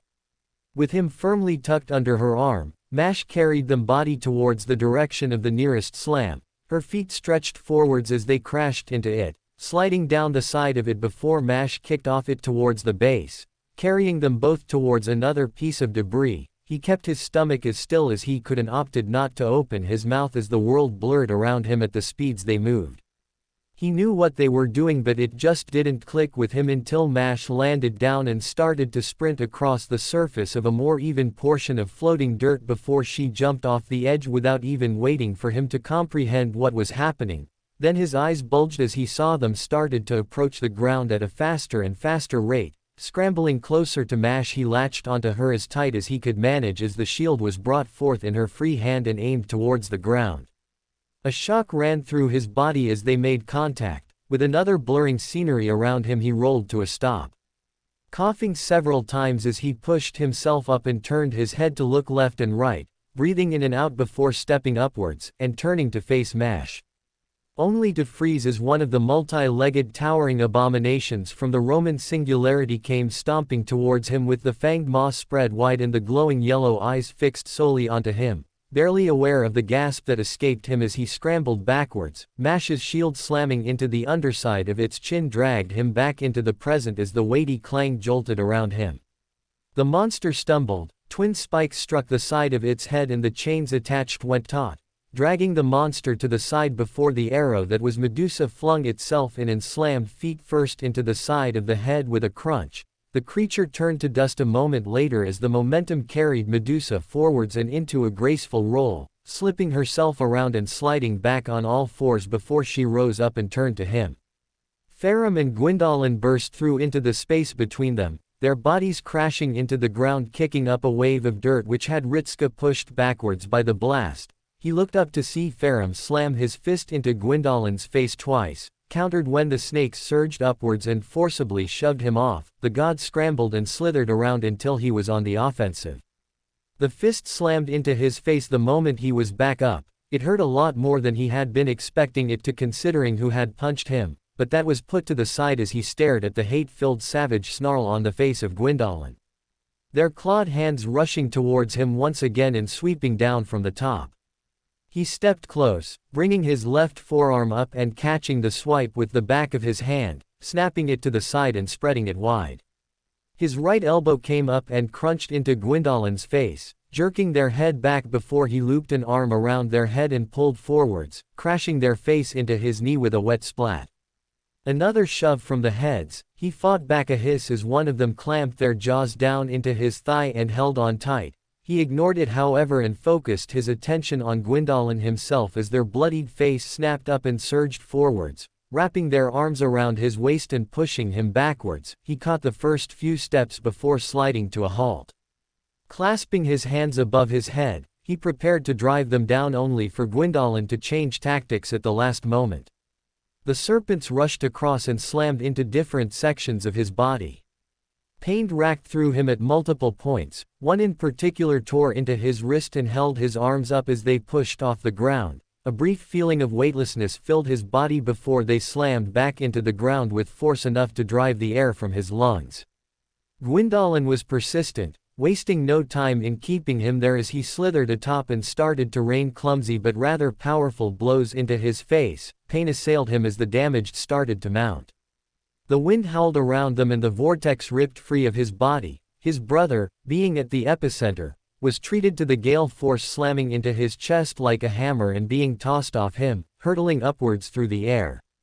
He charged, throwing his right hand forwards and clenching his fist around Gwyndolин's tail, because that was something he had now, and yanking him back down to ground and towards himself while coiling his left arm back and forming it into a fist.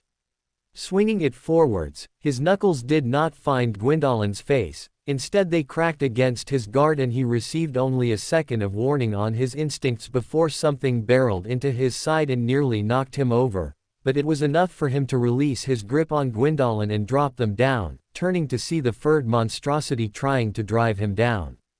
With a disgusted snarl, and a private horror as to when Gwyndolin had seen this manner of abomination, he swung his right arm into the side of its head, shattering the toothy snarl it had been giving him and stepped forwards, clasping his hands around either side of its head and locking it in place. He yanked to the side. The resistance he felt lasted all of a second before it ended with a crack. Light burst through and a sudden pressure nearly had him over again, bringing his arms up and in front of himself at the concentrated sensation of burning as the crimson lights of Gwyndolin washed into his chest. He snapped his head up as lightning crackled around him before swinging his arms wide, unleashing a potent blast from his body. The smell of burnt grass filtered through his nose, smoke drifted up from the space around him as he started to march forwards, earth cracking with each step that he took as his eyes narrowed. He was impressed and ashamed to admit that Gwyndolin was proving himself a more powerful warrior than he had ever believed. Yet all this power had no training. He knew from the moment they fought that the match would only end one way despite whatever Gwyndolin believed. But all the same, that he was putting up this good of a fight was something else entirely. Gwyndolin snarled and surged forwards, throwing himself towards him with reckless abandon. Farum withheld a frown as he pulled his right arm back and threw it forwards directly at the face of Gwyndolin. He swung his elbow back. His intuition is rewarded with a sudden impact as the illusion in front of him vanishes into motes of light. He turns and swings his fist upwards, knuckles bury themselves into Gwyndolин's gut and fold him over, swiftly clasping Gwyndolин's head between his hands and swinging his forehead into his younger brother's face. He turns and pulls. Gwyndolin goes flying over him in the next moment. The tail snakes down and wraps around his arm with force enough to straighten it instantly. He has to pull at the last second to stop the limb from being broken, but it still drags him forwards. The moment Gwyndolin hits the ground he's falling into a roll while swinging him down. He braces himself as he makes contact roughly with the ground. The world cracks around him as his vision goes dark. He's been buried in the ground, he realizes with grim clarity. He's pulled from his thoughts and the ground with a single jerked movement. The world flashes with light as the moon glares down at him for all of a moment before he's pulled directly up and into the waiting fist of Gwyndolin. The armored knuckles drive themselves into his nose and snap his head back. Another pull upwards and pain flares through the underside of his arm. Gah! The gasp leaves him quickly. His eyes snap onto the point where Gwyndolin rips his sharpened digits from beneath his arm, slick with his blood, and flicks then clean. He responds quickly and swings his other arm upwards and strikes Gwyndolin in the throat with a haymaker. The eyes of his brother bulge as he releases him instantly, hands flying to his neck as a gurgling noise erupts from his throat. Farum freezes a moment later as he watches his brother choke on his own blood. Horror floods his mind as he steps forwards. His brother crumbles into white dust, an illusion all the time. A whistle meets his ears and he turns a second too slow. The tip of Gwyndolin's tail cracks forwards like a whip and directly into his face. He turns to the side to save his right eye. He can't save his left as his vision goes dark in that side. Pain shoots through him immediately after that as he reaches up and clasps a hand over that side of his face. He's not too slow to grab the snake that tries to tear into his throat and crushes its skull with his hand in a single flex of his muscles.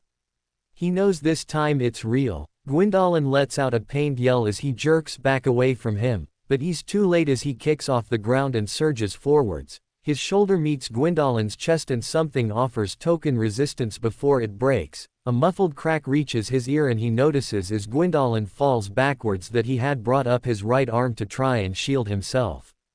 The damaged limb is roughly taken in his own grip and twisted further, eliciting another cry from Gwendolyn before he silences it with a fist directly to the jaw, a pop and then the mouth hangs open lower than it should. He steps closer, the form vanishes into dust and outs itself as another fake. Narrowing his eyes, the conclusion arrives that he can no longer trust his senses. Gwendolyn was always skilled at fooling him and it seems as though he has only gotten more skilled. Not even the sensation of a surrounding servant can aid him, the last two felt genuine. Turning, he catches the fist aimed for his face in the palm of his hand. The crack of knuckles into him is soon followed by the crack of bone as the hold around the offending limb tightens. He ignores the agonized expression and instead twists the limb and yanks it forwards, driving his elbow into the temple of his brother's head. He brings his leg up and swings in forwards, driving his knee into his brother's gut as he released the fist, slamming his hands down and clasping them tight against the back of his brother's neck and clothes. He turned and hauls upwards, lifting the entire body into the air and then driving it downwards into the earth as hard as he can. Skulls meets dirt and neither is the victor. He presses the head of Gwendolyn down into the ground with enough force that it turns from a solid to a liquid in between his fingers. The dirt fares no better as it is shattered in an instant. Cracks ripple out from the point of impact and the very land shakes beneath his feet as he releases the body and drives his shin into its ribs. As expected, the body is reduced to nothing more than dust before it even leaves his line of sight. "How many tricks before you face me personally, Gwendolyn?" he calls out, not expecting much to come from his words. Of course, his brother's method of combat is what he excels at. There is no need for him to change tactics, but it is not something that he can best him with. These fakes provide a decent distraction but little else. The spear forms and blurs in his hands, splitting the next Gwendolyn, who appears in half at the waist and dropping both down. He is lacking in hesitation now. Gwendolyn will not appear before him like this. He is just whittling him down. The fakes are potent enough to harm him but they cannot slay him. Another spin. He spins the spear as a blur of death. The snake heads and split from their torsos before the spear halts its movement as is thrust forwards, bursting straight through the torso of Gwendolyn and out the back, splattering blood onto the ground. The god freezes up and coughs out a bloody wheeze before the heads even hit the ground, arms poised to strike him either side stop in the air. The eyes of Gwendolyn trail down to the spear lodged in his chest, yet he holds no concern as he twists the spear and drags it to the side, freeing it from the fake's corpse as it loses strength and drops backwards like a log, slamming into the dirt and shuddering slightly. Gwendolyn coughs once in bloody flakes as the ground is stained deep red. It takes longer than it's supposed to. Doubt creeps into his mind as the body trembles for a moment. Words look to form on the lips of Gwendolyn before the eyes go cold and lifeless. The final breaths pass out and the body goes still. Yet it remains in front of him. His breath catches in his throat as it remains solid before him. The signs of the illusion remain invisible to him. Flakes of gold peel away from the body. No. The cry rips its way free of him as he rushes forwards, tossing the spear to the side and dropping down over the body. Thoughts of violence flee him as he clutches the shoulders and drags it up to face him. Already he channels the strength of miracles through his body as he holds the form of his younger brother tight to him. The head lolls forwards. Then it smirks at him. He realizes his mistake too late as he drops the body. He shoots to his feet and staggers backwards as his torso folds forwards. Something thick and wet slips out from between his lips. He slowly looks downwards and stares mutely at a copy of his own spear, the head of the spear no longer visible from the hilt downwards as it remains stuck in his chest. Cracks travel across his armor from the point where he was pierced. Moving his gaze up the length of the spear, it lands on the wielder as Gwyndolin holds it loosely in his hands, alive and well and sneering at him with sick amusement. He cannot decide which pain wounds him greater, the smile on his younger brother's face or the spear in his chest. With a jerked movement they push it in deeper. He feels it grind against his body as it reaches the shaft and slowly starts to turn. That remains your weakness, brother. Gwyndolin's voice drips with toxic amusement as he twists the spear, both literally and metaphorically, and leans closer.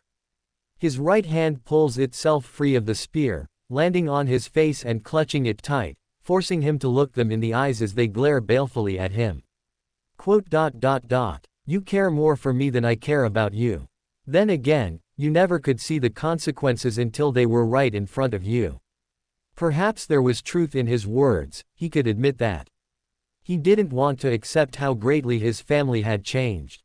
Didn't want to consider the idea that his departure had been the catalyst for so much heartache, but it truly was the case that he destroyed more than he had saved.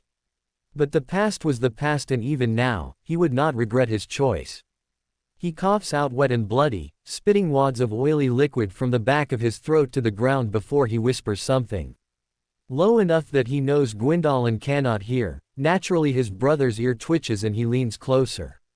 What was that? Final words from you. He strengthens his voice. I know you still won't stand before me.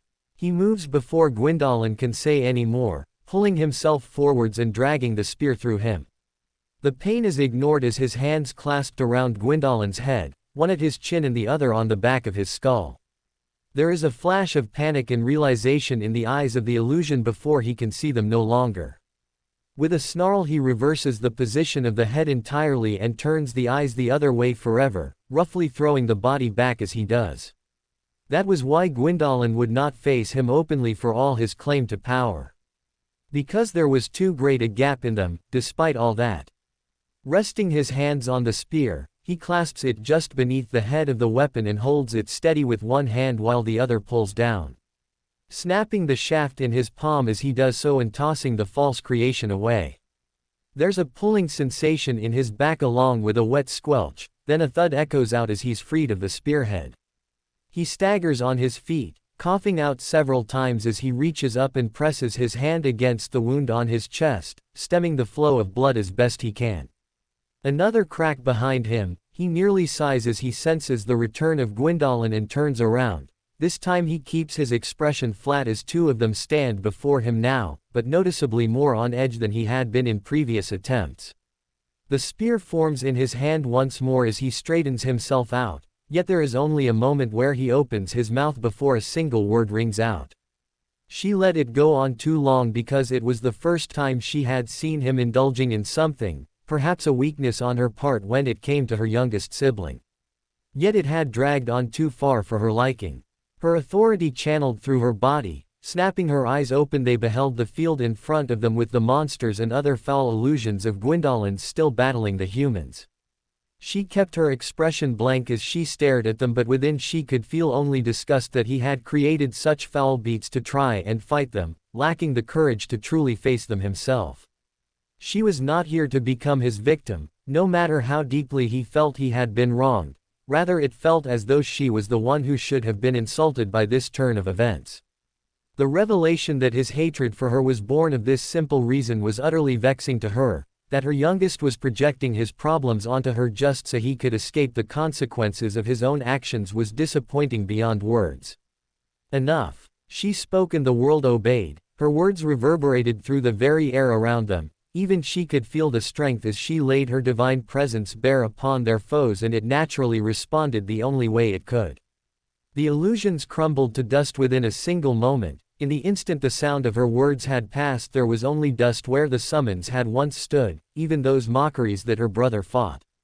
Her eyes flickered towards the spot where Gwyndolin emerged from the world. The cloak he had wrapped himself within peeled back like an old coat and crumbled away into the winds. The brief flash of surprise on his face was quickly followed by realization as he understood she had forced him out of his little hiding spot. Then his eyes narrowed in anger as the serpent heads rose in her direction and glowed. Using her authority on her own brother, despite his current state, was still unthinkable to her. It was a line that she would not cross. That being said, there was little need to do so in the first place. Not when there were other minds that she could influence. Her eyes drifted from him to his serpent appendages in the heartbeat before he unleashed another barrage upon her. Their eyes flickered gold before they whirled on Gwyndolin himself. He barely had a moment to open his mouth in surprise at the sudden removal of power over his own limbs before they discharged that magical energy directly onto him. He soon vanished in an explosion of crimson light. At least for a moment, he burst out of the cloud with his skin splotched with hideous burns and charging straight towards her, clawing at the ground to force momentum into his body. She remained unmoved as he snarled and hurled himself forwards. His head snapped back when he met her open palm, aglow with light. Across his left cheek, a crack of thunder filled the air as he was visibly repulsed by her sudden and swift movements, leaving an ugly red mark on his skin as he rolled away from her in pain. She gave chase with slow but powerful steps, keeping her eyes locked onto him in an unblinking gaze. "You have misunderstood a great many things, brother." Her palm caught him from the other side as he turned on her once more. Another crack of thunder filled the air as she continued the offensive. "I did not come here to accept the blame for your own misgivings towards our father." He snarled and opened his mouth. She silenced him with a look accompanied by the back of her right hand connecting with his face, this time with a touch more power than the last as it burned an indentation of her knuckles into his skin, hissing an ugly black as he caught himself reaching towards it. The snakes that surged towards her halted in the air as she glared hard. They retreated, thoroughly cowed by her presence. "The chance you were offered was the chance I made out of our bond as brother and sister." Her open palm struck him just underneath the chin. She heard a crack and watched a small part of shrapnel fly from Gwyndolin's mouth as she forced his teeth to rock into one another. His movements became sluggish. She caught a glimpse of his eyes as his head fell back down. They were wide and unfocused, swaying from side to side. "It is not for me to accept the blame because you wished to remain within the city. Without Gwyn, it was a tomb in all but name." Spearing her left hand, she thrust it forwards and into Gwyndolин's right arm. A sharp gasp escaped him as his body jerked in tight from the attack, which left him open to a haymaker from the opposite side. She disliked using physical violence because it sometimes left bruises on her, but for this instance she would make an exception. "I shall not bear the blame that you could not see it despite my urgings otherwise." He fell backwards, not that she would allow him as his hands surged forwards and wrapped themselves tight around the collar of his dress and yanked him towards her and slightly up until they were almost at eye level, though she still glared down her nose at him. "We shall all live with the consequences of our choices, brother. You made yours. Do not weep at my feet because you cannot bear to face them." Gwyndolin's head lolled back and forth. Then his hands flew up and clamped down on her wrists and held her in place. He surged upwards and looked her dead in the eyes as he pulled her arms off her and to the side, a snarl on his lips as he delivered his next words cold. "So when will you apologize to your son?" She froze for a span of time that did not even amount to half a second. It was all the time Gwendolin needed. The snakes rose up in between them and opened their jaws wide. This time there was nothing more than a flash of light and then her body felt as though it was set ablaze with pain. It was not a swift pain but continuous as the light continued its assault. The grip on her hands kept her there as the attack continued. Ending with a weighty clash and a pained grunt as she was dropped back down, hitting the floor and wheezing to herself as she did so, curling up as the tears prickled in her eyes, barely aware of the rush of movement around her followed by another clang of something heavy striking steel. It was something they should have realized before they fought him. This was no longer the same Gwendolin that they had known. Perhaps it was more obvious to her because she saw the signs. He indulged in strength because it was something he could control. There would only be one end if he continued down this path, physical similarities aside. He would sacrifice his life for strength in the end. Her legs coiled against the edge of Mash's shield before she pushed off. the shielder as sturdy as a wall as she rocketed forwards. The blur of wind against her face lasted only a moment until she slowed, briefly making eye contact with Gwyndolin as she did so, her true eyes.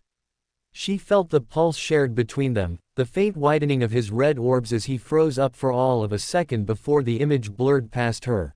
She turned and swung the spike down into the ground. The chain slipped through her hand before she tightened her hold on it. The momentum carried her around back the way she had come.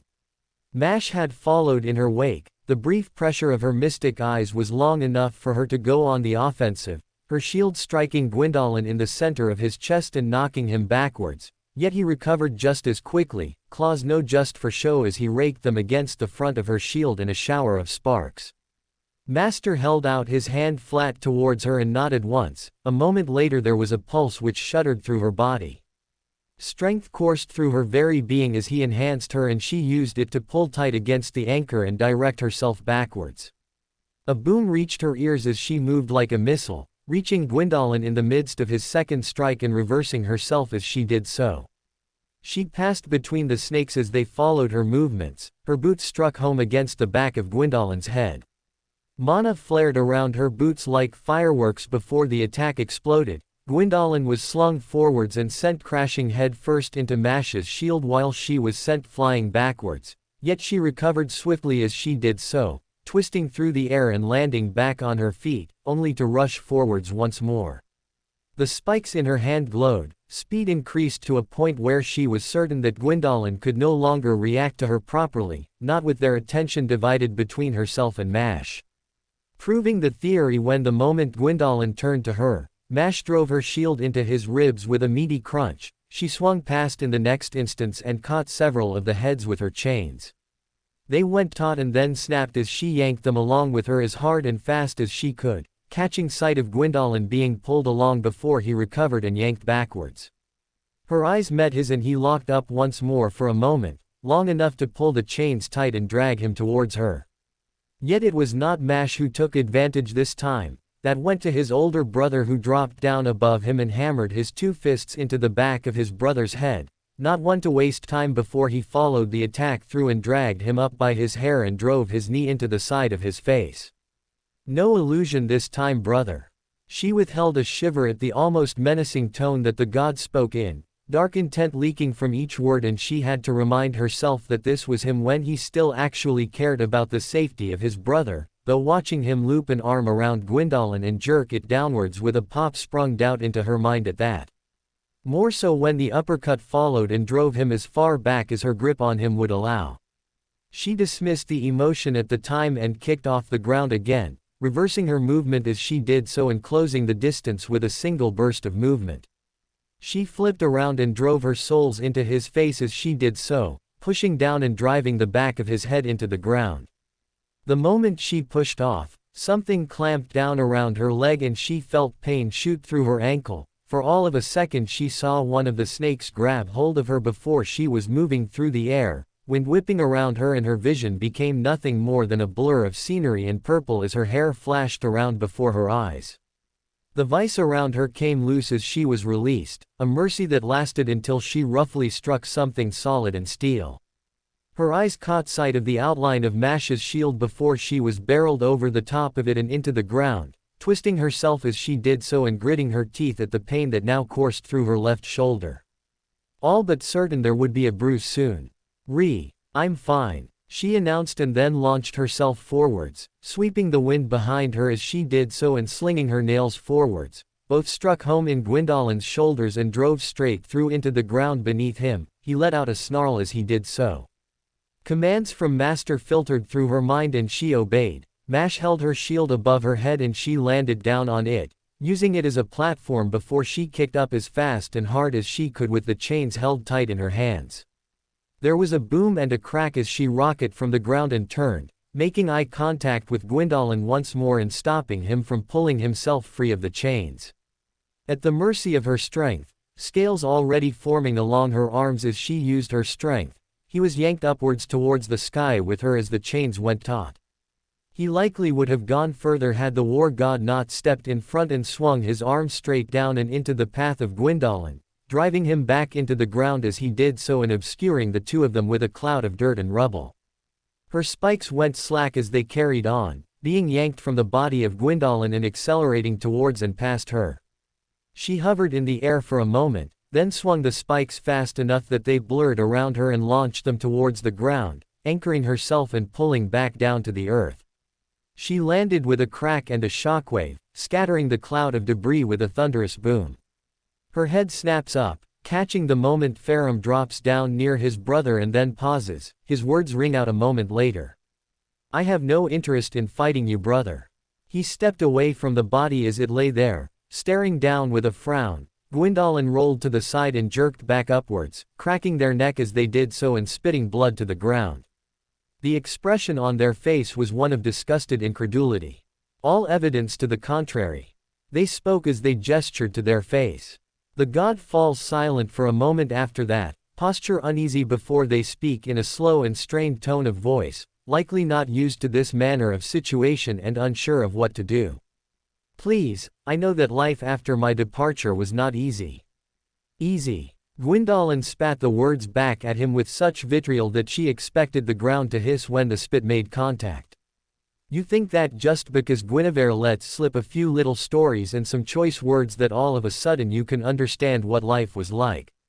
What was it to exist in the cold world you made when you left?" They threw themselves forwards. Medusa found herself having to step backwards as the shockwave of their clash reached her, bringing her hands up to cover her face from the buffeting wings. She lowered her arms. Farum and Gwyndolin locked in a shoving match against one another, the war god silent as his brother cursed at him further. "You don't understand anything. You've never understood anything at all. Blinded by your own delusion that all would be well and your choices wouldn't have consequences. But then, you always were a god of war. Perhaps I was the fool for thinking that you wouldn't cause conflict within your own family." It was without warning. Farum went still, then he drove his head forwards and into the face of Gwyndolin, cutting his words short. "You think I would turn my back purely because it was within my nature." Farum all but snarled as he grabbed Gwyndolin by his collar and yanked him upwards, only to smack him back to the ground with a lightning-coated fist. Yanking him back up. "You think that I betrayed all of you for the simple reason that I could because I, like some savage, was strong enough to do it." Another lightning-coated strike drove Gwyndolin back into the ground, flipping him over as it did so. Farum reached down and clasped the back of his brother's head and yanked backwards. The movement was almost casual and yet the end result was the massive form of Gwyndolin being flung through the air as though it weighed nothing, soaring over their heads and striking the dirt with a thud. Farum was marching past them, his hands aglow, before his brother's body had even touched the ground. "You believe me to have betrayed you all for such a shallow reason. You think so little of me." He came to a halt and grabbed his brother's body around the shoulders. He turned and hurled it again, sending it shooting through the sky and into the ground, the impact carving a trench through the dirt as he slid. "You believe turning yourself into some manner of creature and lashing out will grant you autonomy over your life. You think being strong will let you live the life you wanted." He brings his fists up and clasps them above his head. She thinks he really will swing them down, but he stops himself short at the last moment. Staring down at the body of Gwyndolin, then there's a flutter of movement. They are aglow with light and soon vanish. Confusion hits her first, then pain as something clamps down on the back of her neck. Her hands shoot towards it, but she's already moving. Colors blur around her as the sky turns on its head and then she slams face first into the ground, a crunch around her from the impact. Then she's pulled back and flung, wind whistles in her ear. Mash raises the shield as the scarlet lights are unleashed upon them, though bloodied and battered Gwyndolin puts up no less of a stern fight. He brings up his hand and holds out a first aid to Guinevere. She took a nasty hit from what he sees, and with a single pulse of his mystic code he can see it start to take effect on her. The burns are already recovering. A gasp snaps his attention to Mash and he drops down as he is launched over his head. Where she stood there is now Gwyndolin with his fist extended. Their eyes meet and suddenly he's in the air with a claw around his throat and his feet off the ground. All the same he remains stone-faced as he's held aloft. It would take a simple command spell to buy him enough time to live. The contract is still strong. Take it back. A hiss, the voice is low and full of silent fury, yet there is a desperation there as the eyes look deep into him. Take it back. Take back what you said. Their other hand is pulled back and the claws are flashed outwards, it's clear what the intention is. Yet he stares them straight in the eyes, unspeaking. Not through fear, but because he had already made a pledge to himself. He would not repeat himself again. The silent message passes between them easily enough, that seems to infuriate Gwyndolin all the more as he releases a vengeful roar and slings the arm forwards directly at his face. He doesn't see it move, but he does feel the force of the wind slapping into him as he blinks from the gust. His eyes snap open to see the fist held just shy of reaching him. The scaled palm hands in the air right before his eyes, turning to see who caught it and finding himself staring at the arm of Mash with her hand clenched tightly around Gwyndolin's wrist, the god looks down in surprise at her sudden appearance. Ritska doesn't see what happens next, merely that Gwyndolin's head snaps back and Mash's leg is now pointing to the sky in a high kick. He feels the blast of wind and hears the crack of thunder as he drops back down. Though he's caught gently by the young girl and placed down gently, her eyes roam him briefly before she nods to herself. Her worry painted clear on her features, soon followed by relief. It was cut short by the furious roar. The shadow of Gwyndolin loomed over them with their eyes glowing bright.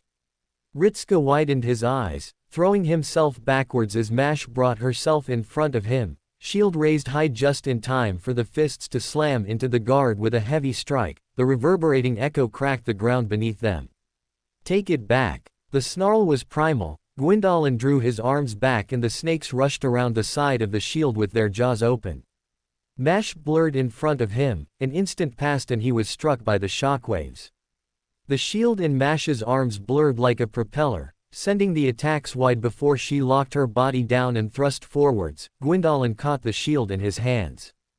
A moment. Then Medusa all but appeared and struck the back of his head with a roundhouse kick, spinning around and driving a nail through his back and out the front of his chest as she did so, landing back onto the ground and yanking it, dragging Gwyndolin to the side.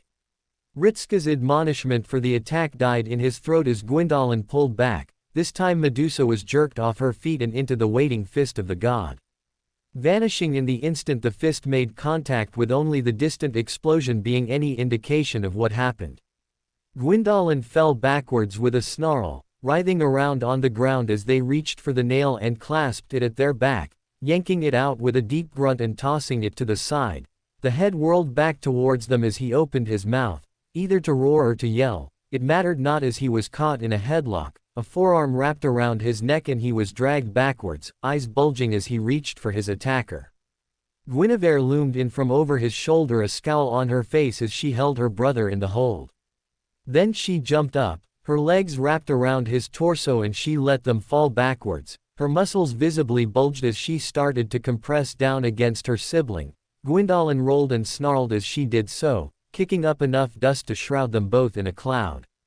Ritska rushed forwards, Mash moving just ahead of him as they moved on the cloud. The sudden flash of golden light and the surge of heat had him slow down and almost stumble. The crackle of lightning from the center of the cloud was followed by a cry of pain as Gwyndolin was subjected to a heavy dose of electricity. His body briefly visible in shadowed flashes through the cloud of dust. The ground shook from another impact. The clouds parted as Guinevere's body was hurled over the top of them. Gwyndolin burst forwards, clawing at the ground to propel himself forwards and directly towards them. A howl of wind was followed by Farum charging in from the side and sweeping his leg upwards. Despite being little more than a blur, Ritska caught the moment in which the leg made contact with Gwyndolin's chin. The image hung frozen in his head as the leg carried Gwyndolin upwards. A crack of thunder and the serpentine god was airborne, helicoptering around above them before crashing down to the earth not far from them. Farum offered them a single nod before he took a step forwards. Ritska felt his eyes water. The stench assaulted him first, the smell that he could mistake for nothing else. The ground expanded like a balloon and then erupted like a volcano. He gagged at the acidic stench which flooded his senses, clasping a hand over his mouth and staggering backwards as he did so. A wave of thick, dark, oily goo rolled out from the new hole and quickly surged over his feet. the disturbing warmth was only secondary to his mind before the shape burst from the ground. Vaguely snake-like in nature and made from foul rotting meat held together with patchwork bones, it stretched higher and higher into the air before it split open along the front, revealing rows and rows of ribs sharpened into fangs. It didn't so much roar as release a wet gurgle which sprayed yet more foul liquid towards them. Then it rushed forwards and slammed into Farum, the ribs enclosed around him and drove themselves like nails into his body. Ritska was frozen, both from the grotesque monster and from the stench that met him, yet he was not caught unawares for long. His eyes narrowed as he pulled his hands from his face and fought down the bile in the back of his throat, raising his hand and channeling the mystic code. Power flooded towards Farum through their link. The monster bulged from the inside out before exploding with a pillar of golden light, sending wet chunks shooting off in several directions and leaving Farum coated in a layer of foul-smelling slime. Not that he looked as though he was even troubled, shaking his hands to remove the goo from his fingers. "Why can't you all just go away?" Gwyndolin's snarl reached his ears. He turned and braced himself behind Mash at the boulder flying towards them. Mash raised her shield. The impact shuddered through them as the debris was smashed to dust against them. They remained unmoved. He darted out from behind and focused on Gwendolyn with narrowed eyes at the snarl. "You want the Grail that badly. It's not about the Grail anymore." Ritska called back. The words prompted only another enraged yell from the god, yet he did not let it stop his speech, bellowing out even louder and cutting over the roar from Gwendolyn as best he could. "It was never about the Grail. Not for me. I'm here because of you. Liar." A snarl and then they thrust their hands into the earth. Fissures grew from the point of impact as they pulled, wrenching a clump of dirt and hurling it towards them. Mash stepped before him, thrusting her shield into the center and shattering it. The debris flaked around either side of them as Ritska remained focused on Gwendolyn, even as they shouted anew. "No one ever cared for me. No one ever loved me. No matter how much I sacrificed. No matter how hard I tried. No matter how much I begged, they all left me in the end. I saw nothing but their backs or their silent rejection. They pressed a clawed hand against their chest, raking it across their body and drawing blood as they did so. Yet did not seem to care for it. All my life I loved those who never loved me. Not even Yorshka. She just loved me because I made her. I created her and took her as my sister and she knew nothing else beside my love and even that was just a fake. Nothing more than one of my illusions."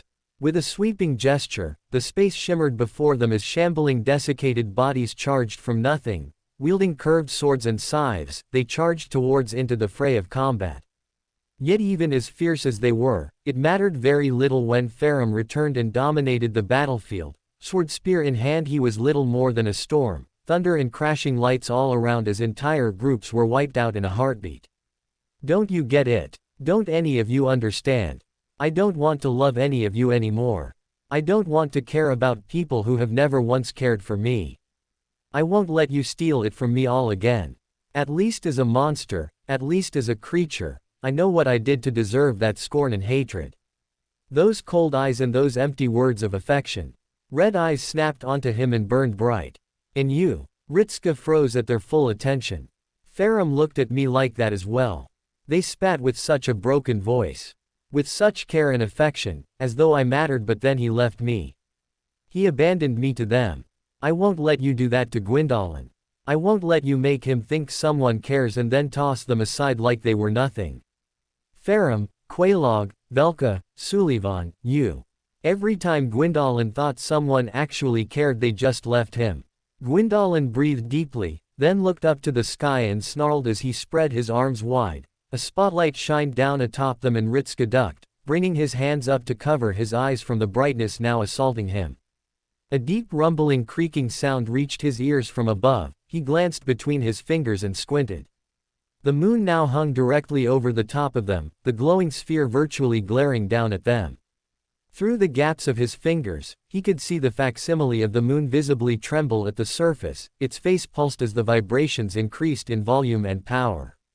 A crack. A deep crevice split through the moon, then widened as more erupted out from it and spread across, rapidly moving to cover the whole front of the moon in spiderweb cracks which seemed to travel right down to the core.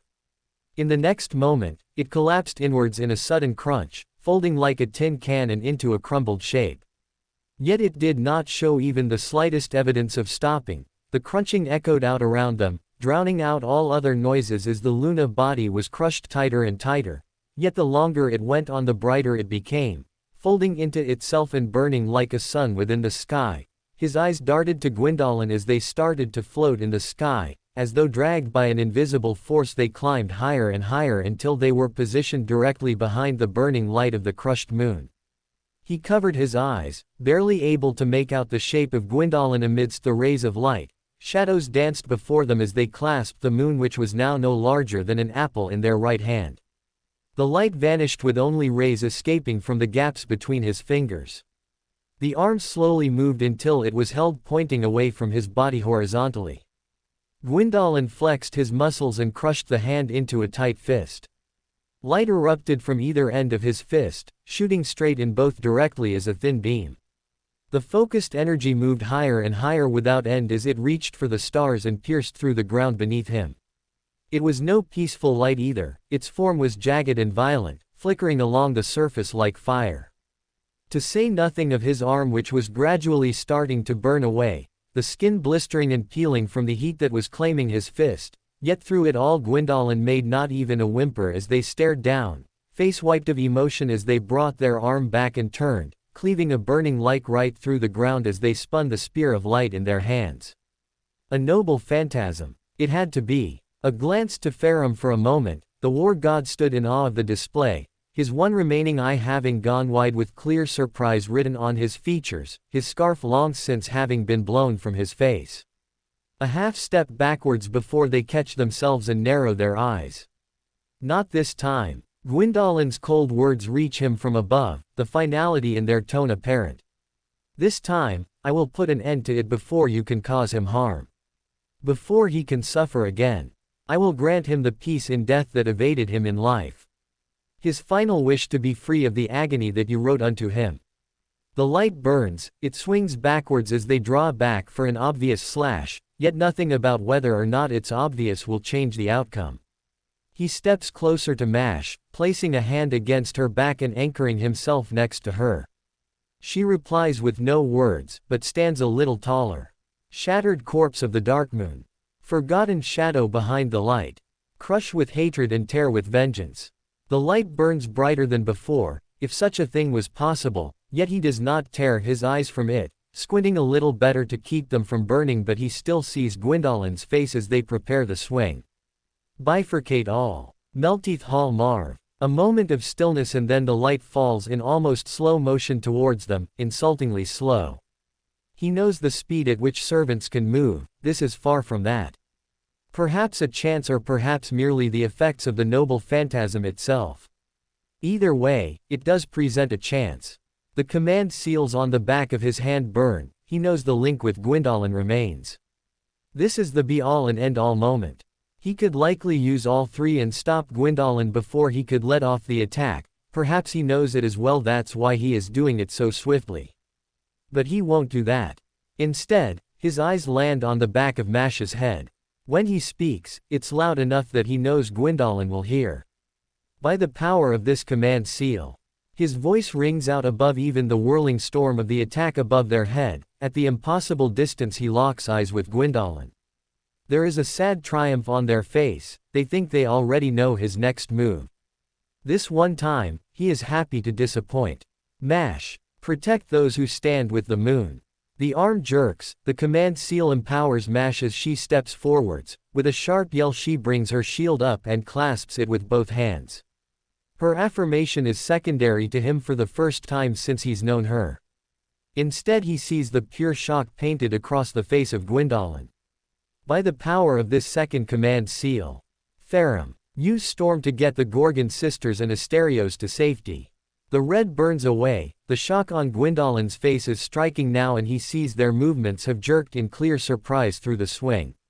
He feels the roar in his bones as the dragon is pulled into the world, it launches itself forwards and unleashes a blast from the moment its feet leave the ground, yet he does not turn his eyes from Gwyndolin as the mount surges away from them and towards the direction of the other servants. He knows they will be taken to safety, for the sake of Medusa as well. By the power of this final command seal. Guinevere, make sure no one dies. They are bathed in golden light as the goddess releases an aura of tranquility. In this one instance he does not feel ill at its touch, rather it is welcomed this time as Gwyndolin is already at the climax of the swing. The stretching pillar of light falls towards them as the words of Mash ring crisp and clear in his ears. Lord Chaldeas. The blue light springs forth from the face of the shield, covering them in its rays. The pillar falls towards them as Gwyndolin swings down with all his fury, perhaps angered at his actions in what he has done, but at the moment he doesn't care. He stands tall and calm, not just through the use of Guinevere's power but because that is his confidence in Mash. He knows that she will keep them safe. The pillar of light falls on them in the next moment, the weight presses down on his shoulders as the world around them becomes nothing more than noise and chaos. His eyes scrunch closed from the light, all the while he can hear the strain of Mash from beside him, the weight of the attack upon her shield. With his hand still on her back he can feel her strain with effort. All the same, he steps close and goes by her side, bringing his own arms up and placing them beside hers against the shield and opening his eyes once more. They trade only a single glance for a brief instant before they both push upwards. Whether he is contributing means nothing to him, it is the thought that counts. Above them, the light pushes downwards but can do no further. His confidence in Mash is paying off as he sees they cannot pierce through the noble phantasm that protects them. It is only a little longer as he knows that Gwyndolin cannot keep this up for long, they shouldn't be able to. He saw what summoning it had done their arms, who could say what effect that swinging it would have. Yet it shows no signs of slowing or weakening. The world glows brilliant orange around them and catches fire, the inferno consumes their surroundings as the heat spreads across the land. Under Lord Chaldeas, all remains green and undamaged, not even a crack of the earth beneath their feet from the attack. But it is something he cannot allow to remain. He doesn't know if Gwyndolin will push this as far as he can, but he won't risk it. He calls out to the link of Medusa behind him, sending his thoughts to her. Can your noble phantasm reach him? It is only a moment before she answers. It can, though there is a chance it might kill him. That much he knows, however he is relying on Guinevere for that. He is placing his trust in the goddess and desperately hoping that it is rewarded, else this will all have been for nothing and he doubts he will ever look at himself the same way twice. Guinevere has a command seal empowering her. Do all you can. Understood. Not even a moment later he hears a wet squelch behind him as something is driven into flesh. He nearly looks on instinct but holds himself back, standing firm beside Mash and pressing his hands into the shield to keep them both secure, feeling the weight like never before. His hairs stand on end from the sudden influx of power behind him, his breath catches in his throat and he feels as though he's going to pass out. It's like a subtle heat that keeps on building, an intensity to it that nearly demands his attention. There's a buzzing noise and then a high-pitched neigh, much like a horse and the snap of leather being pulled tight. Bellerophon. Medusa's voice pierces through all other sounds, a rush of wind and a flash of light and then a comet blurs past him and directly into the pillar. The light above them shatters from the sudden attack as the comet races towards the skies. He catches sight of Gwyndolin for barely half a second, recoiling away from the breaking of his attack before the comet rams into him like a hammer and carries him away with it. It dances through the sky, the trail of light it leaves behind as it jerks violently through the air, sharp motions as it climbs higher and higher and then abruptly turns around and races back towards the ground. At the head of the falling light he barely makes out the form of Gwyndolin as it falls to the ground. His eyes snap to Guinevere a moment later, though she is already in the midst of pointing to the sky with her hands, a faint golden glow surrounding her as the symbols circle at her feet. The telltale signs that she is already healing Gwyndolin without prompt from him. He turns back as the comet meets the ground and vanishes in a ball of flames.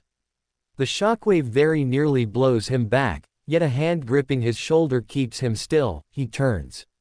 The one-eyed face of Farum looms over him with their hand engulfing his shoulder. They stare at him for a moment and then turn their head towards the rising plume of flames in the distance, the impact from where Gwyndolin landed. He knows that it won't be pretty, but he needs to be there quickly.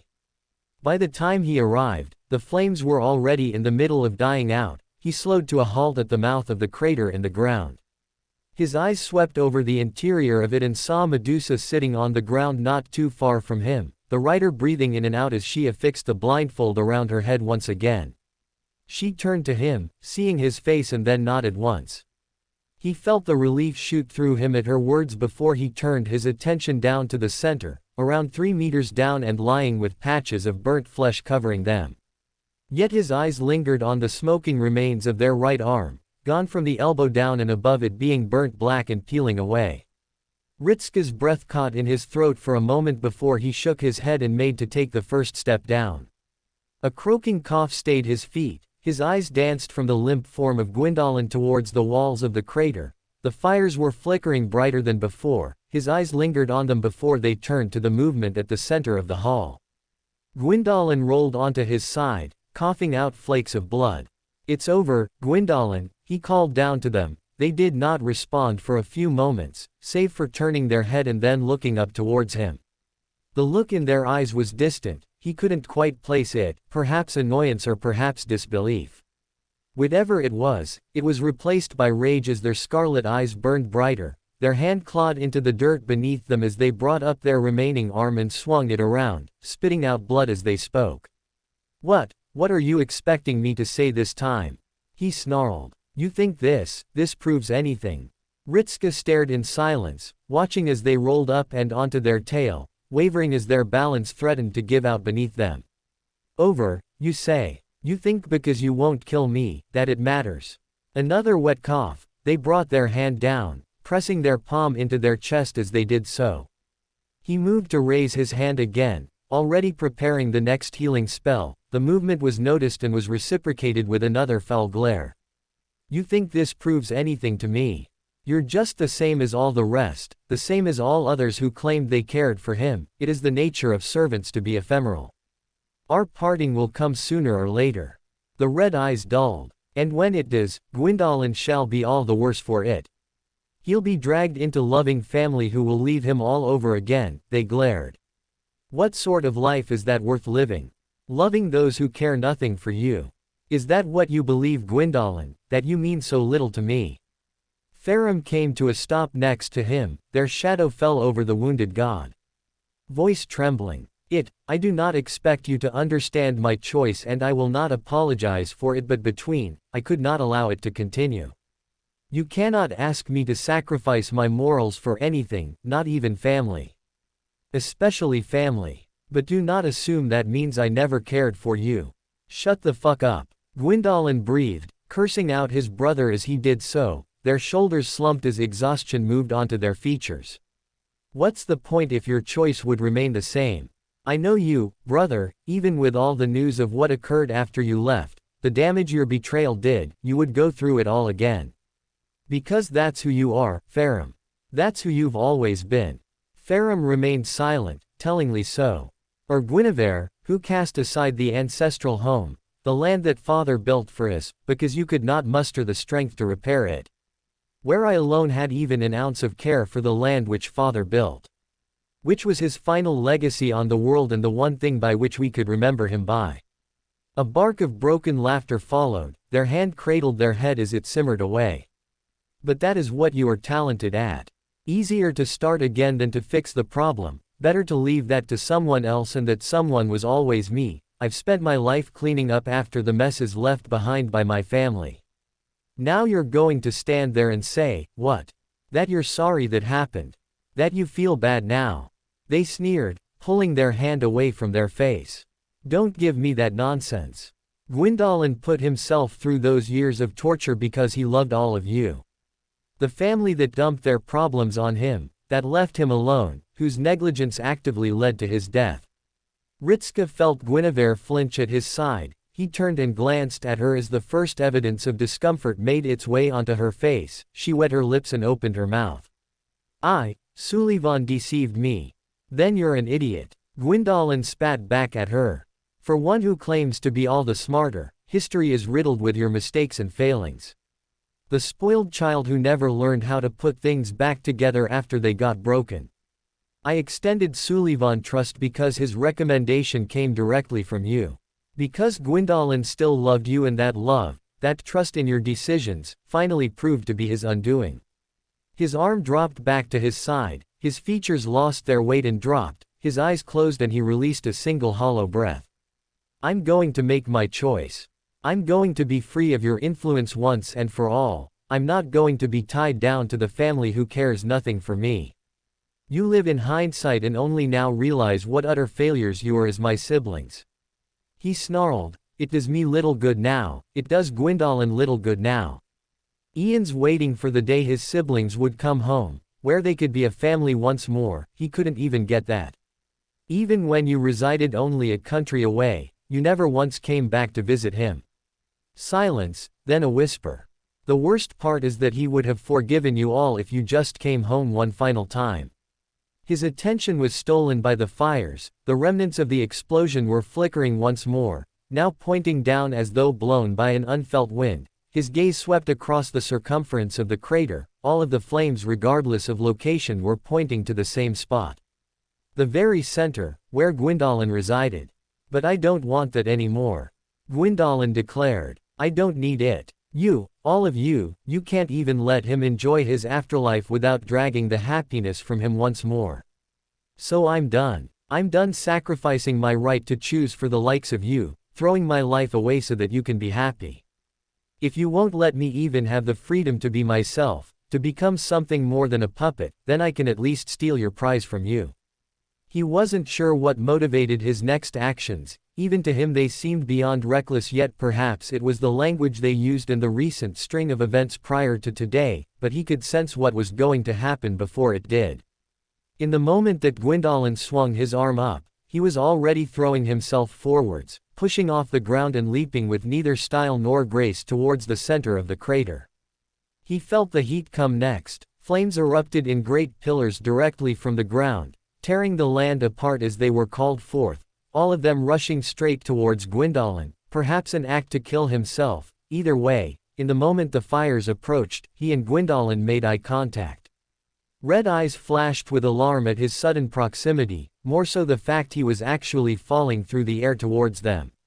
The soil beneath Gwyndolin bubbled, orange light pierced through the cracks and fissures in the ground, accompanied by the rush of heat. The single arm of Gwyndolin turned towards him and held itself out. The snake similarly whirled to face him with open jaws. As time slowed, he cast his eyes down. Land beneath him tore itself open. The rush of fire surged towards him with no time for him to make even a single sound before it met him.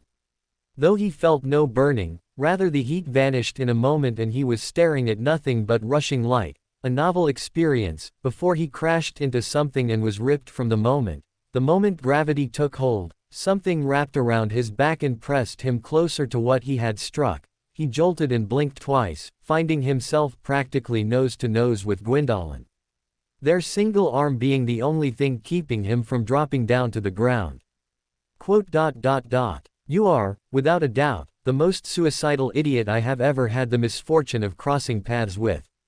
Dialogue was opened by Gwyndolin spitting the insult into his face, their eyes burning into his own as they looked over him.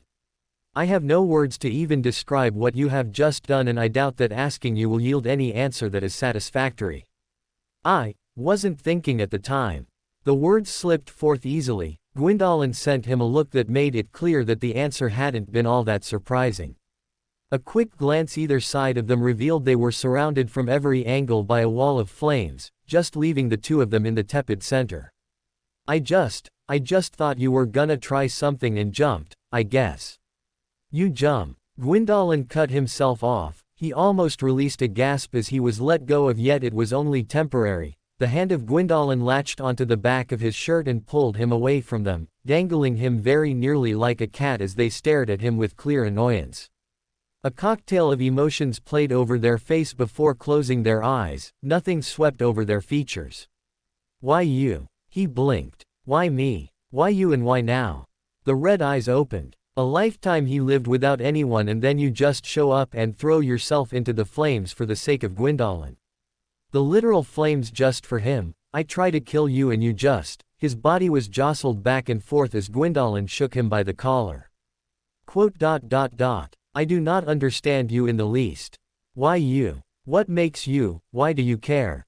Why did he care? An odd question. The better one was, why shouldn't I care? They stared at him without a single word. I'm just like that, I guess. He shrugged at them, the movement was a bit awkward. I can't help but care about people. Always have and always will do. Led me to trouble before and probably will again, but I can't help but care.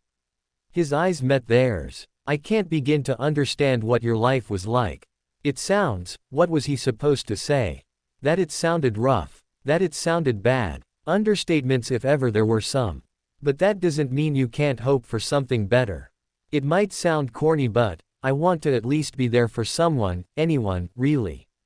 You can't ask me to not care or to turn my back on someone because I won't, I told you. I wasn't here for the Grail. I was here for you. He extended his hand to them, stopping it just short and activating the mystic code. Gwyndolin let out a low hiss, turning their head down and staring at themselves as their skin knit back together. The patches of burnt skin stared to fade away and the bruises and cuts slowly closed up. It wasn't perfect, but it was better than it was. The god kept their eyes on the injury, then turned to him once more with something in those red eyes of theirs but little else. I'd accuse you of an elaborate deception. That indulging me in this is just a method to get me to be overly invested in your service, but I do not believe you're actually smart enough to pull off that manner of scheme. He wasn't offended by that, the smile he grew was lopsided and followed by another shrug of his shoulders. You came with us to Chaldea. You came here and helped us when you didn't need to. He continued on. I'm never not going to be grateful for that. If you need someone there for you, for whatever reason, then I will absolutely be there, because I think that's what people should do for one another. You'll be just like the others. I won't. Red eyes narrowed. That is not something you can swear an oath to. I am both dead and a servant. You are human and alive. He nodded. Yes, I am. Perhaps they hadn't expected him to admit it, but he saw the brief flicker of surprise in their eyes as he continued on. But I'll try my best. That I can promise. Big or small, I'll absolutely try my best. You don't need to try and win your right to be happy anymore, Gwyndolin. I don't want you to force yourself into something you're not. The smile on his lips was genuine. It's all right if you want to be you. Gwyndolin said nothing, then slowly the world started to lower as he descended back towards the ground, the god lowering him until his feet touched the earth. He stumbled a bit to regain his footing before he found his balance, keeping his eyes on Gwyndolin as he did so. You're doing more for me than my own family ever did. They spoke with an empty tone of voice, then it softened as their eyes turned downcast. How tragic is that? He didn't reply, not to something like that. Though he likely didn't need to, as they already knew what his answer was going to be. His eyes moved down the length of Gwyndolin towards their chest as he watched it pulse. The light pulsed and peeled away from his chest around his heart. The orb flickered for a moment before slowly forming a shape. Reaching towards it, he held his hand underneath as the light peeled away and was replaced by the golden shine of the Holy Grail. His hands circled around it and held it tight, staring at it for a moment before he pulled it towards himself and then returned his focus to Gwyndolin, only to blink as something light and soft fell against him and draped over his shoulder, a light breathing tickling his ear. Where had once been the serpentine nature of the darkened god, there was instead the regular form of Gwyndolin now resting on him. Though still bearing much of the same wounds as before. He looped an arm around them and patted them twice on the back, nodding his head as he did so. Though he figured they were unconscious. I got you. He turned back to the direction of the mouth of the crater as a pair of shadows fell over him, then cringed and brought his hand up. The darkness that once shrouded the skies flaked away, rays of sunlight burst through as the night turned to day. We've confirmed the last evidence of tampering with the Holy Grail has been removed. The voice of the director erupted from his wrist. He turned his eyes towards it and brought the device up to look at. The screen flashed into existence as the pale-haired woman fixed him with an indiscernible expression. And the retrieval of the Grail has been confirmed.